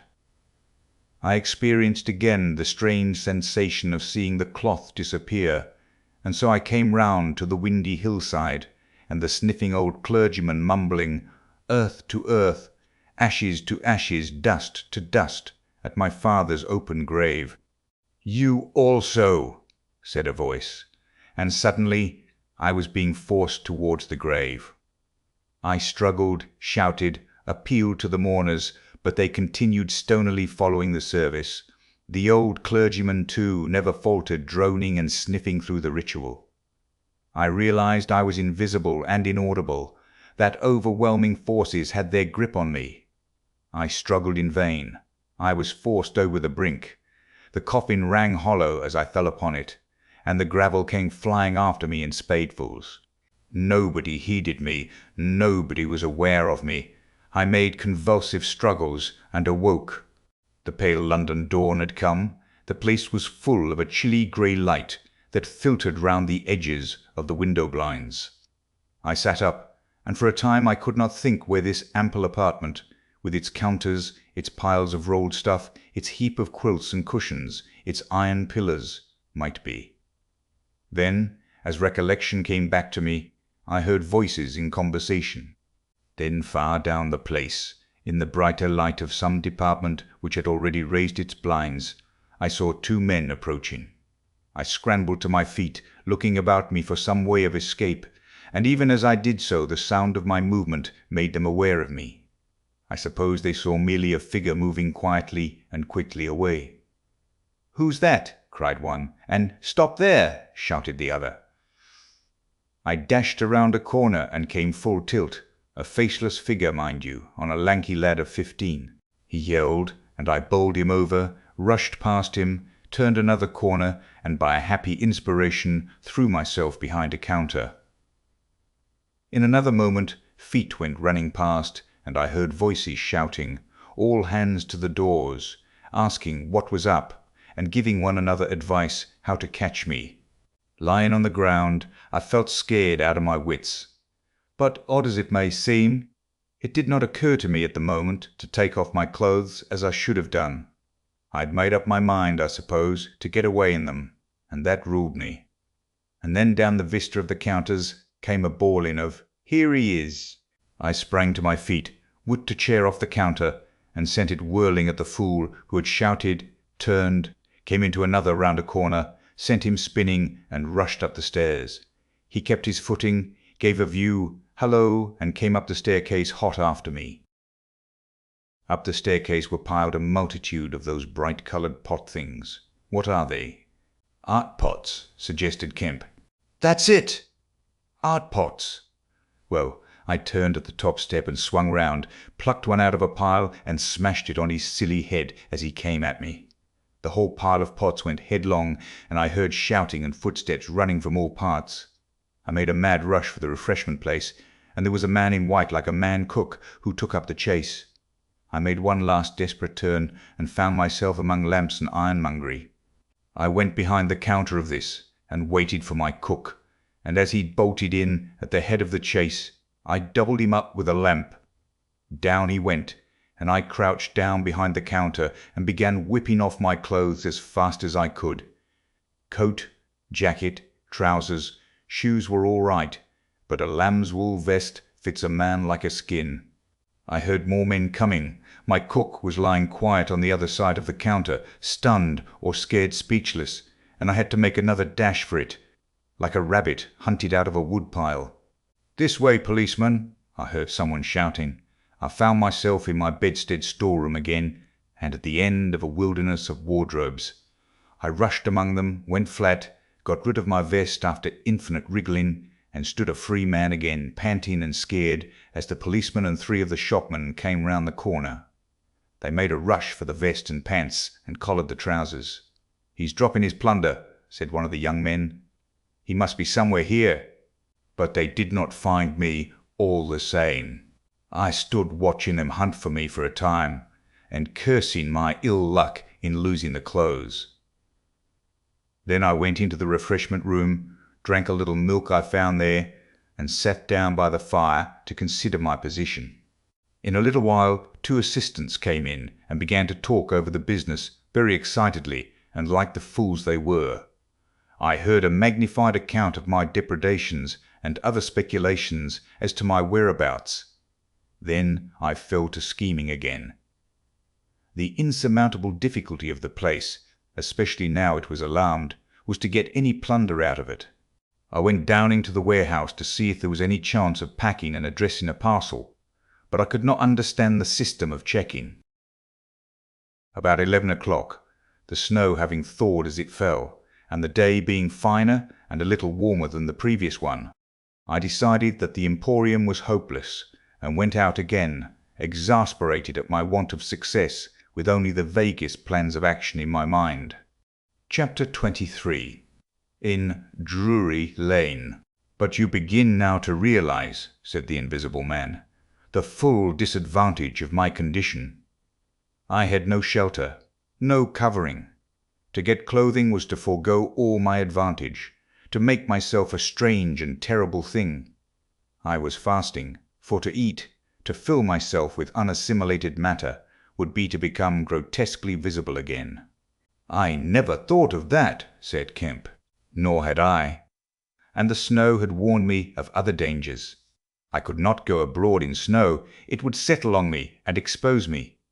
Rain, too, would make me a watery outline, a glistening surface of a man, a bubble. And fog.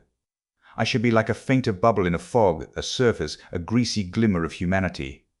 Moreover, as I went abroad in the London air, I gathered dirt about my ankles, floating smuts and dust upon my skin. I did not know how long it would be before I should become visible from that cause also.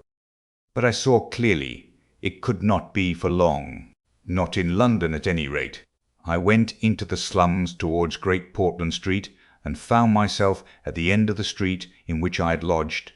I did not go that way, because of the crowd halfway down it, opposite to the still smoking ruins of the house I had fired.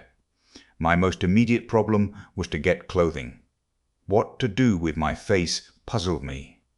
Then I saw in one of those little miscellaneous shops, news, sweets, toys, stationery, belated Christmas tomfoolery, and so forth, an array of masks and noses. I realized that problem was solved. In a flash I saw my course. I turned about, no longer aimless, and went circuitously, in order to avoid the busy ways, towards the back streets north of the Strand, for I remembered, though not very distinctly where, that some theatrical costumiers had shops in that district. The day was cold, with a nipping wind down the northward running streets. I walked fast to avoid being overtaken. Every crossing was a danger, every passenger a thing to watch alertly. One man, as I was about to pass him at the top of Bedford Street, turned upon me abruptly and came into me, sending me into the road and almost under the wheel of a passing hansom. The verdict of the cab rank was that he had had some sort of stroke. I was so unnerved by this encounter that I went into Covent Garden Market and sat down for some time in a quiet corner by a stall of violets, panting and trembling. I found I had caught a fresh cold, and had to turn out after a time lest my sneezes should attract attention. At last I reached the object of my quest, a dirty, fly-blown little shop in a byway near Drury Lane, with a window full of tinsel robes, sham jewels, wigs, slippers, dominoes, and theatrical photographs. The shop was old-fashioned and low and dark, and the house rose above it for 4 stories, dark and dismal. I peered through the window and, seeing no one within, entered. The opening of the door set a clanking bell ringing. I left it open, and walked round a bare costume stand into a corner behind a cheval glass. For a minute or so no one came. Then I heard heavy feet striding across a room, and a man appeared down the shop. My plans were now perfectly definite. I proposed to make my way into the house, secrete myself upstairs, watch my opportunity, and when everything was quiet, rummage out a wig, mask, spectacles, and costume, and go into the world, perhaps a grotesque, but still a credible figure. And incidentally, of course, I could rob the house of any available money. The man who had just entered the shop was a short, slight, hunched, beetle-browed man with long arms and very short bandy legs. Apparently, I had interrupted a meal. He stared about the shop with an expression of expectation. This gave way to surprise and then to anger as he saw the shop empty. "Damn the boys," he said. He went to stare up and down the street. He came in again in a minute, kicked the door to with his foot spitefully, and went muttering back to the house door. I came forward to follow him, and at the noise of my movement he stopped dead. I did so too, startled by his quickness of ear. He slammed the house door in my face. I stood hesitating. Suddenly I heard his quick footsteps returning, and the door reopened. He stood looking about the shop like one who was still not satisfied. Then, murmuring to himself, he examined the back of the counter and peered behind some fixtures. Then he stood doubtful. He had left the house door open, and I slipped into the inner room. It was a queer little room, poorly furnished and with a number of big masks in the corner. On the table was his belated breakfast, and it was a confoundedly exasperating thing for me, Kemp, to have to sniff his coffee and stand watching while he came in and resumed his meal. And his table manners were irritating. 3 doors opened into the little room, one going upstairs and one down, but they were all shut. I could not get out of the room while he was there. I could scarcely move because of his alertness, and there was a draught down my back. Twice I strangled a sneeze just in time. The spectacular quality of my sensations was curious and novel, but for all that I was heartily tired and angry long before he had done his eating. But at last he made an end, and putting his beggarly crockery on the black tin tray upon which he had had his teapot, and gathering all the crumbs up on the mustard-stained cloth, he took the whole lot of things after him. His burden prevented his shutting the door behind him, as he would have done. I never saw such a man for shutting doors, and I followed him into a very dirty underground kitchen and scullery.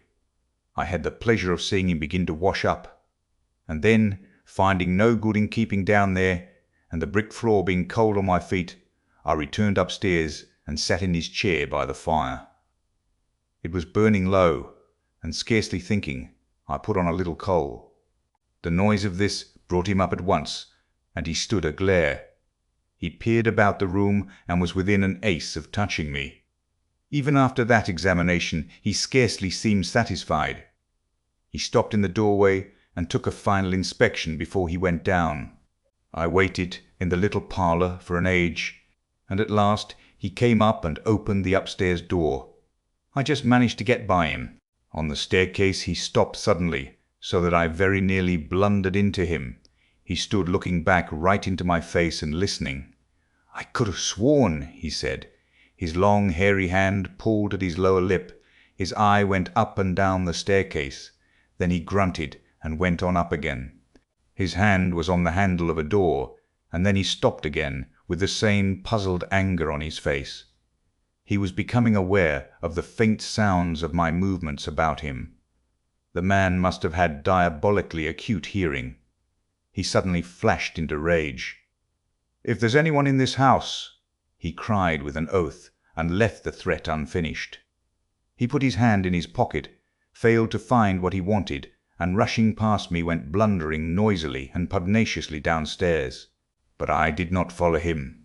I sat on the head of the staircase until his return. Presently he came up again, still muttering. He opened the door of the room, and before I could enter, slammed it in my face. I resolved to explore the house, and spent some time in doing so as noiselessly as possible. The house was very old and tumble down, damp, so that the paper in the attics was peeling from the walls, and rat-infested.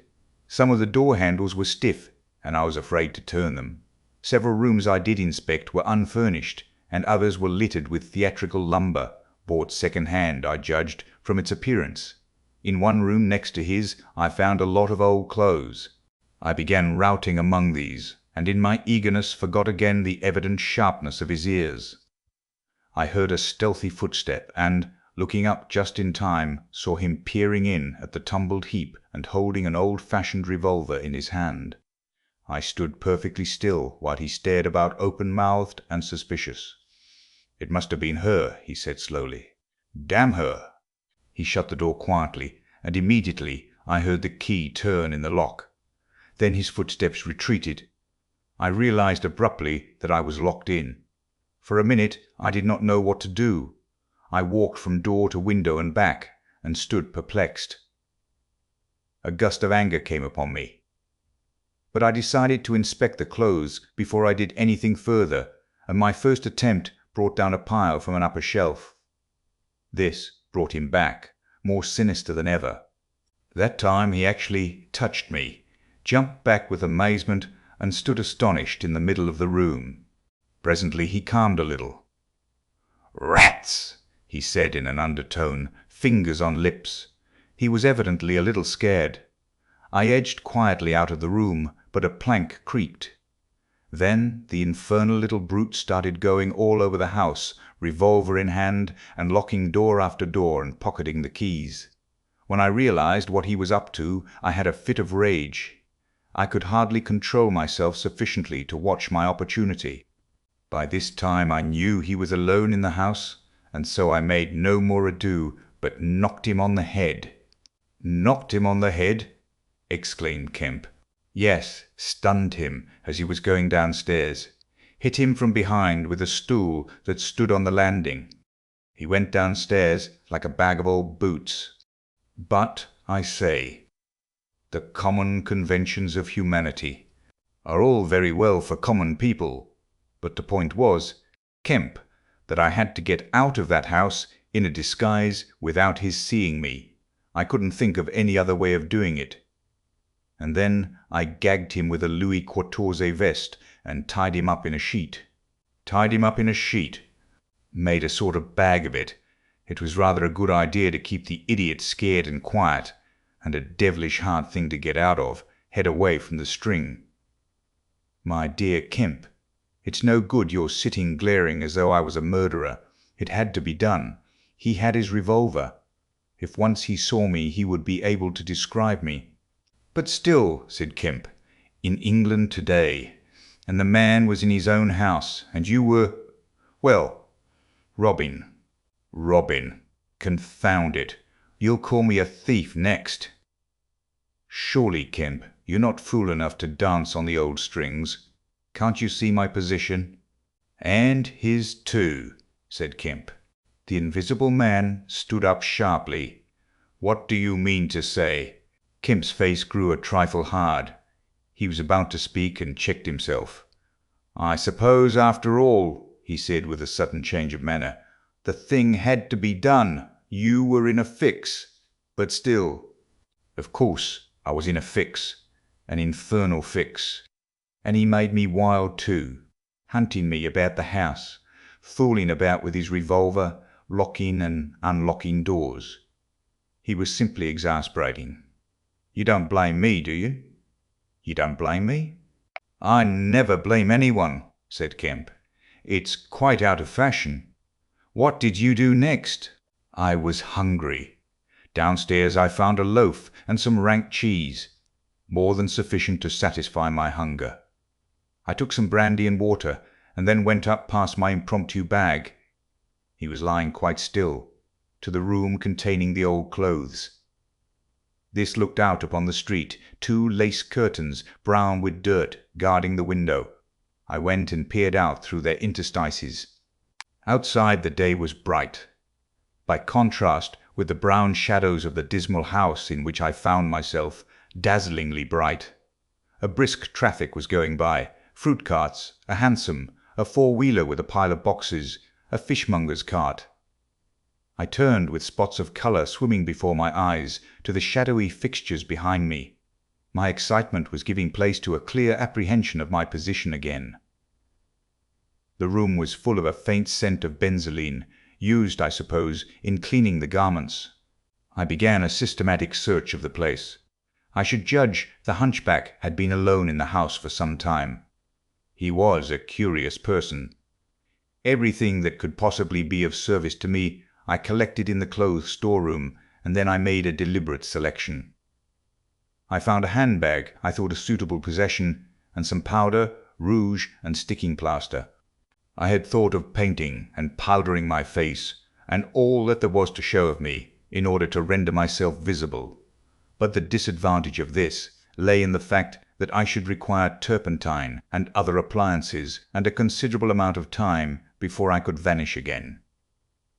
Finally, I chose a mask of the better type, slightly grotesque, but not more so than many human beings, dark glasses, greyish whiskers, and a wig. I could find no underclothing, but that I could buy subsequently, and for the time I swathed myself in calico dominoes and some white cashmere scarfs. I could find no socks, but the hunchback's boots were rather a loose fit and sufficed.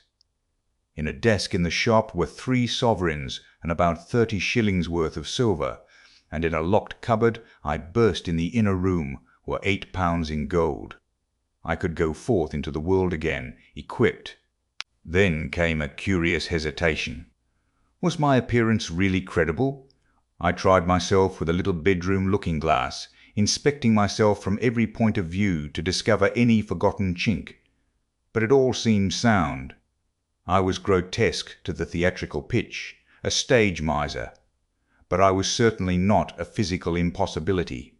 Gathering confidence, I took my looking-glass down into the shop, pulled down the shop blinds, and surveyed myself from every point of view with the help of the cheval glass in the corner. I spent some minutes screwing up my courage, and then unlocked the shop door and marched out into the street, leaving the little man to get out of his sheet again when he liked. In 5 minutes, a dozen turnings intervened between me and the costumier's shop. No one appeared to notice me very pointedly. My last difficulty seemed overcome. He stopped again. "And you troubled no more about the hunchback?" said Kemp. "No," said the Invisible Man, "nor have I heard what became of him. I suppose he untied himself or kicked himself out. The knots were pretty tight." He became silent and went to the window and stared out. "What happened when you went out into the Strand?" "Oh, disillusionment again. I thought my troubles were over. Practically, I thought I had impunity to do whatever I chose, everything, save to give away my secret. So I thought.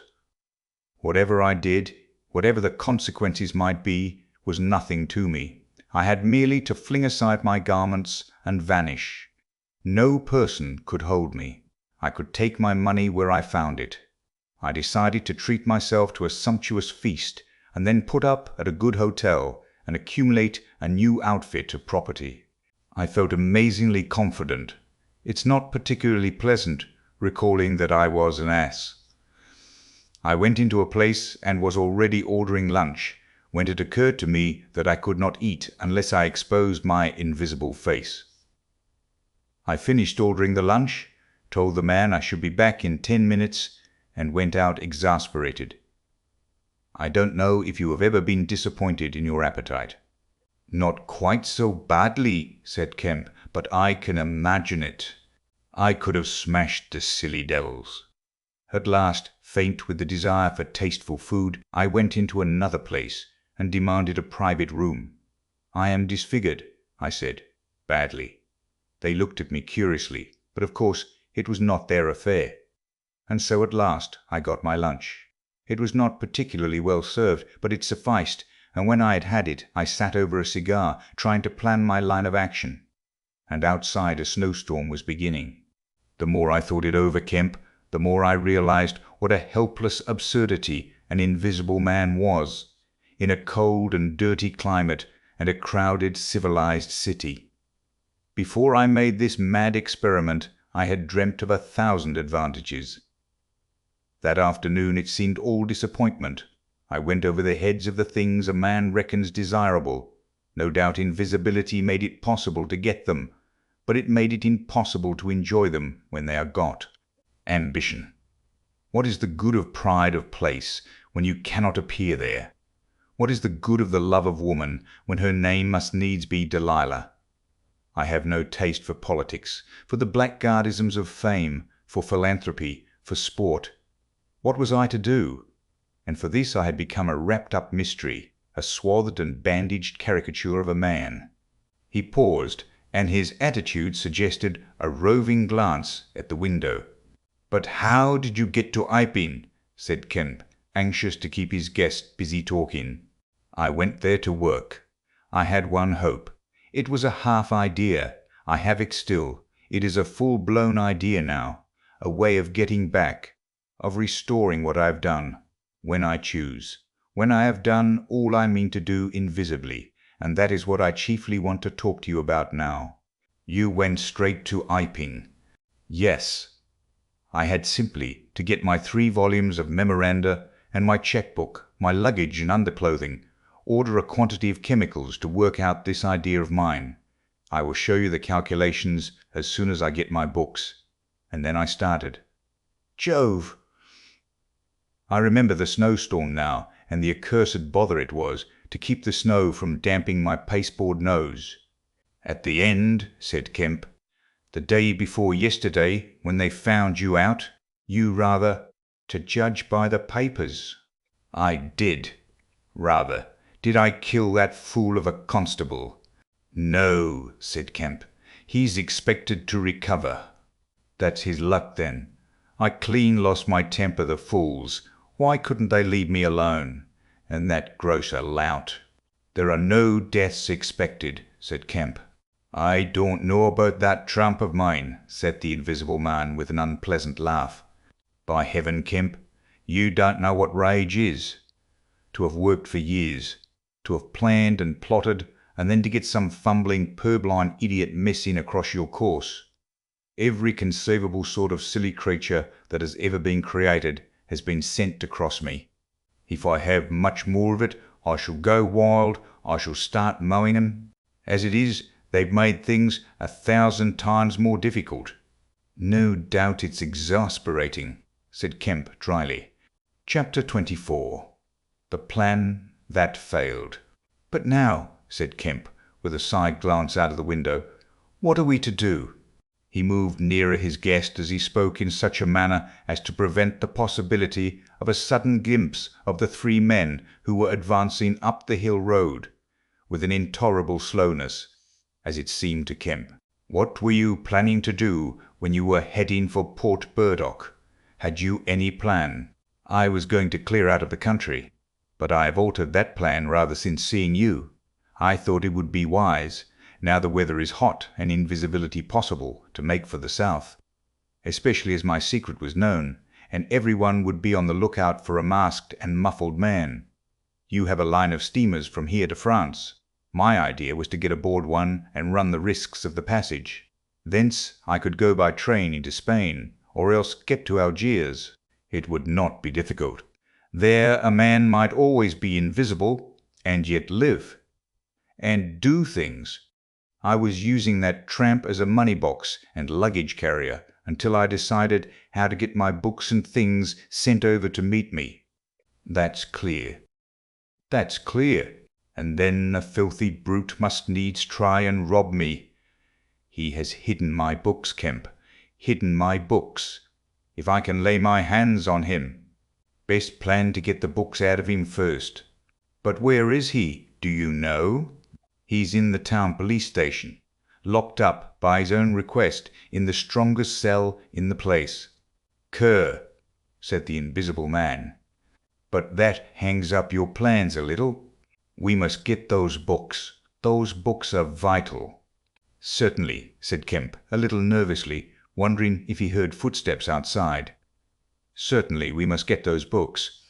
But that won't be difficult, if he doesn't know they're for you." "No," said the Invisible Man, and thought.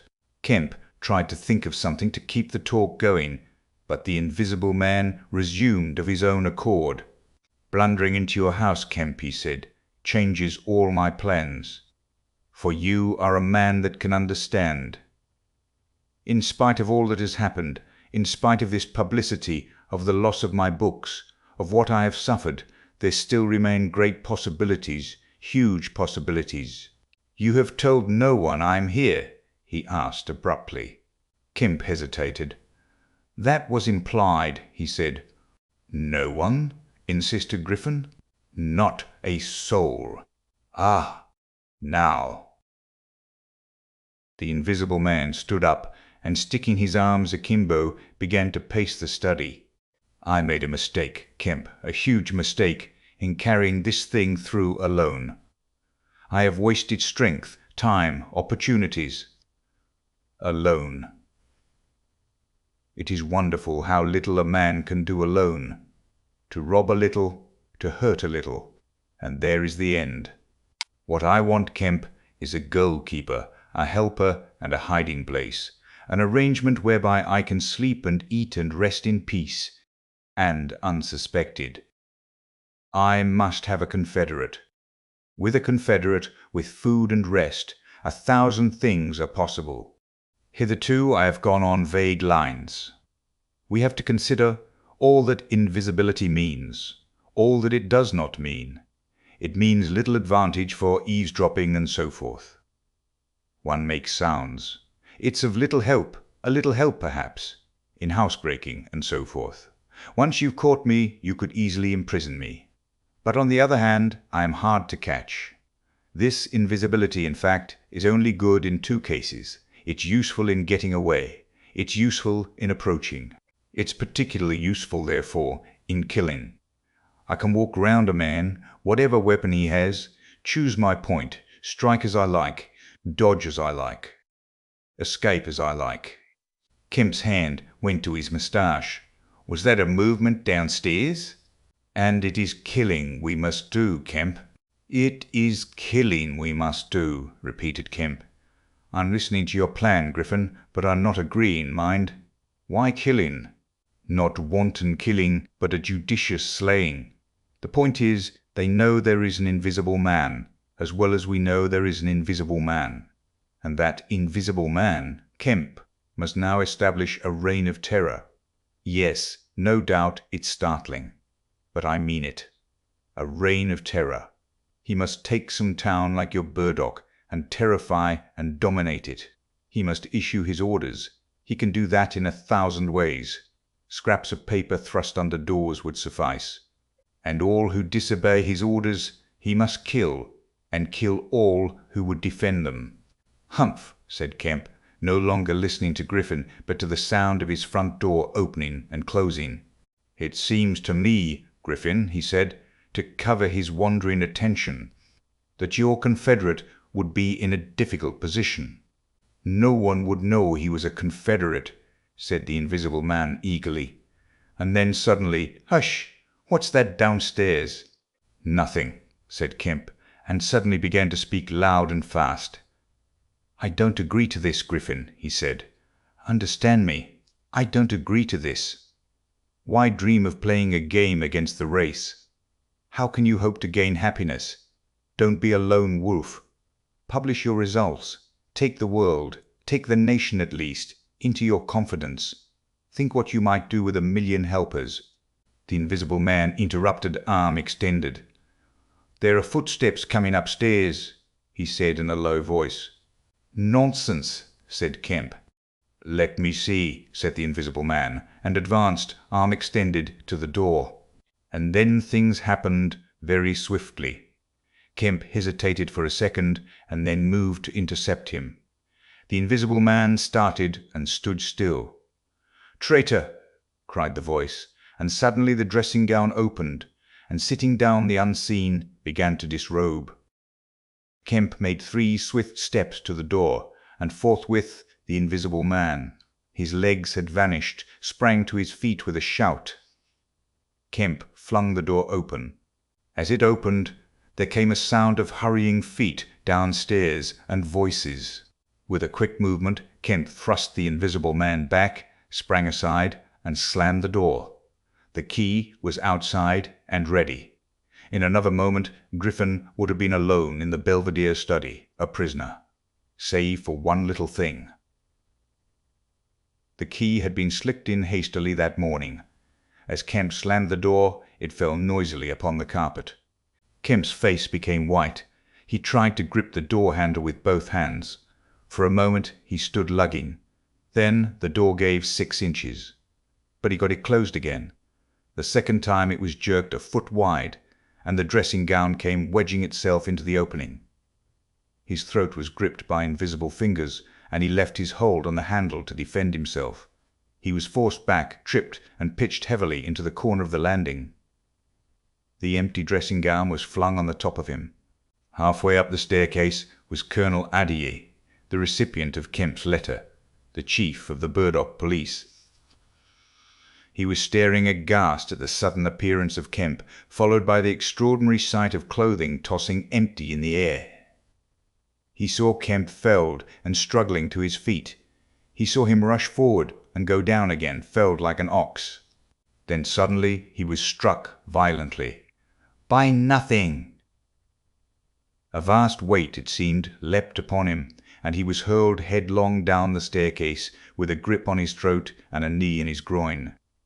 An invisible foot trod on his back. A ghostly patter passed downstairs.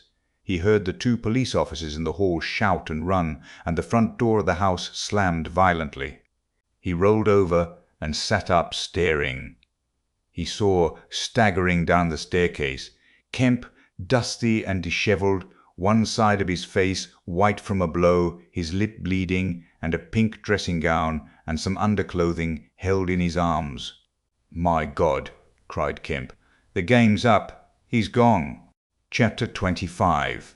The Hunting of the Invisible Man. For a space Kemp was too inarticulate to make Adier understand the swift things that had just happened. They stood on the landing, Kemp speaking swiftly, the grotesque swathings of Griffin still on his arm. But presently Adier began to grasp something of the situation. "He's mad," said Kemp. "Inhuman. He is pure selfishness. He thinks of nothing but his own advantage, his own safety. I have listened to such a story this morning of brutal self-seeking. Aye, he has wounded men. He will kill them unless we can prevent him. He will create a panic. Nothing can stop him. He is going out now, furious." "He must be caught," said A.G. "That is certain." "But how?" cried Kemp, and suddenly became full of ideas. "You must begin at once. You must set every available man to work. You must prevent his leaving this district. Once he gets away, he may go through the countryside as he wills, killing and maiming. He dreams of a reign of terror, I tell you. You must set a watch on trains and roads and shipping. The garrison must help. You must wire for help. The only thing that may keep him here is the thought of recovering some books of notes he counts of value. I will tell you of that. There is a man in your police station, Marvel." "I know," said Adier. "I know. Those books—" "Yes. But the tramp says he hasn't them, but he thinks the tramp has. And you must prevent him from eating or sleeping. Day and night the country must be astir for him.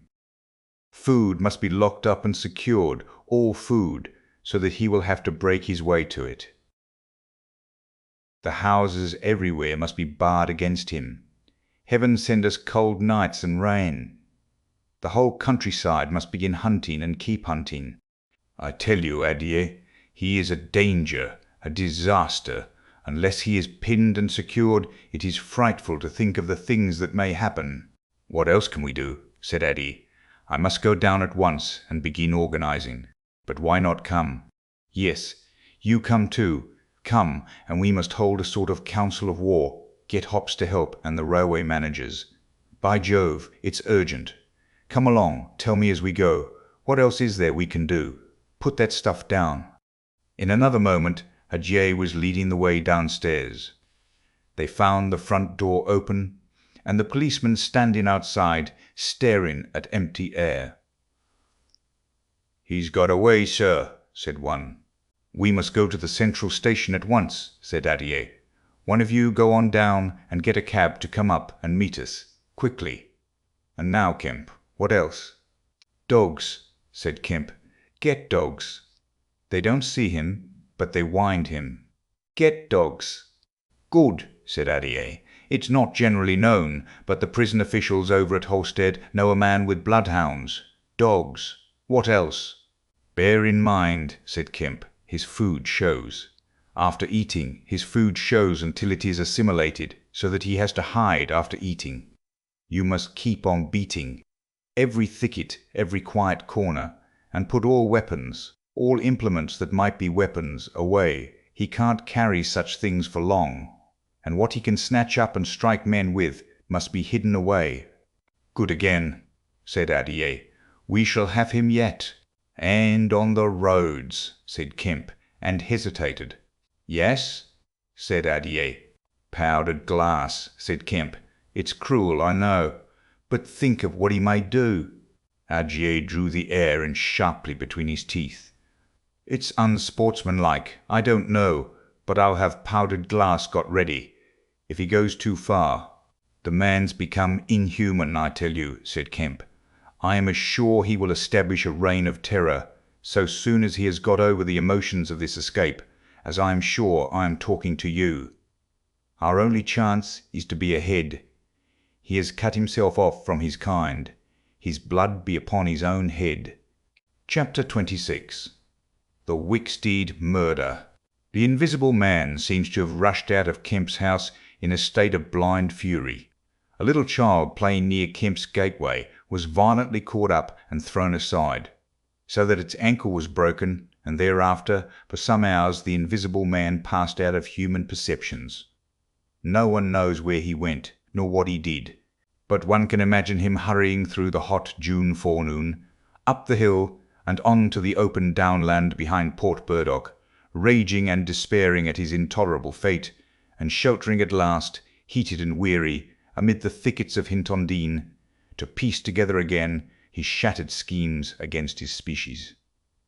That seems the most probable refuge for him, for there it was he reasserted himself in a grimly tragical manner about 2 in the afternoon. One wonders what his state of mind may have been during that time, and what plans he devised. No doubt he was almost ecstatically exasperated by Kemp's treachery, and though we may be able to understand the motives that led to that deceit, we may still imagine and even sympathize a little with the fury the attempted surprise must have occasioned. Perhaps something of the stunned astonishment of his Oxford Street experiences may have returned to him, for he had evidently counted on Kemp's cooperation in his brutal dream of a terrorized world. At any rate, he vanished from human ken about midday, and no living witness can tell what he did until about 2:30. It was a fortunate thing, perhaps, for humanity, but for him it was a fatal inaction. During that time a growing multitude of men scattered over the countryside were busy. In the morning he had still been simply a legend, a terror. In the afternoon, by virtue chiefly of Kemp's dryly worded proclamation, he was presented as a tangible antagonist, to be wounded, captured, or overcome, and the countryside began organizing itself with inconceivable rapidity.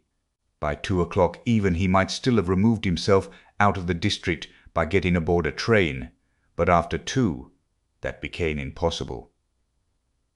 Every passenger train along the lines on a great parallelogram between Southampton, Manchester, Brighton, and Horsham travelled with locked doors, and the goods traffic was almost entirely suspended.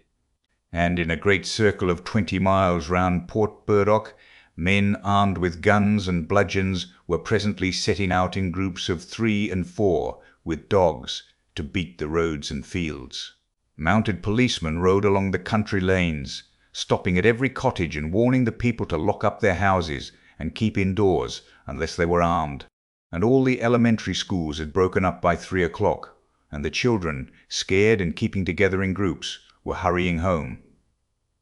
Kemp's proclamation, signed indeed by Adier, was posted over almost the whole district by 4 or 5 o'clock in the afternoon. It gave briefly but clearly all the conditions of the struggle, the necessity of keeping the invisible man from food and sleep, the necessity for incessant watchfulness and for a prompt attention to any evidence of his movements. And so swift and decided was the action of the authorities, so prompt and universal was the belief in this strange being, that before nightfall an area of several hundred square miles was in a stringent state of siege.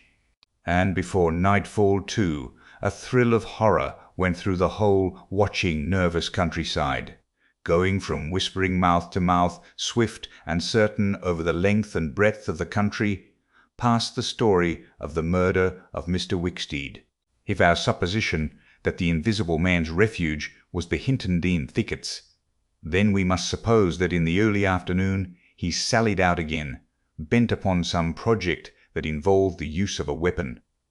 We cannot know what the project was, but the evidence that he had the iron rod in hand before he met Wicksteed is to me at least overwhelming. Of course we can know nothing of the details of that encounter. It occurred on the edge of a gravel pit, not 200 yards from Lord Burdock's lodge gate. Everything points to a desperate struggle. The trampled ground, the numerous wounds Mr. Wicksteed received, his splintered walking stick. But why the attack was made, save in a murderous frenzy, it is impossible to imagine. Indeed, the theory of madness is almost unavoidable. Mr. Wicksteed was a man of 45 or 46, steward to Lord Burdock, of inoffensive habits and appearance, the very last person in the world to provoke such a terrible antagonist. Against him, it would seem, the invisible man used an iron rod dragged from a broken piece of fence. He stopped this quiet man, going quietly home to his midday meal, attacked him, beat down his feeble defences, broke his arm, felled him, and smashed his head to a jelly. Of course, he must have dragged this rod out of the fencing before he met his victim. He must have been carrying it ready in his hand. Only two details beyond what has already been stated seem to bear on the matter. One is the circumstance that the gravel pit was not in Mr. Wicksteed's direct path home, but nearly a couple of 100 yards out of his way. The other is the assertion of a little girl to the effect that, going to her afternoon school, she saw the murdered man trotting in a peculiar manner across a field towards the gravel pit. Her pantomime of his action suggests a man pursuing something on the ground before him and striking at it ever and again with his walking stick. She was the last person to see him alive. He passed out of her sight to his death, the struggle being hidden from her only by a clump of beech trees and a slight depression in the ground. Now this, to the present writer's mind at least, lifts the murder out of the realm of the absolutely wanton. We may imagine that Griffin had taken the rod as a weapon indeed, but without any deliberate intention of using it in murder. Wicksteed may then have come by and noticed this rod inexplicably moving through the air. Without any thought of the invisible man, for Port Burdock is 10 miles away, he may have pursued it. It is quite conceivable that he may not even have heard of the invisible man. One can then imagine the invisible man making off quietly in order to avoid discovering his presence in the neighbourhood, and Wicksteed, excited and curious, pursuing this unaccountably locomotive object, finally striking at it. No doubt the invisible man could easily have distanced his middle-aged pursuer under ordinary circumstances, but the position in which Wicksteed's body was found suggests that he had the ill luck to drive his quarry into a corner between a drift of stinging nettles and the gravel pit. To those who appreciate the extraordinary irascibility of the invisible man, the rest of the encounter will be easy to imagine. But this is pure hypothesis. The only undeniable facts for stories of children are often unreliable, are the discovery of Wicksteed's body, done to death, and of the blood-stained iron rod flung among the nettles. The abandonment of the rod by Griffin suggests that in the emotional excitement of the affair, the purpose for which he took it, if he had a purpose, was abandoned. He was certainly an intensely egotistical and unfeeling man, but the sight of his victim his first victim, bloody and pitiful at his feet, may have released some long-pent fountain of remorse, which for a time may have flooded whatever scheme of action he had contrived. After the murder of Mr. Wicksteed, he would seem to have struck across the country towards the downland. There is a story of a voice heard about sunset by a couple of men in a field near Fern Bottom. It was wailing and laughing, sobbing and groaning, and ever and again it shouted. It must have been queer hearing. It drove up across the middle of a clover field and died away towards the hills. That afternoon, the Invisible Man must have learnt something of the rapid use Kemp had made of his confidences. He must have found houses locked and secured. He may have loitered about railway stations and prowled about inns, and no doubt he read the proclamations and realized something of the nature of the campaign against him. And as the evening advanced, the fields became dotted here and there with groups of 3 or 4 men, and noisy with the yelping of dogs. These men-hunters had particular instructions in the case of an encounter as to the way they should support one another. But he avoided them all. We may understand something of his exasperation, and it could have been none the less because he himself had supplied the information that was being used so remorselessly against him. For that day at least he lost heart for nearly 24 hours. Save when he turned on Wicksteed, he was a hunted man. In the night he must have eaten and slept, for in the morning he was himself again, active, powerful, angry, and malignant, prepared for his last great struggle against the world. Chapter 27. The Siege of Kemp's House. Kemp read a strange missive written in pencil on a greasy sheet of paper. "You have been amazingly energetic and clever," this letter ran, "though what you stand to gain by it I cannot imagine. You are against me. For a whole day you have chased me, you have tried to rob me of a night's rest. But I have had food in spite of you, I have slept in spite of you, and the game is only beginning. The game is only beginning. There is nothing for it but to start the terror. This announces the first day of the terror.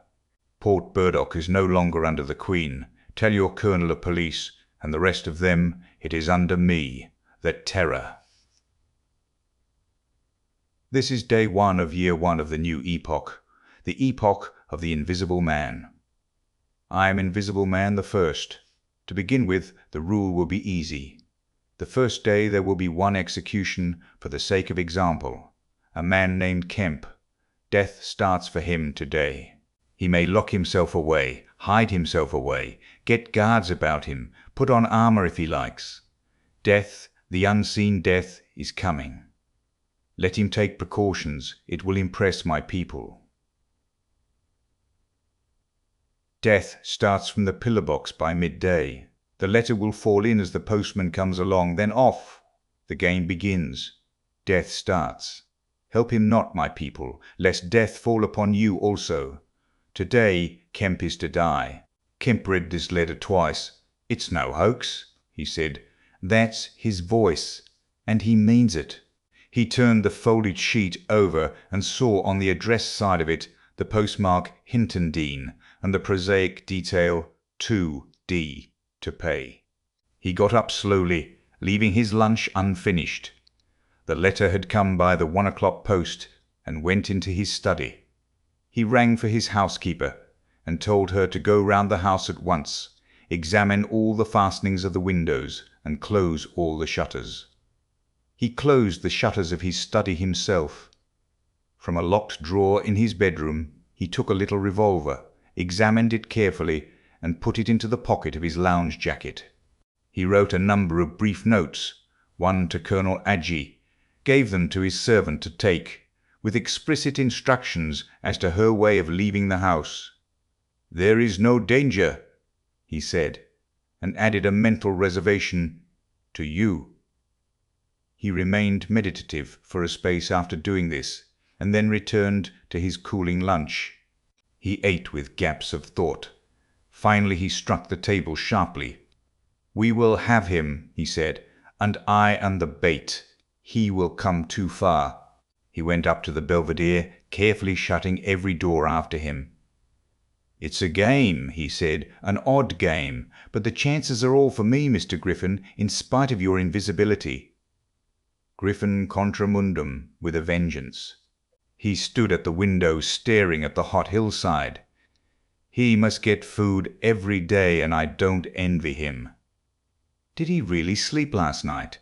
Out in the open somewhere, secure from collisions? I wish we could get some good cold wet weather instead of the heat.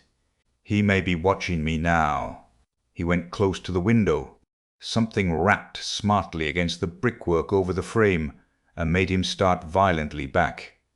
"I'm getting nervous," said Kemp, but it was 5 minutes before he went to the window again. "It must have been a sparrow," he said. Presently he heard the front door bell ringing and hurried downstairs. He unbolted and unlocked the door, examined the chain, put it up, and opened cautiously without showing himself. A familiar voice hailed him. It was Ajee. "Your servant's been assaulted, Kemp," he said round the door. "What?" exclaimed Kemp. "Had that note of yours taken away from her. He's close about here. Let me in." Kemp released the chain, and RDA entered through as narrow an opening as possible. He stood in the hall, looking with infinite relief at Kemp refastening the door. Note was snatched out of her hand. Scared her horribly. "She's down at the station. Hysterics. He's close here. What was it about?" Kemp swore. "What a fool I was," said Kemp. "I might have known. It's not an hour's warp from Hinton Dean." "Already?" "What's up?" said Adie. "Look here," said Kemp, and led the way into his study. He handed Adie the invisible man's letter. Adie read it and whistled softly. "And you," said Adie. "Proposed a trap like a fool," said Kemp, "and sent my proposal out by a maidservant. To him." Ajee followed Kemp's profanity. "He'll clear out," said Adie. "Not he," said Kemp. A resounding smash of glass came from upstairs. Adie had a silvery glimpse of a little revolver half out of Kemp's pocket. "It's a window upstairs," said Kemp, and led the way up. There came a second smash while they were still on the staircase.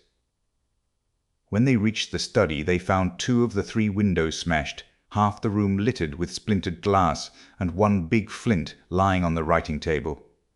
The 2 men stopped in the doorway, contemplating the wreckage. Kemp swore again, and as he did so, the 3rd window went with a snap like a pistol, hung starred for a moment, and collapsed in jagged, shivering triangles into the room. "What's this for?" said Adie. "It's a beginning," said Kemp. "There's no way of climbing up here?" "Not for a cat," said Kemp. "No shutters." "No shutters." "Not here. All the downstairs rooms. Hullo!" Smash, and then whack of boards hit hard, came from downstairs. "Confound him," said Kemp. "That must be. Yes, it's one of the bedrooms. He's going to do all the house. But he's a fool. The shutters are up, and the glass will fall outside. He'll cut his feet." Another window proclaimed its destruction. The 2 men stood on the landing, perplexed. "I have it," said Adie. "Let me have a stick or something, and I'll go down to the station and get the bloodhounds put on. That ought to settle him. They're hard by, not 10 minutes." Another window went the way of its fellows. "You haven't a revolver?" asked Adie. Kemp's hand went to his pocket. Then he hesitated. "I haven't one. At least a spare." "I'll bring it back," said Adie. "You'll be safe here." Kemp, ashamed of his momentary lapse from truthfulness, handed him the weapon. "Now for the door," said Adie. As they stood hesitating in the hall, they heard one of the first-floor bedroom windows crack and clash. Kemp went to the door and began to slip the bolts as silently as possible. His face was a little paler than usual. "You must step straight out," said Kemp. In another moment Adie was on the doorstep, and the bolts were dropping back into the staples. He hesitated for a moment, feeling more comfortable with his back against the door. Then he marched, upright and square, down the steps. He crossed the lawn and approached the gate. A little breeze seemed to ripple over the grass. Something moved near him. "Stop a bit," said a voice, and Adieu stopped dead, and his hand tightened on the revolver. "Well?" said Adieu, white and grim, and every nerve tense. "Oblige me by going back to the house," said the voice, as tense and grim as Adieu's. "Sorry," said Adieu, a little hoarsely, and moistened his lips with his tongue. The voice was on his left front, he thought. Suppose he were to take his luck with a shot. "What are you going for?" said the voice, and there was a quick movement of the two, and a flash of sunlight from the open lip of Adieu's pocket. Adieu desisted and thought. "Where I go," he said slowly, "is my own business." The words were still on his lips, when an arm came round his neck, his back felt a knee, and he was sprawling backward. He drew clumsily and fired absurdly, and in another moment he was struck in the mouth, and the revolver wrested from his grip. He made a vain clutch at a slippery limb, tried to struggle up, and fell back. "Damn!" said Adieu. The voice laughed. "I'd kill you now if it wasn't the waste of a bullet," it said. He saw the revolver in mid-air, 6 feet off, covering him. "Well," said Adi, sitting up. "Get up," said the voice. Adi stood up. "Attention," said the voice, and then fiercely, "don't try any games. Remember, I can see your face if you can't see mine. You've got to go back to the house." "He won't let me in," said Adi. "That's a pity," said the invisible man. "I've got no quarrel with you." Adi moistened his lips again. He glanced away from the barrel of the revolver, and saw the sea far off, very blue and dark under the midday sun, the smooth green down, the white cliff of the head, and the multitudinous town, and suddenly he knew that life was very sweet. His eyes came back to this little metal thing hanging between heaven and earth, 6 yards away. "What am I to do?" he said sullenly. "What am I to do?" asked the invisible man. "You will get help. The only thing is for you to go back. I will try. If he lets me in, will you promise not to rush the door?" "I've got no quarrel with you," said the voice.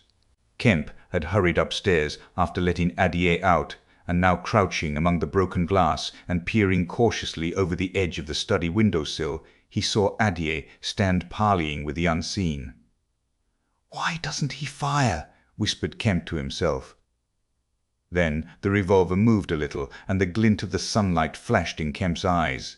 He shaded his eyes and tried to see the source of the blinding beam.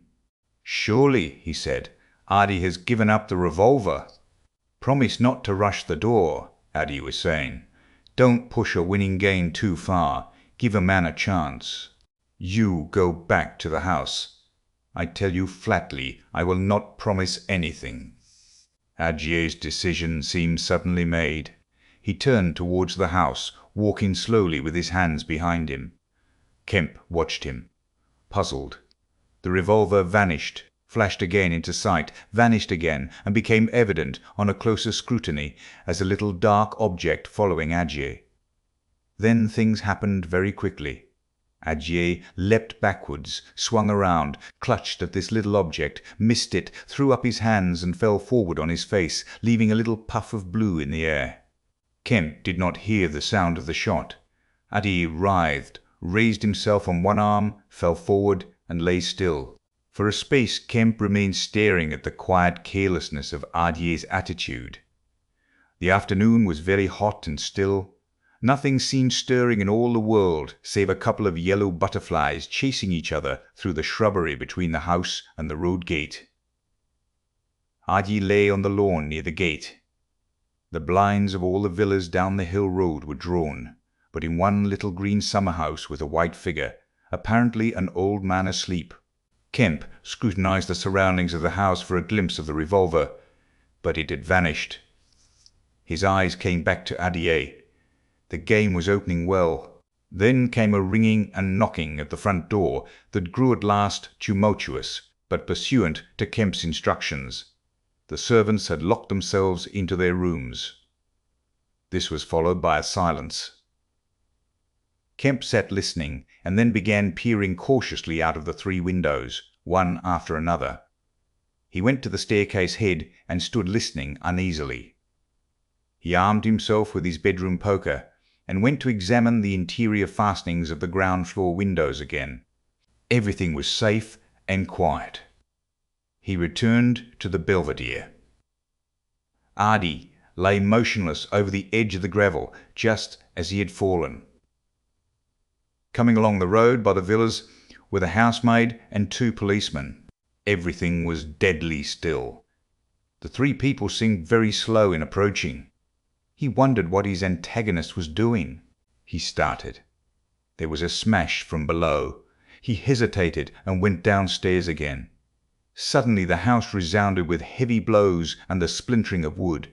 He heard a smash and the destructive clang of the iron fastenings of the shutters. He turned the key and opened the kitchen door. As he did so, the shutters, split and splintering, came flying inward. He stood aghast. The window frame, save for one crossbar, was still intact, but only little teeth of glass remained in the frame. The shutters had been driven in with an axe, and now the axe was descending in sweeping blows upon the window frame and the iron bars defending it. Then suddenly it leapt aside and vanished. He saw the revolver lying on the path outside, and then the little weapon sprang into the air. He dodged back. The revolver cracked just too late, and a splinter from the edge of the closing door flashed over his head. He slammed and locked the door, and as he stood outside, he heard Griffin shouting and laughing. Then the blows of the axe, with its splitting and smashing consequences, were resumed. Kemp stood in the passage trying to think. In a moment the invisible man would be in the kitchen. This door would not keep him a moment, and then a ringing came at the front door again. It would be the policeman. He ran into the hall, put up the chain, and drew the bolts. He made the girl speak before he dropped the chain, and the 3 people blundered into the house in a heap, and Kemp slammed the door again. "The invisible man," said Kemp. "He has a revolver with 2 shots left. He's killed Adye. Shot him anyhow. Didn't you see him on the lawn? He's lying there." "Who?" said one of the policemen. "Adye," said Kemp. "We came in the back way," said the girl. "What's that smashing?" asked one of the policemen. "He's in the kitchen, or will be. He has found an axe." Suddenly the house was full of the invisible man's resounding blows on the kitchen door. The girl stared towards the kitchen, shuddered, and retreated into the dining room. Kemp tried to explain in broken sentences. They heard the kitchen door give. "This way," said Kemp, starting into activity, and bundled the policeman into the dining room doorway. "Poker," said Kemp, and rushed to the fender. He handed the poker he had carried to the policeman and the dining room, one to the other. He suddenly flung himself backward. "Whoop," said one policeman, ducked, and caught the axe on his poker. The pistol snapped its penultimate shot and ripped a valuable Sidney Cooper. The second policeman brought his poker down on the little weapon, as one might knock down a wasp, and sent it rattling to the floor. At the first clash, the girl screamed, stood screaming for a moment by the fireplace, and then ran to open the shutters, possibly with an idea of escaping by the shattered window. The axe receded into the passage and fell to a position about 2 feet from the ground. They could hear the invisible man breathing. "Stand away, you 2, he said. "I want that man Kemp." "We want you," said the first policeman, making a quick step forward and wiping with his poker at the voice. The invisible man must have started back, and he blundered into the umbrella stand. Then, as the policeman staggered with the swing of the blow he had aimed, the invisible man countered with the axe. The helmet crumpled like paper, and the blow sent the man spinning to the floor at the head of the kitchen stairs. But the second policeman, aiming behind the axe with his poker, hit something soft that snapped.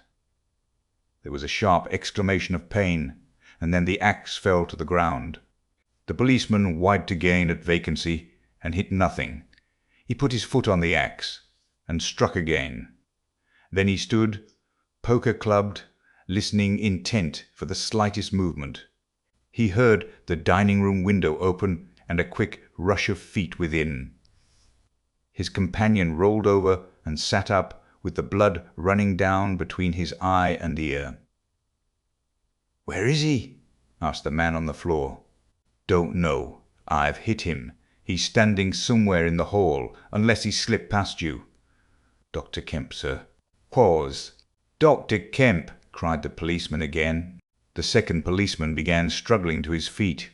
He stood up. Suddenly, the faint pad of bare feet on the kitchen stairs could be heard. "Yap!" cried the first policeman, and incontinently flung his poker. It smashed a little gas bracket. He made as if he would pursue the invisible man downstairs. Then he thought better of it, and stepped into the dining-room. "Dr. Kemp," he began, and stopped short. "Dr. Kemp's a hero," he said, as his companion looked over his shoulder.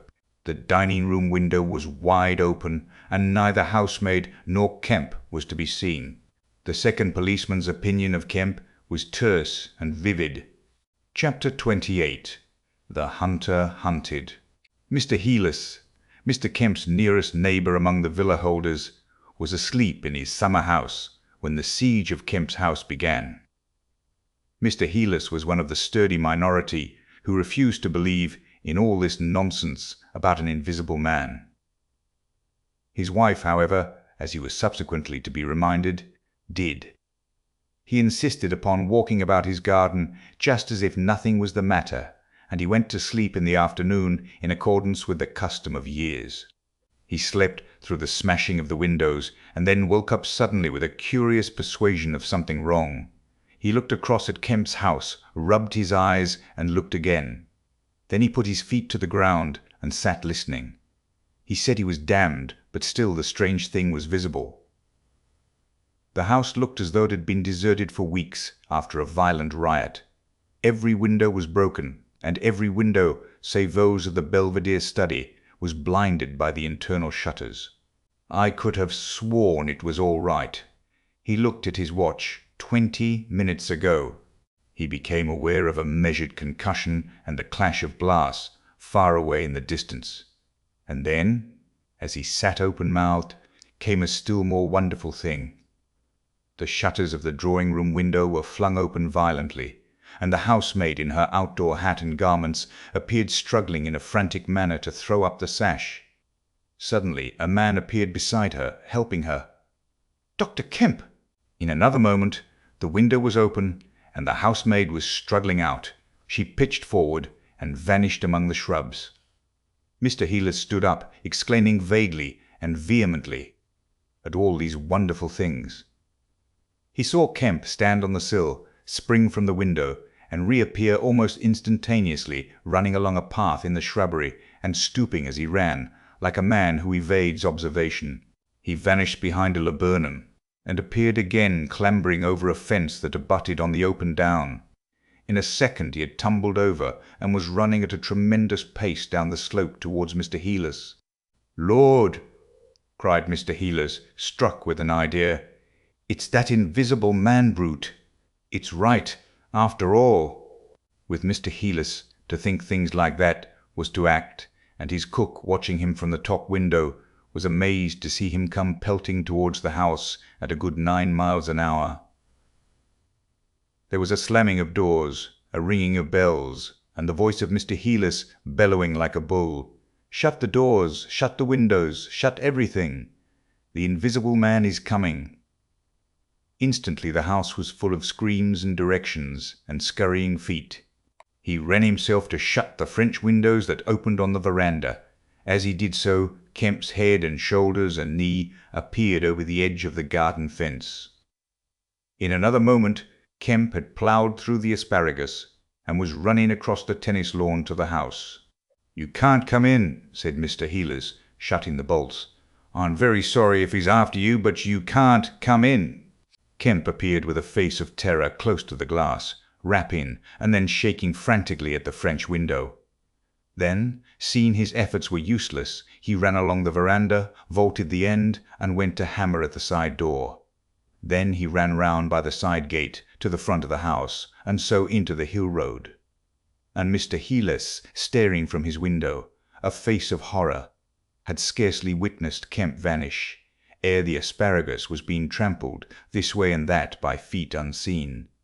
At that, Mr. Heelas fled precipitately upstairs, and the rest of the chase is beyond his purview. But as he passed the staircase window, he heard the side gate slam. Emerging into the hill road, Kemp naturally took the downward direction. And so it was he came to run in his own person the very race he had watched with such a critical eye from the Belvedere study only 4 days ago. He ran it well, for a man out of training, and though his face was white and wet, his wits were cool to the last. He ran with wide strides, and wherever a patch of rough ground intervened, wherever there came a patch of raw flints, or a bit of broken glass shone dazzling, he crossed it, and left the bare, invisible feet that followed to take what line they would. For the first time in his life, Kemp discovered that the hill road was indescribably vast and desolate, and that the beginnings of the town far below at the hill foot were strangely remote. Never had there been a slower or more painful method of progression than running. All the gaunt villas, sleeping in the afternoon sun, looked locked and barred. No doubt they were locked and barred by his own orders. But at any rate, they might have kept a lookout for an eventuality like this. The town was rising up now. The sea had dropped out of sight behind it, and people down below were stirring. A tram was just arriving at the hill foot. Beyond that was the police station. Was that footsteps he heard behind him? Spurt.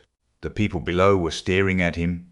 1 or 2 were running, and his breath was beginning to saw in his throat. The tram was quite near now, and the Jolly Cricketers was noisily barring its doors.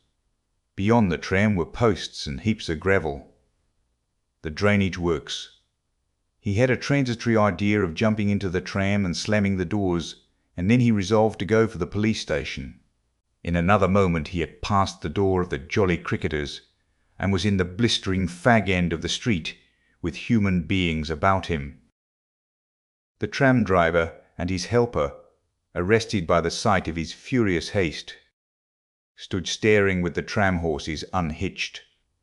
Further on, the astonished features of navvies appeared above the mounds of gravel. His pace broke a little, and then he heard the swift pad of his pursuer and leapt forward again. "The invisible man!" he cried to the navvies with a vague indicative gesture, and by an inspiration leapt the excavation and placed a burly group between him and the chase. Then, abandoning the idea of the police station, he turned into a little side street, rushed by a greengrocer's cart, hesitated for the 10th of a second at the door of a sweetstuff shop, and then made for the mouth of an alley that ran back into the main hill street again. 2 or 3 little children were playing here, and shrieked and scattered at his apparition, and forthwith doors and windows opened, and excited mothers revealed their hearts. Out he shot into Hill Street again, 300 yards from the tram-line end, and immediately he became aware of a tumultuous vociferation and running people. He glanced up the street towards the hill. Hardly a dozen yards off ran a huge navvy, cursing in fragments and slashing viciously with a spade, and hard behind him came the tram conductor with his fists clenched. Up the street others followed these two, striking and shouting. Down towards the town, men and women were running, and he noticed clearly one man coming out of a shop door with a stick in his hand. "Spread out! Spread out! Spread out!" cried someone. Kemp suddenly grasped the altered condition of the chase. He stopped and looked round, panting. "He's close here," he cried. "Form a line across." He was hit hard under the ear and went reeling, trying to face round towards his unseen antagonist. He just managed to keep his feet, and he struck a vain counter in the air. Then he was hit again under the jaw and sprawled headlong on the ground. In another moment a knee compressed his diaphragm, and a couple of eager hands gripped his throat. But the grip of one was weaker than the other. He grasped the wrists, heard a cry of pain from his assailant, and then the spade of the navvy came whirling through the air above him and struck something with a dull thud. He felt a drop of moisture on his face. The grip at his throat suddenly relaxed, and with a convulsive effort, Kemp loosed himself, grasped a limp shoulder, and rolled uppermost. He gripped the unseen elbows near the ground. "I've got him!" screamed Kemp. "Help! Help! Help! Hold!" "He's down." Hold his feet.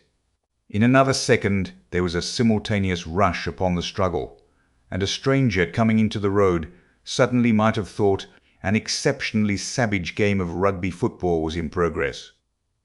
And there was no shouting after Kemp's cry, only a sound of blows and feet and heavy breathing. Then came a mighty effort, and the invisible man threw off a couple of his antagonists and rose to his knees. Kemp clung to him in front like a hound to a stag, and a dozen hands gripped, clutched, and tore at the unseen. The tram conductor suddenly got the neck and shoulders and lugged him back. Down went the heap of struggling men again and rolled over. There was, I am afraid, some savage kicking. Then suddenly a wild scream of "Mercy! Mercy!" that died down swiftly to a sound like choking. "Get back, you fools!" cried the muffled voice of Kemp, and there was a vigorous shoving back of stalwart forms. "He's hurt, I tell you. Stand back." There was a brief struggle to clear a space, and then the circle of eager faces saw the doctor kneeling, as it seemed, 15 inches in the air and holding invisible arms to the ground. Behind him a constable gripped invisible ankles. "Don't you leave go of en," cried the big navvy, holding a blood-stained spade. "He's shamming." "He's not shamming," said the doctor, cautiously raising his knee, "and I'll hold him." His face was bruised and already going red. He spoke thickly because of a bleeding lip. He released one hand and seemed to be feeling at the face. "The mouth's all wet," he said. And then, "Good God!" He stood up abruptly and then knelt down on the ground by the side of the thing unseen. There was a pushing and shuffling, a sound of heavy feet as fresh people turned up to increase the pressure of the crowd. People now were coming out of the houses. The doors of the Jolly Cricketers stood suddenly wide open. Very little was said. Kemp felt about, his hand seeming to pass through empty air. "He's not breathing," he said, and then, "I can't feel his heart, his side. Ugh!" Suddenly an old woman, peering under the arm of the big navvy, screamed sharply. "Looky there," she said, and thrust out a wrinkled finger. And looking where she pointed, everyone saw, faint and transparent as though it was made of glass, so that veins and arteries and bones and nerves could be distinguished, the outline of a hand limp and prone. It grew clouded and opaque even as they stared. "Hullo!" cried the constable. "Here's his feet showing." And so, slowly, beginning at his hands and feet and creeping along his limbs to the vital centres of his body, that strange change continued. It was like the slow spreading of a poison. First came the little white nerves, a hazy grey sketch of a limb, then the glassy bones and intricate arteries, then the flesh and skin, first a faint fogginess, and then growing rapidly dense and opaque. Presently they could see his crushed chest and his shoulders, and the dim outline of his drawn and battered features. When at last the crowd made way for Kemp to stand erect, there lay, naked and pitiful on the ground, the bruised and broken body of a young man about 30. His hair and brow were white, not grey with age, but white with the whiteness of albinism. And his eyes were like garnets. His hands were clenched, his eyes wide open, and his expression was one of anger and dismay. "Cover his face," said a man. "For Gord's sake, cover that face." And 3 little children, pushing forward through the crowd, were suddenly twisted round and sent packing off again. Someone brought a sheet from the Jolly Cricketers, and having covered him, they carried him into that house.